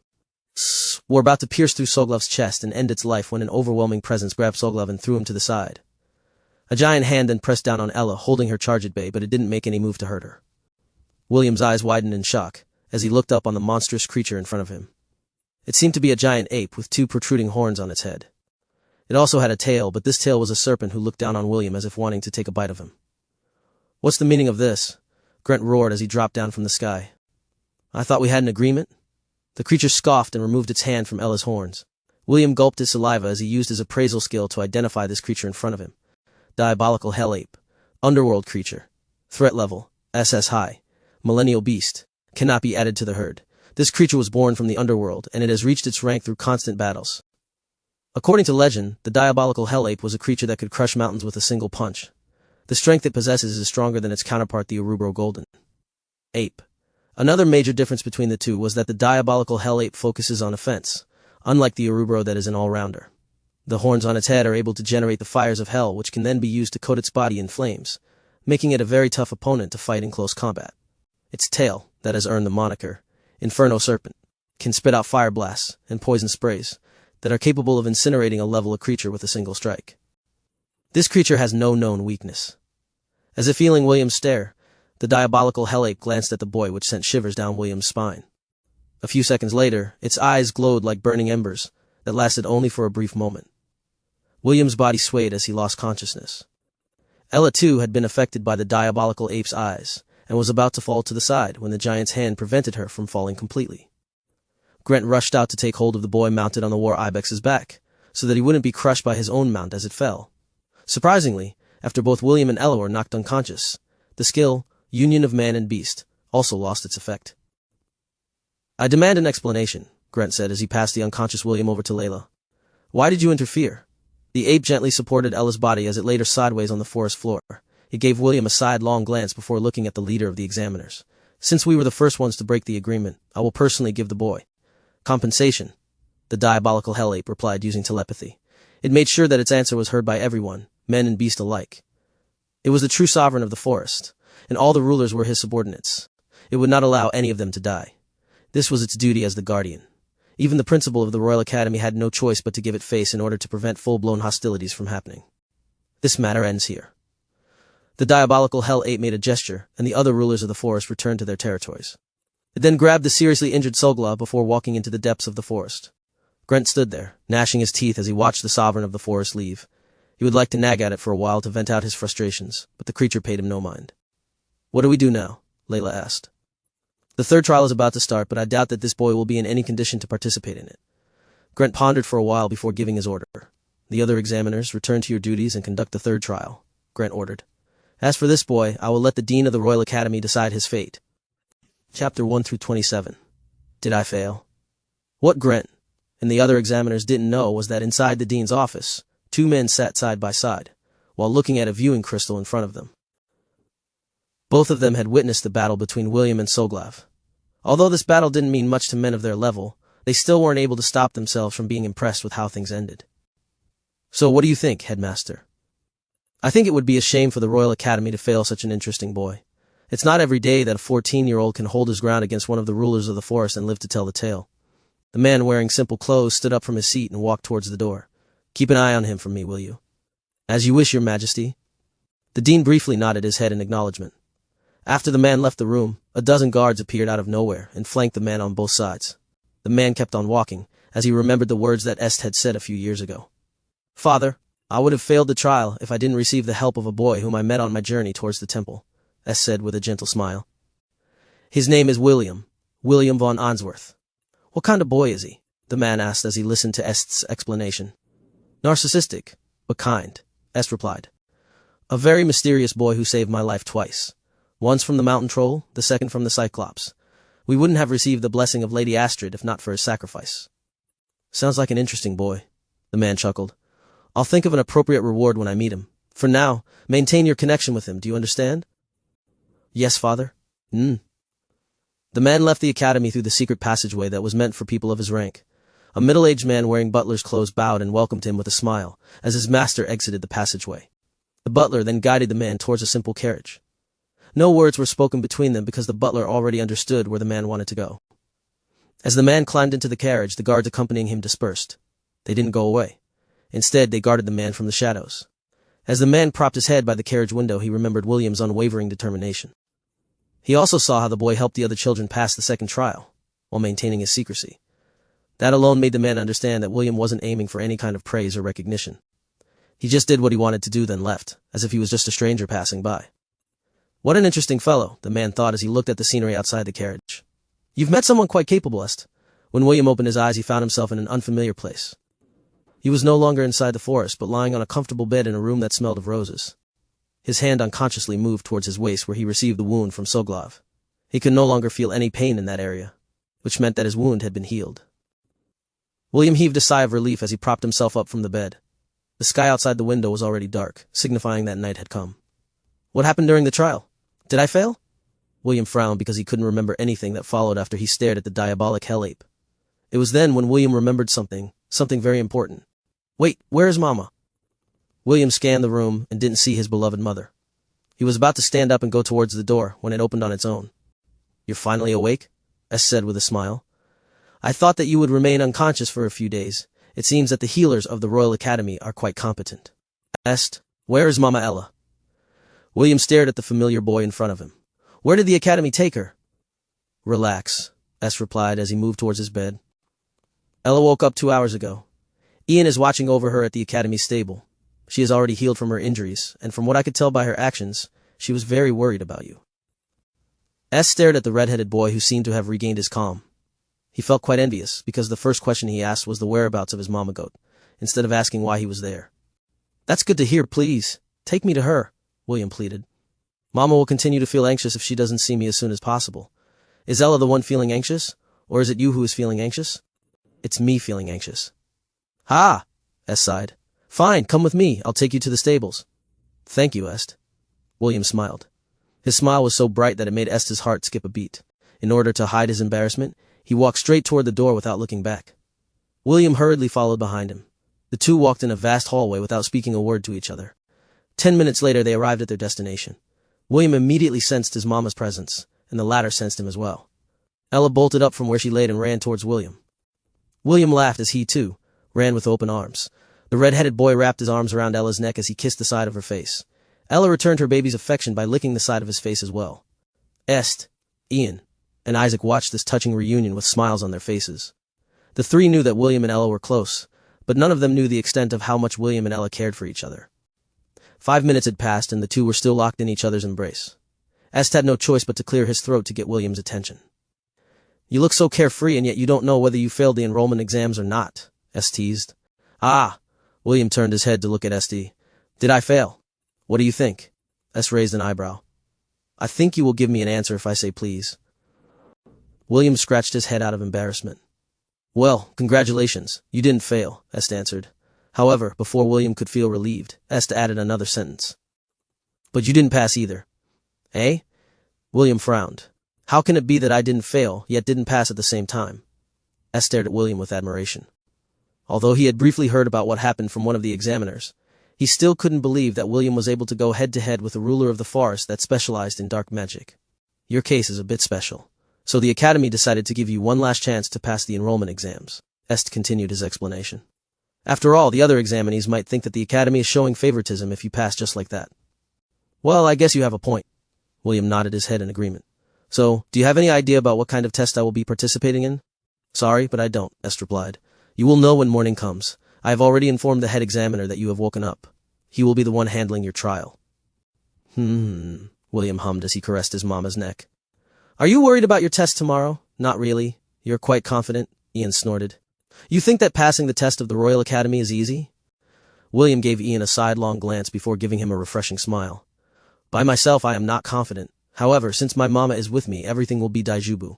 To those who don't know Japanese. William said that everything will be fine. Diobu? Ian asked. What does that mean? Yeah, it means that a snot-nosed pansy like you needs to see a physician, William sneered. Something might be wrong with your brain. Contrary to William's expectations, Ian didn't get angry. Instead, he looked at him with a mischievous smile, which made William feel that something was wrong. I forgot to tell you. Ian will be the one to decide whether you fail or not in your test tomorrow. S smirked. What, this no-good-looking boy that is approaching my level of handsomeness will be tomorrow's judge? William almost bit his tongue after he forced himself to praise Ian. Ahem. Such a gentleman who is proficient with both the sword and the pen is truly suited to become a judge. I can already see all the girls in the academy screaming his name whenever he goes to his classroom. William's liver started to itch with every word of praise he sang for Ian. The three boys looked at him with amusement as William tried to flatter his mortal enemy. See you tomorrow, Ian winked as he left the stables. He was doing his best to hold back the laughter that was bubbling up inside his chest. William's reaction was priceless. Not good, I can't wait to see his reaction tomorrow when he discovers. Ian chuckled as he walked towards his room in a good mood. He was looking forward to seeing what kind of face William would be making when morning came. Chapter 128. You tricked me. I'm too lazy to eat. Feed me. Yes, sir. My shoulders are feeling stiff. No problem. I'm very good at giving shoulder massages. William massaged Ian's shoulder after they had eaten breakfast. Ian had a satisfied expression on his face, while Est was feeling envious. Isaac was doing his best to stop himself from laughing. Clearly, his twin was taking advantage of William's current situation. How is it? William asked with a refreshing smile. Not bad, Ian replied. You're quite skilled. How did you learn to give massages? It's because my master would ask me to give her a massage before she went to sleep from time to time, William answered. At least once a month, she would also ask me to give her a full-body massage. Ian turned to look back at him with a frown. A full-body massage? Yes, with her clothes on. Are you an idiot? Ahem. William forcefully coughed in order to prevent himself from calling Ian an idiot. answering Sir's question, of course, without any clothes. It would be very hard to give someone a full body massage if they are wearing clothes. Eston exchanged a glance before glaring at William. Why do you need to give her a full body massage? Ian questioned. Isn't it enough to give her a shoulder massage? Est also joined the interrogation and threw a few questions of his own. Did she force you to give her a massage by using the slave collar? Their penetrating stares locked onto William. It was as if he was a pig that was about to be slaughtered if he didn't give the right answer. Why can't I give her a full body massage? William asked back in confusion. She's my master, so it's only natural that I make her happy. Also, I wasn't forced. I did it voluntarily when I saw that she was looking exhausted. Are you just dumb or acting dumb? Ian scoffed. How can a boy like you give a full body massage to a beautiful woman as if it was nothing? Ah, you're talking about that. William nodded his head in understanding. First of all, when I give Master a full body massage, she would order me to put on a special eye mask. While wearing that special eye mask, I would only see a skeleton instead of a person's body. But you're still touching her body directly, as pointed out with an edge to his voice. Don't tell me that you don't feel anything when touching a beautiful woman's body. Ah, about that. It's really a shame that she strips me of my sense of touch when I give her a massage. William sighed. Although I am touching her body directly, I can only feel that I am touching a metallic surface. Seeing William's expression of loss, St and Ian felt a bit better. Even so, they were still feeling envious of Celine's relationship with William. How about you give me a full body massage later? Ian stuttered. While you're at it, you can also give my young master a full body massage. Sorry, I have no interest in giving body massages to anyone aside from my master, William replied in a heartbeat. Tisk. Tisk. S and Lang clicked their tongue when they heard William's firm answer. Ah, sir, isn't it about time for the trial to start? William smiled as he lightly patted Ian's shoulder. Oh, you're right. Ian looked at the clock on the wall. Let's go to the training grounds. Instructor Grant might already be there. William happily followed behind Ian as they walked towards the training grounds. St and Isaac shared a knowing smile and was looking forward to William's reaction once he knew the truth. So you're finally here, Grant said as soon as William and his entourage entered the training ground. Your name is William, right? Yes, sir. William stood straight as he looked at the imposing man in front of him. Grant wasn't alone. There were 11 more people standing behind him. All of them were looking at William with interest. Very well, we will conduct the test, Grant stated as he motioned for William to come closer. Do you see that stone platform over there? Place both of your hands over the round stone. It is a magic tool to measure your aptitude. Understood. William replied and walked towards the platform. He then obediently placed both of his hands on the magic tool and waited in anticipation. Rows of magic words appeared in the air as William's information was shown to everyone in the training field. Name, William von Ainsworth. Race, half-elf. Age, 14. Magic power, none. Spiritual power, none. Physical fitness, A. Potential. A. Assessment overview. Excellent physical prowess, but no magic power. Recommended to be placed under the martial class division. William looked at the information above him and sighed. He didn't know if he should be happy or not because his magic was unusable at this point in time. As for spirit power, this was the first time he had heard of it. I'd better ask the system about spiritual power later, William thought as he removed his hands from the appraisal stone. I was hoping that I made a mistake in my assessment, but the results showed that my hunch was correct. Layla sighed. She was hoping that William had some affinity with magic, but the appraisal stone had already confirmed her initial probe on the red-headed boy.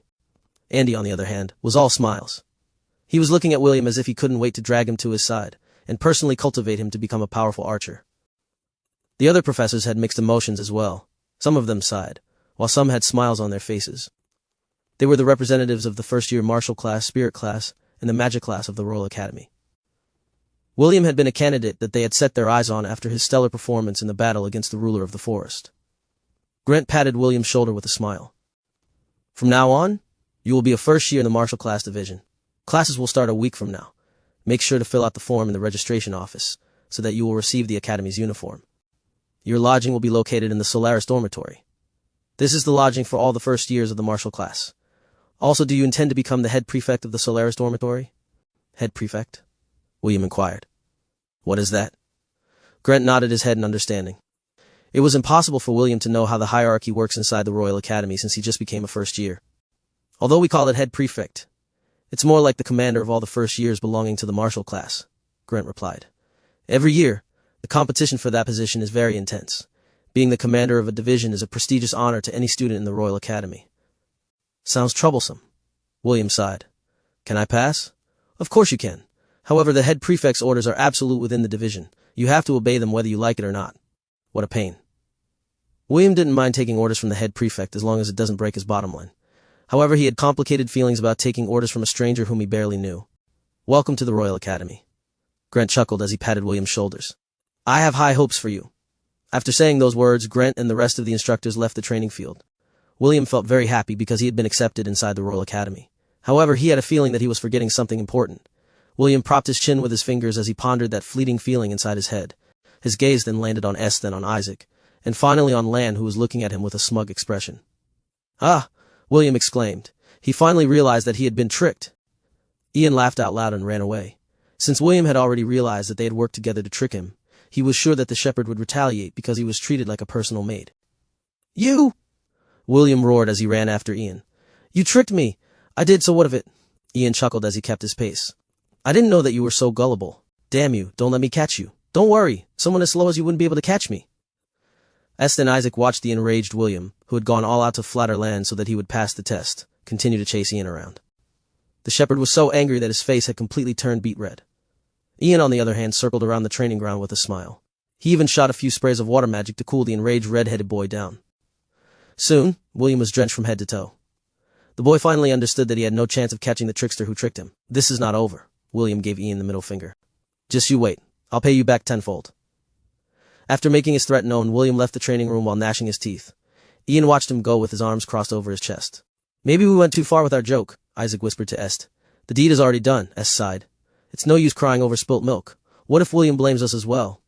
Isaac inquired. We can be considered accomplices. Est's eyes widened in surprise. He had completely forgotten that William was the type that kept grudges. Chapter 129. The Lance That Shines to the Ends of the World. After filling out his registration form, William officially became a student in the Royal Academy. The staff gave him his uniform as well as the key to his dormitory room. Of course, the dormitory room in the Royal Academy was shared by 2 people. This meant that William had a roommate whom he would be spending time with for a whole school year. Right after getting his key, William had locked himself inside his room in the Solaris dormitory. Est, Ian, and Isaac weren't able to see him because they lived in a different dormitory belonging to the Magic Division. Est was still worried that William would hate him because he had chosen to become Ian's accomplice in tricking him. The young master was feeling down, and even Ian, who had a smug expression a few hours ago, looked at him anxiously. If there is a need to apologize, then I will apologize to him, Ian said after thinking things through. Knowing William, he won't really hate the young master. At most, he will just hate me and think of a way to make me suffer for the things I did to him. Est sighed and nodded his head. He knew that he couldn't do anything right now. He intended to give William some time to cool down before going to find him so he could give him a proper apology.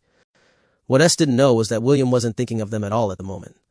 He was busy checking the god shop inside his system and looking for things to buy with the god points that he had accumulated. The red-headed boy had received a mission to save the merchant group while he was traveling towards the capital of the Hellen Kingdom.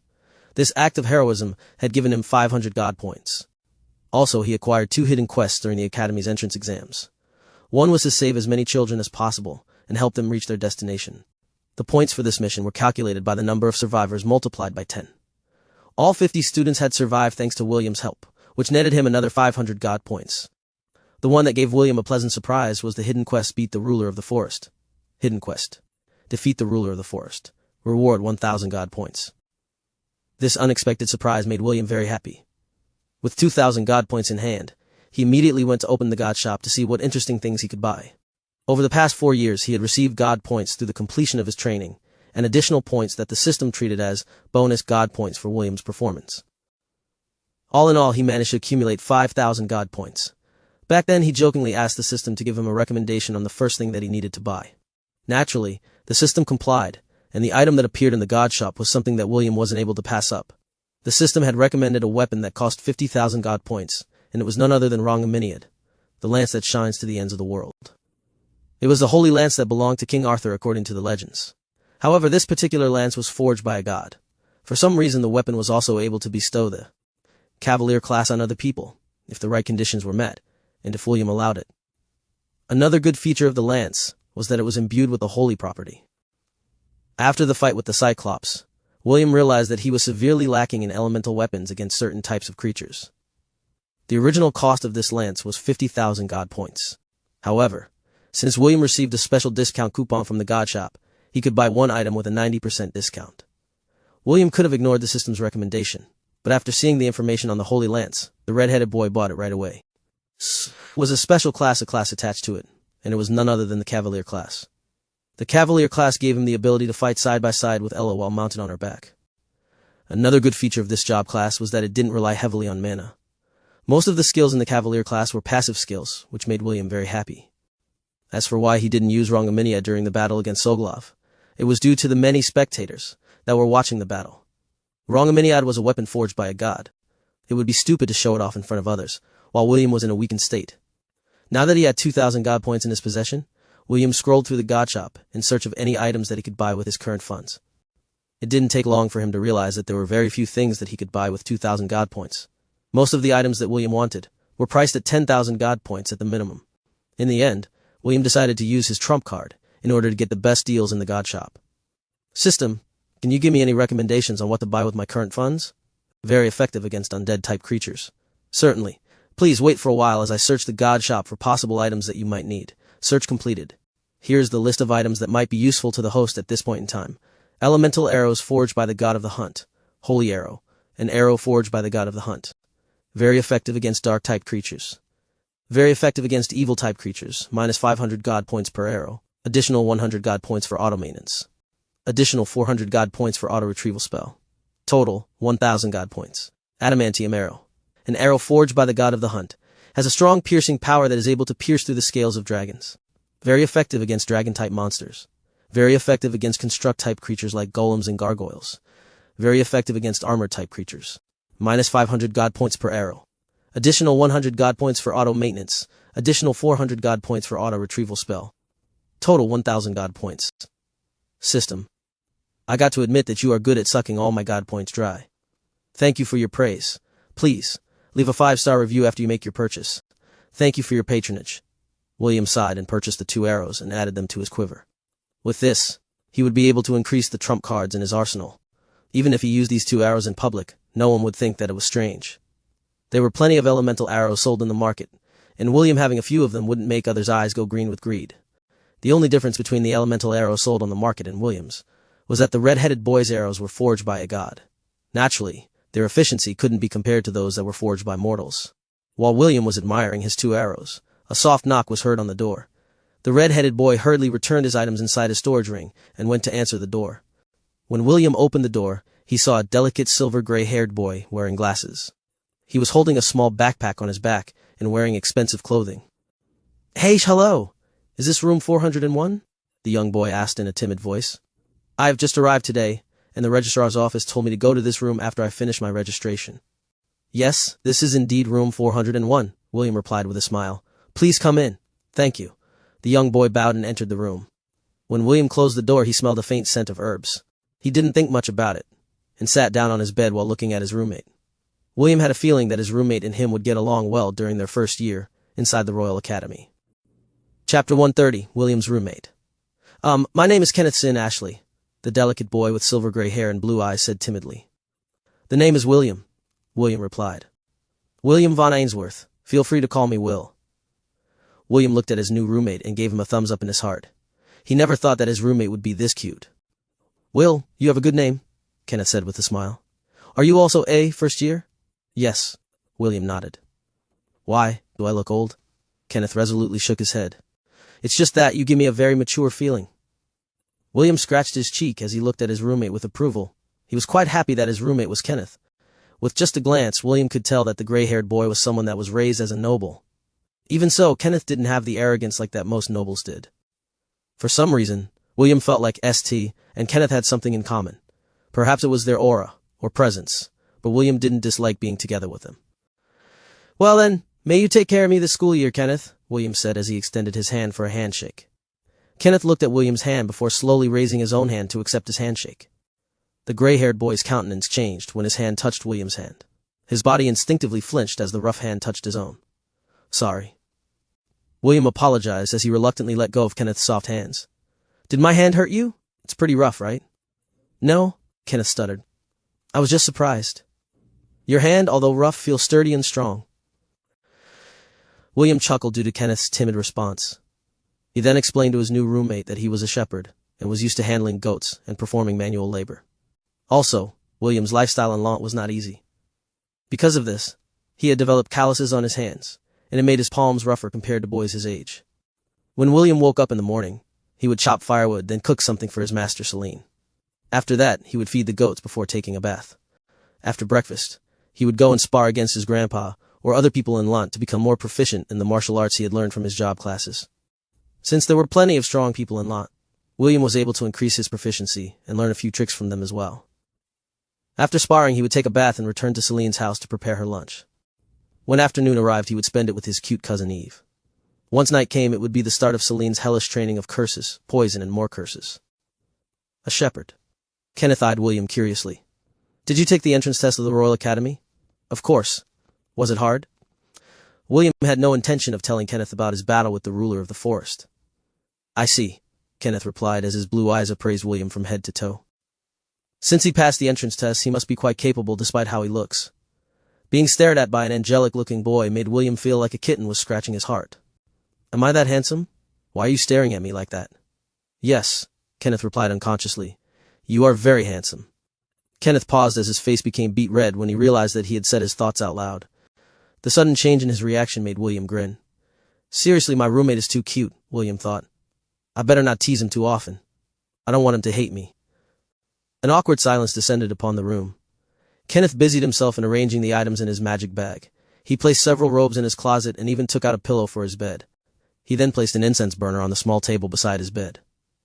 A soothing fragrance permeated the room as soon as Kenneth lit the incense burner. This smells good, William praised. This reminds me of the smell of gardenias. It is a scent made from the gardenias of my hometown. Kenneth gave William a sincere and genuine smile. I'm glad you like it. William felt his body become very relaxed as the fragrance assaulted his senses.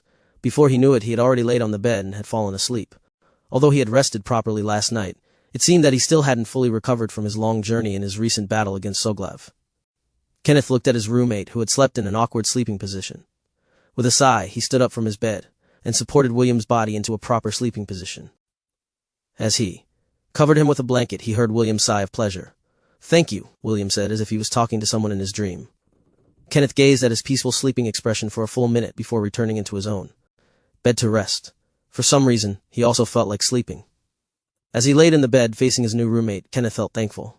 He was thankful that his roommate wasn't one of those arrogant nobles whom he hated to the bone. Soon, the silver-gray-haired boy fell asleep as well. A few hours later, both of them were woken up by the resounding tolling of a bell. William drowsily opened his eyes as he looked at the magic clock that hung on the wall of his dormitory room. It was 12 noon, and it also signaled that the time for lunch was at hand. William yawned as he stood up from the bed. He did some stretching to help circulate the blood in his body and remove the drowsiness he was feeling. Kenneth had stood up from his bed as well, and watched William with amusement. His impression of William was already good, but seeing him act like this made him like the shepherd even more. After William finished his short stretching exercise, he glanced at his roommate. Do you want to have lunch together? William asked. Yes, Kenneth replied. Do you know where the dining room is? I don't know, William answered with embarrassment.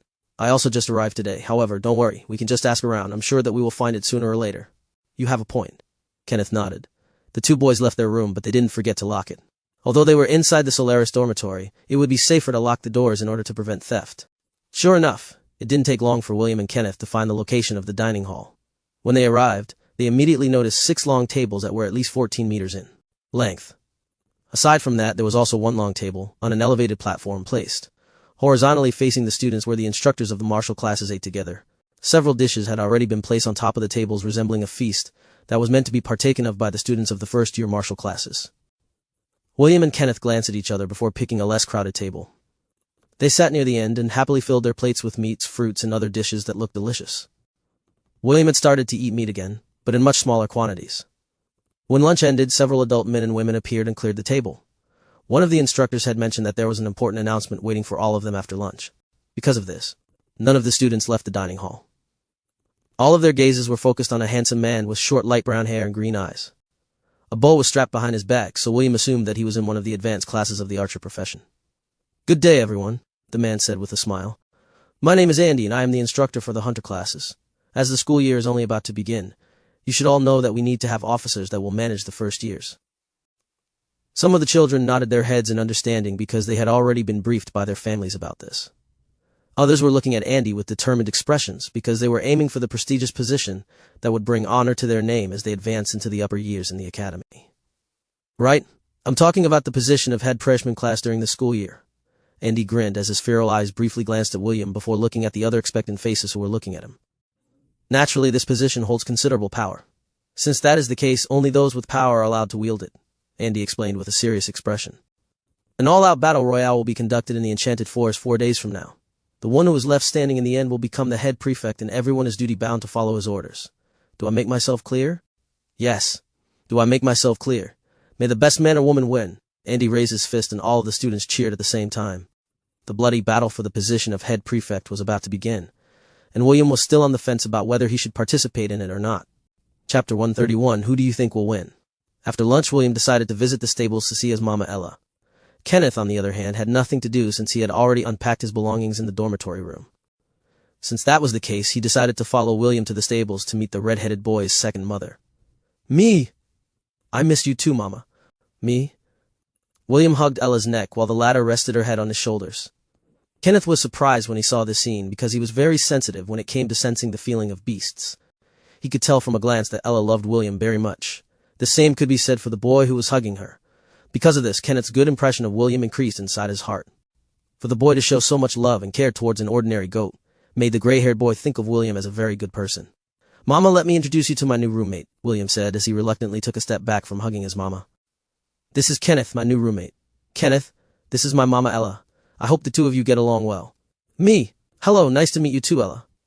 After the two exchanged their greetings, William took Ella out to take a stroll. He didn't ride on her back so that Kenneth wouldn't feel out of place. Instead, he just walked by her side as they took a tour at the various facilities of the martial class division. Will, are you interested in becoming the head prefect? Kenneth asked while walking beside him. To be honest, I'm not really sure, William replied. I'm the type who doesn't want to take orders from anyone. If the head prefect were to order me to do something that goes below my bottom line, I might not be able to take it and hit him with my wooden staff. Kenneth giggled when he heard William's reply. Frankly, he too didn't like to be ordered around by anyone. However, he had a feeling that he really wouldn't mind taking orders from this red-headed boy who had grown up tending goats in the countryside. Well, if you don't want to take orders, then you can only do your best to become the head prefect, Kenneth said casually. You still have 3 days to think about it before the competition starts. William nodded his head. How about you? Are you planning to participate? No. Kenneth shook his head. I don't think I'm capable of becoming a head prefect. Let's just say that I get lucky and become the head prefect. Do you think the students will listen to me? William turned his head to appraise the delicate boy from head to toe.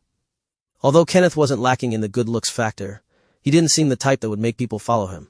However, if someone were to ask if there would be people willing to protect Kenneth, the answer would certainly be yes. The boy was too cute for his own good.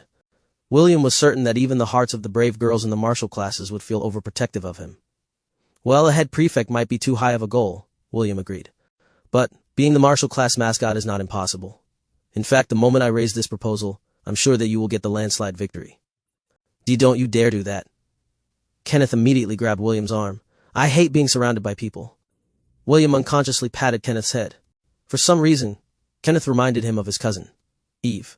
Although Eve was 1,000 times cuter than Kenneth, the presence that the gray-haired boy emitted was similar to the adorable girl back in Lant. Fine. William chuckled. However, I'm sure the girls will raise this issue by themselves. When that happens, don't come looking for me, do you understand? Kenneth pouted as he let go of William's arm. As long as you're not the one who initiates the proposal, then it's good. The two had almost finished their tour in the martial division when they noticed a crowd in front of them. They could faintly hear the sound of a quarrel. As the two drew closer to investigate, they noticed a pair of boys glaring at each other while holding their weapons in their hands. The two boys were standing in what seemed to be one of the battling arenas that were scattered along the premises of the martial class division. Give it up, Drake. A cool-looking boy with blonde hair and blue eyes chided. The one who will become the head prefect will be none other than me. Keep on dreaming, Spencer. A boy with above-average look snorted in reply. His dark brown hair and hazel eyes looked at the boy in front of him with disdain. As long as I'm around, you can forget about becoming the head prefect. I can't wait to see you bowing your head as you follow my orders. Ha! Why wait until the test starts? Let's just decide this, right here, right now. Sounds like a plan. I don't want to waste too much time kicking yours when the test officially starts. Both boys readied their weapons and prepared to clash with each other. The crowd got rowdy and started to cheer them on. William observed the two combatants with anticipation. He wanted to know the level of the freshmen that were currently enrolled in the martial class division. Kenneth, too, was looking at the two boys with a serious expression. He was also curious about how strong the students were in the Helen Royal Academy. Excuse me, William patted the shoulder of the tallest boy in the crowd. Can you please tell me the identity of the two combatants? Are you not familiar with them? They're quite popular in the Helen Kingdom, the tall boy replied. Sorry, I came from the countryside. William gave a refreshing smile. This is my first time in the capital. That explains it. The tall boy nodded in understanding. He then pointed at the two combatants, who were busy duking it out against each other in the arena. The cool-looking boy holding the spear is the fourth son of the Duke of the Armstrong Duchy. His name is Spencer Armstrong. The one holding the greatsword is the third son of the Duchy of Craig. His name is Drake Vic Craig. Both of them are well known among the young generation for their incredible fighting skills. Thank you. William nodded his head in thanks. He then returned his attention to the two combatants who were currently in the midst of battle. Are all sons of dukes this hot-headed? William thought. He could still remember the magic swordsman, Kingsley Rhodes, who had challenged him in Launt 4 years ago. That boy was also a son of a duke, and he seemed to be very happy to use his background to throw his weight around. Even so, he had to agree that, like Kingsley, Spencer and Drake had the ability to back up their words. The two were very proficient in their weapons, and their attacks could easily blow away those who had abilities weaker than them. Kenneth silently walked beside William and tapped his arm. Who do you think will win? William pondered for a bit as his eyes focused on the two individuals in the arena. Hard to say, but if I were to really choose between the two, I'd choose Spencer. And the reason? Because he has better technique. William had observed the battle for a while now, and managed to gauge the battle prowess of both combatants. While Drake had more explosive power than Spencer, the cool-looking boy's technique was very refined. Each block, each thrust, and each swing of the spear was perfect. There were no wasted movements, which greatly impressed William. Of course, if the red-headed boy was going to be perfectly honest, he would simply say that his own technique was 2 to 3 levels above Spencer. After all, he trained with the best fighters in Launt. Even a complete amateur like William would improve during those 4 long years of sparring. Not to mention, the martial arts he had learned in his martial job classes were honed to the very limit. William's war arts with the sword, bow, and hand-to-hand combat were only at the basic level. Even so, we're talking about the basic level of the strongest war arts provided by the system. These basic-level war arts could be considered intermediate techniques to the people of his current world. As for the staff and the spear, they were in the intermediate ranks, which set them on par with the expert techniques in William's new world. So William amusably simple. When William used the Millennial Grade Beast Corps to max out his Disciple of Thunder job class, he immediately ascended it to its advanced class, which was the Prince of Thunder. William pooled all the XP he could during his dungeon expeditions to help the Prince of Thunder job class reach level 10. That way he could unlock the Lightning God War Arts Intermediate, and learn the more advanced moves of this particular war art. Also, let's not forget about his movement technique, which was the Heavenly Phantasm movement technique basic. After getting his skill points, William pumped them into this movement technique, and upgraded it to Heavenly Phantasm Intermediate. With constant practice, William had made these techniques his own. If he and Kingsley were to fight again, William was confident that he would send the arrogant little prick packing. Of course, this was on the condition that Kingsley wouldn't use magic during their duel. Right now, William's martial skills, when using the wooden staff, spear, and lance, were enough to contend with most experts within the silver rank of the martial classes. His movement technique would also allow him to escape most tricky situations. The rankings for the martial classes are copper, gold, platinum, mithril, adamantium, black, and saint. After the battle with Kingsley Rhodes, or that he would dedicate his time and effort in learning martial skills while he couldn't use his magic powers. Chapter 132, Is Goat Milk Really That Good? The two combatants came to a standstill as they panted for breath. Both sides weren't willing to use their trump cards this early in the game. Although they had used their most standard abilities to the fullest, it wasn't enough to declare a winner between the two of them.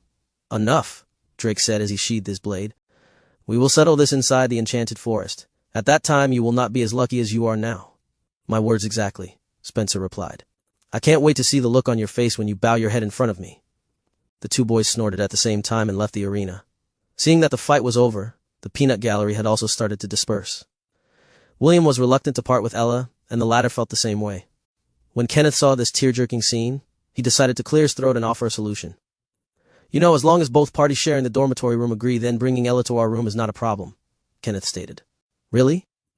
William immediately grabbed Kenneth's hand, which made the delicate boy flinch. Oh, sorry. I forgot that my rough hands can hurt you. However, can I believe your words when you said that Mama Ella can stay in our dormitory room? She to take proper care of her, Kenneth replied after regaining his composure. William's action was so quick that he was caught by surprise. Also, make sure to tell her not to go over to my side of the room. I don't want Ella to start munching on my precious herbs. But you have. Don't worry, Mama Ella wouldn't do that. William patted his chest in assurance. Isn't that right, Mama? Me? Ella bleated in acknowledgement. Kenneth couldn't help but smile as he watched this exchange between the mother and son pair. When Ella entered the dormitory building, the guard guarding the gate gave her a weird look, but he didn't stop her from entering the Solaris dormitory. Ella walked along the hallway, climbed the stairs, and followed William's back like a tail. The students living in the dormitory looked at this scene with amusement. Since Ella was not in her war ibex form, her height was only a meter tall, and her body length was only over a meter. Also, her coat was so white and fluffy that the girls who saw her were tempted to give her a hug. Of course they didn't dare do that and only stared at Ella as if she were a walking plush toy. When Ella was safely inside William's room, she obediently went to the side that contained William's bed and stood beside it. William took out a small wooden bowl from his storage ring and crouched beside Ella. He then started to milk her. "I haven't had a drink of your milk today, Mama, and it is making me feel uncomfortable," William said as he filled the wooden bowl in his hand. "Me?" Ella bleated softly as if reprimanding William for not drinking his milk on time. "You really are a shepherd." Kenneth looked at the two with interest. "I haven't drank goat milk before. I wonder what it tastes like." After filling up his bowl, William thanked his mama before drinking it slowly. "Mama, your milk is really the best," William praised as he finished his bowl of milk. "Me?" Ella bleated as if saying, "Isn't this a fact?" The familiar notification sounded and a row of words appeared on William's screen. Daily quest, drink milk has been completed. Reward, 6 EXP points. Additional reward, 2 God points. William rubbed his eyes and double-checked the notification. It's really there. William didn't know what kind of sorcery was happening to the notifications, but he would be lying if he said that he wasn't secretly happy for the additional reward from drinking his mama's milk. Somewhere in the temple of 10,000 gods. "Are you sure about this?" Gavin asked. "Isn't this too much of a freebie?" "It's fine," David replied. "Even if he drinks milk for a year. At most he would only get 730 God points. This isn't a big deal, especially with USA, and Lily giving him special quests from time to time." "So you say, but you were the one that gave the 2 hidden quests last time," Gavin pointed out. "Well, since it was proposed by Ella and William decided to listen to her, I decided to add those 2 quests on a whim," David admitted.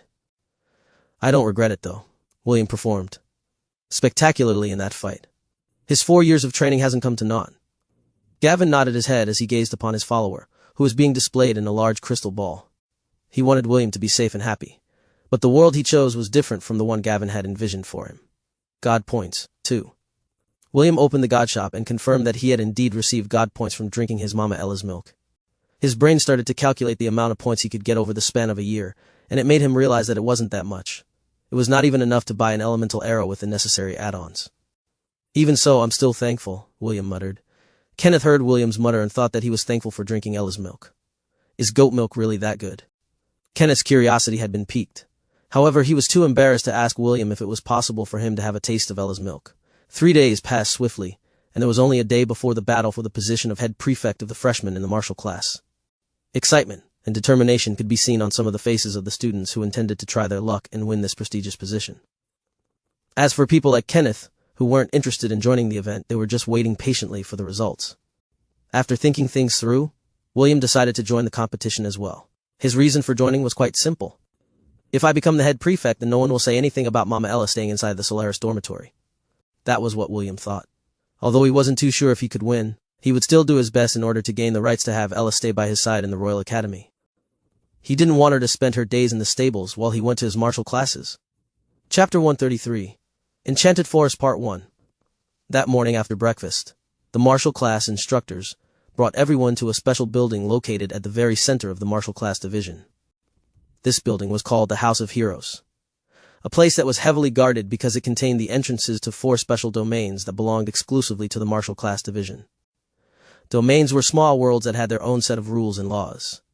Some of these domains were filled with important resources that were useful in advancing cultivation. Others were used as training grounds to raise expert fighters, and some were used to breed rare creatures and plants that were very hard to encounter in the wilds. One of these domains was the Enchanted Forest. This forest had been used as a training ground for the students.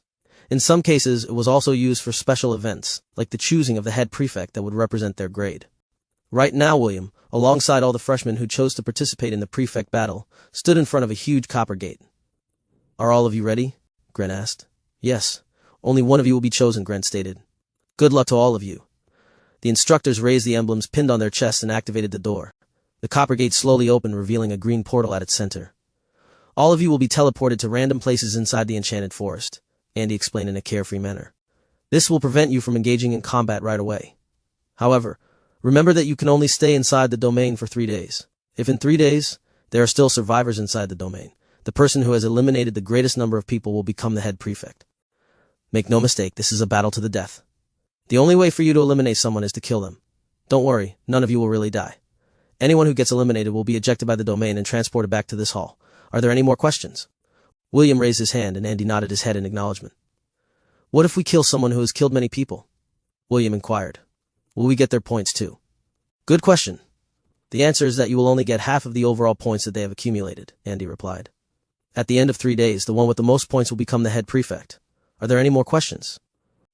A skinny boy raised his hand, and Andy once again nodded his head to encourage him to ask his question. Are we allowed to form alliances? The skinny boy asked. Is it fine for us to form teams? Of course. Andy nodded his head. This was not the first time this had happened in the prefect selection event, and the instructors had already expected this to happen this year as well. Feel free to form teams and alliances. In the end, only one head prefect will be chosen. The reason why the instructors encouraged forming teams was because martial classes worked well when they were in a team. This also helped them form strong bonds, which were beneficial to their growth. Some of the students smiled, while Drake and Spencer snorted in disdain. The two believed that the strong should fight alone, and not rely on external help. Only weaklings would gang up together and fight. Because this was an individual battle, the instructors didn't allow Ella to enter the premises. They had already seen her capabilities during the second part of the exam, but what they wanted to see was William's own ability. They wanted to know if this boy who had fought tooth and nail with the ruler of the forest was just as impressive without his animal companion. All of you enter the portal, Grant ordered. May the odds be in your favor. One by one, the students entered the portal. All of them had determined expressions on their faces. William was the last to enter, and all eyes were watching his every move. Meanwhile, outside the domain, those who didn't want to participate were gathered just outside the building where several viewing crystals were enshrined. With these crystals, they would be able to watch the battle unfold in real time. Ella and Kenneth were standing in front of one of these viewing crystals. These crystals allowed someone to view all the candidates that had entered the enchanted forest. Naturally, it also had the option to allow the viewer to choose only one candidate to spectate. As William entered the portal, his image appeared on the viewing crystal. Ella bleated softly as if to cheer for William and wish him luck. Kenneth, on the other hand, was looking at William with a serious expression. Please show me the extent of your true power, Kenneth thought. I want to know if you are worthy of that person's bloodline. Please, don't disappoint me, William. When William opened his eyes, he found himself inside a lush forest teeming with life. The sounds of birds singing, the roars of beasts, and even the subtle noise of the insects reached his ears. For some reason, it made William feel a little homesick. This place reminded him of the forest near Lont. Although the fauna and flora were different, it still reminded him of home. I wonder how Gramps and the rest are doing, William thought as he immersed himself in the sounds of the forest. Does Eve think of me as well? Suddenly he heard a very subtle buzz in the air. William chuckled internally as he exaggeratedly jumped backwards. As he did so, he saw 2 arrows flying in his direction. The arrows harmlessly pierced the tree beside William with a thud, which reminded the boy that he was participating in a battle royale, and not a field trip. As an archer, who had been trained by 2 experts in Lont, it was very easy for him to lock onto his attacker's position. However, he didn't make any move to charge in that direction. Instead, he circled away and left the area. Although the instructors had said that they would be teleported to random places to prevent immediate combat, it was very different when dealing with archers. They had the ability to attack from great distances, and only those with keen senses would be able to sense their sneak attacks. After gaining sufficient distance from his attacker, William decided to find an elevated place, where he could observe his surroundings. However, before he could do that, 2 wild boars came charging towards him from 50 meters away. It seemed that William had unknowingly stumbled into their territory, and they had taken it as an act of aggression. William didn't want to fight with the 2 boars, because there might be other students around who might take advantage of the battle. Even though he was not afraid of dealing with them, he didn't want those who were watching him to know his abilities. As William was about to make a run for it, 2 boys appeared in front of him wielding swords and spears. Clearly, they intended to prevent him from escaping. With 2 boars behind his back, and 2 boys blocking his path, William decided to play a trick on the students who thought that he was easy prey. The red-headed boy waited until the 2 wild boars were only a few meters behind him, before he activated his movement technique, Heavenly Phantasm. William easily passed through the 2 boys like a phantom and escaped. Before the 2 boys could even react, the wild boars were already in front of them. Since the 2 boars had lost their original target, they shifted their attention on the 2 boys that were wielding weapons in their territory. Chapter 134, Enchanted Forest Part 2. Faced with the sudden change in their circumstances, the 2 boys remained calm and engaged the wild boars in battle. They wanted to end it as soon as they could in order to prevent anyone from taking advantage of them. William didn't bother to sneak attack the 2 boys, because he wanted to find a safe place to make his base. He was not in a hurry to collect points, since it was only the first day. What he prioritized first was his safety.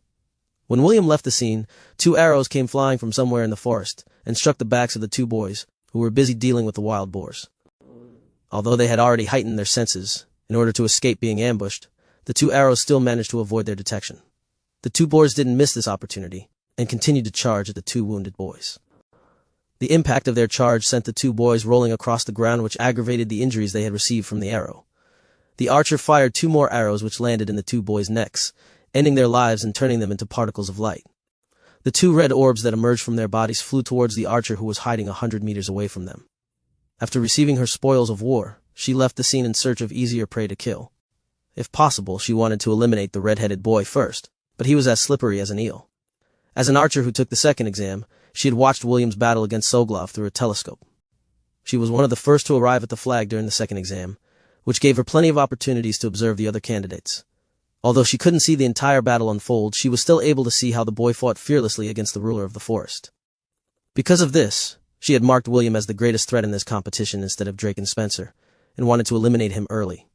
Unfortunately, she failed on her first try, and wasn't able to get an opportunity on her second. In the end, she decided to just hunt the small fries and farm points until it passed the 100th mark. After that, she would hide somewhere inside the forest and wait for the competition to end. Several more students as he continued to look for a place to hide. He avoided them like a plague and refused to engage in battle. Earlier, he had climbed a tree and surveyed the terrain. The forest extended for miles in all directions. All that William could see was a sea of trees without end in sight. This is going to be tricky, William thought as he extended his senses. Aside from the candidates who were aiming to become the head prefect, William had sensed some other threats inside the forest as well. Although they were not as powerful as Soglov, they were in the same league as his mama Ella in her war ibex form. At most, threat level Ds and Cs, William rubbed his chin with his fingers. They are scattered quite evenly. I guess they've already established their own territories. After pondering for a while, William decided to ask for a second opinion. System, any recommendations? William inquired. To answer the host's question, I will not participate in this event.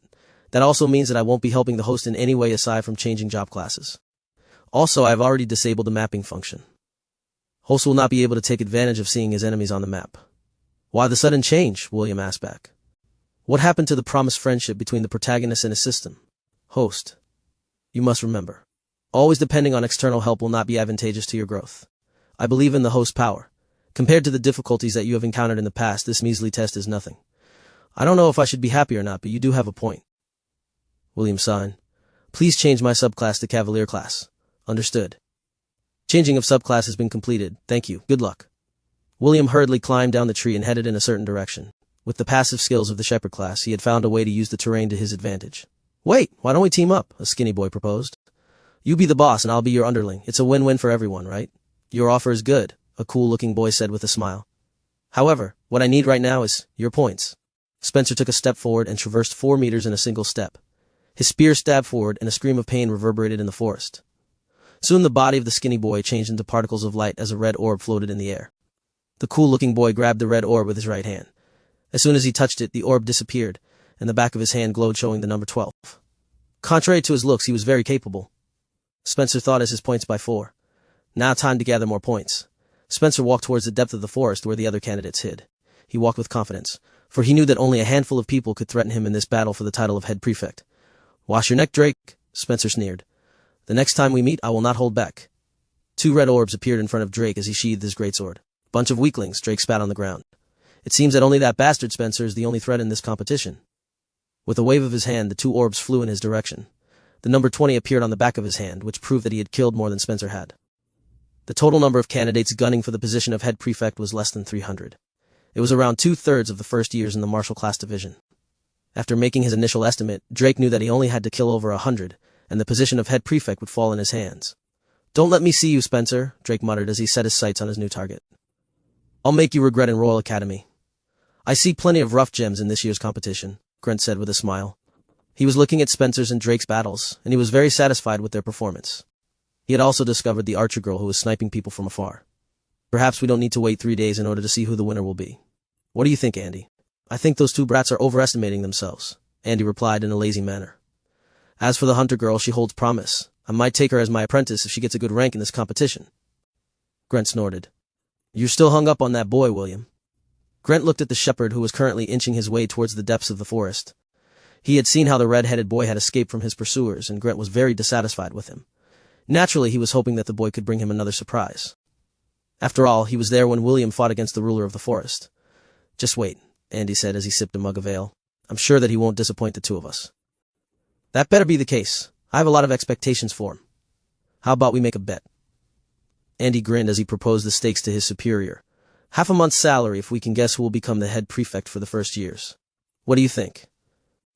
"Do you think of me as a fool?" Grant asked back. "My salary is 6 times your salary. I have nothing to gain if I make a bet with you." Andy clicked his tongue because his plan to earn easy cash went down the drain. As he returned his attention to the red-headed boy, who was currently running away from 4 forest wolves, Andy felt as if his blood was boiling. It was not boiling from anger or rage, but in anticipation. He didn't know where his blind faith was coming from. However, when he saw William's performance in the forest, he had a feeling that this boy would change the way the other divisions looked at their martial class division. For the past few years, the martial class division had always been looked down upon because there weren't many promising talents who were able to fight against the representatives of the magic and spirit class divisions. Andy had long accepted this fact and buried his complaints deep inside his heart. However, every night, after the exams had ended, he would always see a shining banner fluttering in the darkness when he closed his eyes to sleep. Andy saw a boy, with flaming red hair, holding a golden banner in his hand. He rode on top of his Angorian war ibex, while his other hand was holding a lance that seemed to emit a light of its own. Andy recalled that one glorious moment, when the boy raised his lance up high, as if to challenge the world of darkness by himself. He watched in awe as the boy thrust his lance forward. With that single thrust, light illuminated the world. That scene was so beautiful, so surreal, that even someone as numb as Andy could feel that all hope was not lost. Perhaps, this time around, a miracle will happen, Andy thought as he stared at William with an almost fanatical gaze. "Little shepherd, may you pierce through the darkness and illuminate the world. That way, people like us will be able to raise our heads up high and regain the honors that we have lost long ago." Chapter 135, Bruiser of Ancient Power. Elyon and Isaac made their way towards the martial class division. It was not only them, but several others from the magic and spirit class divisions were walking in the direction of the House of Heroes. Every year, the nobles belonging to these divisions would look for capable subordinates that they could recruit under their wing. This had been a tradition in the Royal Academy, and the instructors allowed it. Most of those who belonged to the martial class were commoners. Some of them wanted to be employed by nobles in order to live a better life. Since that was the case, the Royal Academy didn't prevent this recruitment from happening. The only thing they could do was to ensure that the ones recruited from the martial class would be treated well by their employers. "Isn't that Ella?" Isaac asked as he pointed at an Angorian goat standing beside a delicate-looking boy with silver-gray hair. "That is indeed Ella," Est agreed. "Let's go." The 3 boys walked towards William's second mother with curious faces. Ella had noticed their arrival and bleated softly in greeting. "Hello, are you looking after Ella?" Est asked the gray-haired boy beside the goat. "We are, William's friends, and we came here to see if he participated in the competition for the head prefect." "My name is Est Wells Newmont."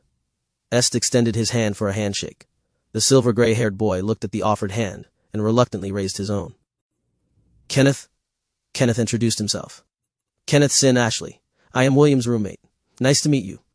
Est nodded his head and ended the handshake. He then appraised the young boy in front of him. "Please, don't stare at me too much," Kenneth said as he took a step back. "I feel uncomfortable when people stare and crowd around me." "Sorry if I offended you," Est apologized. "I was just curious because you are William's roommate." I'm not offended." Kenneth averted his gaze. "It's just that this was the second time that someone took the initiative to shake my hand. My first time was with William." The atmosphere immediately became awkward because Est didn't know how to continue the conversation. In the end, he decided to look at the viewing crystal in front of him and see what the red-headed boy was up to. "What is he doing?" Elyon asked as he tilted his head in confusion. "Why is he sitting on a log and whistling using a leaf instead of collecting points? Doesn't he know that you need to collect points in order to become the head prefect?" "Perhaps he is waiting until the last day before he makes his move," Isaac proposed. "A day inside the Enchanted Forest is equivalent to 8 hours out here in the real world. The competition has just begun, so there is plenty of time for William to make a comeback." "Even so, why is he looking so carefree?" Elyon frowned. "It makes me want to punch his face." "Est Kenneth Isaac me?" Ella lowered her head and pointed her horns in Elon's direction. It was just a joke." "I was just joking, Ella." Elyon immediately pacified William's second mother. He had forgotten how overprotective Ella could be when it came to the annoying red-headed boy. "Me? Okay, I won't mention it again." "Me?" Ella raised her head and returned her attention to her baby. Elyon patted his chest in relief, because he knew how deadly Ella's horns could be in a real battle. The Angorian goat had spent a lot of time with William, and knew what he was thinking. Although the 4 children around her didn't know what his plans were, Ella realized it the moment William sat on the log and started to use the leaf to whistle. 10 minutes later, the 4 boys noticed a single deer move towards William's location. It sniffed the air as if trying to smell if there was any danger that lurked around it. After confirming that there wasn't anything that could threaten it around, it walked unhurriedly towards the boy that was sitting on the log. This deer was one of the white-tailed deer that inhabited the enchanted forest. When it was only 4 meters away from William, it started to make mewing sounds as if talking to him in their language. To the children's surprise, William made the same mewing sounds as the deer. They watched in amazement as the two conversed with each other. William conversed with the deer for 2 minutes before he stood from the log he was sitting on.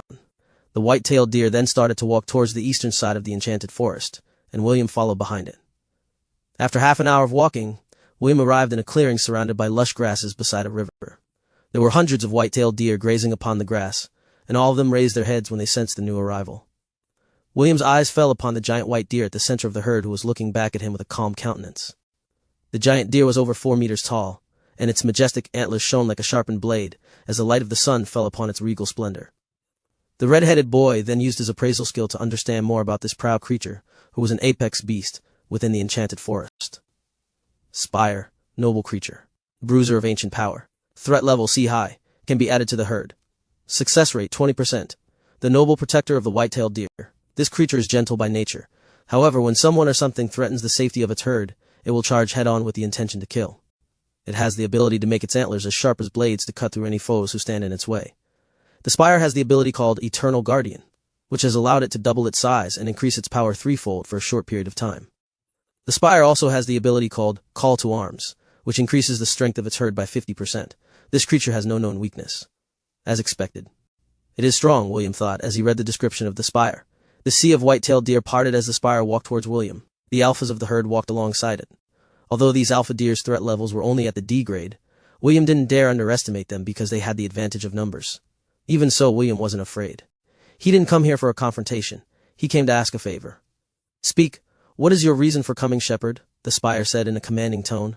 It was talking to William using telepathy, and this act caught the red-headed boy by surprise. You can talk? You also know that I'm a shepherd, William asked. How? I don't always try to talk with humankind. However, I made an exception just for you. As for your other question, do you really not know, or are you just pretending that you don't know? The spire asked back. Its tone was laced with disbelief. You, who have been touched by the eternal guardian god of the herds, should know why we are having this conversation. If not for this, I would have already killed you. The spire added in a firm manner. William scratched his head. He was unaware that his shepherd job class wasn't as simple as he thought it was. He already had his suspicions when he saw that certain creatures that belonged to the herd category could be added to his own. After he heard the spire's comments, he now believed that his hunch was spot on. I will ask you again, shepherd. The spire lowered its head and stared William straight in the eyes. What is your purpose for coming here? William decided to come clean and state his purpose for coming. I came to ask for a favor. A favor? Yes, there is something that I need to ask from you, mighty guardian. The spire eyed William before reluctantly nodding its head. Speak. I want to know what kind of favor you would ask of me, shepherd. William took a deep breath before saying what was on his mind. I humbly ask that you allow me to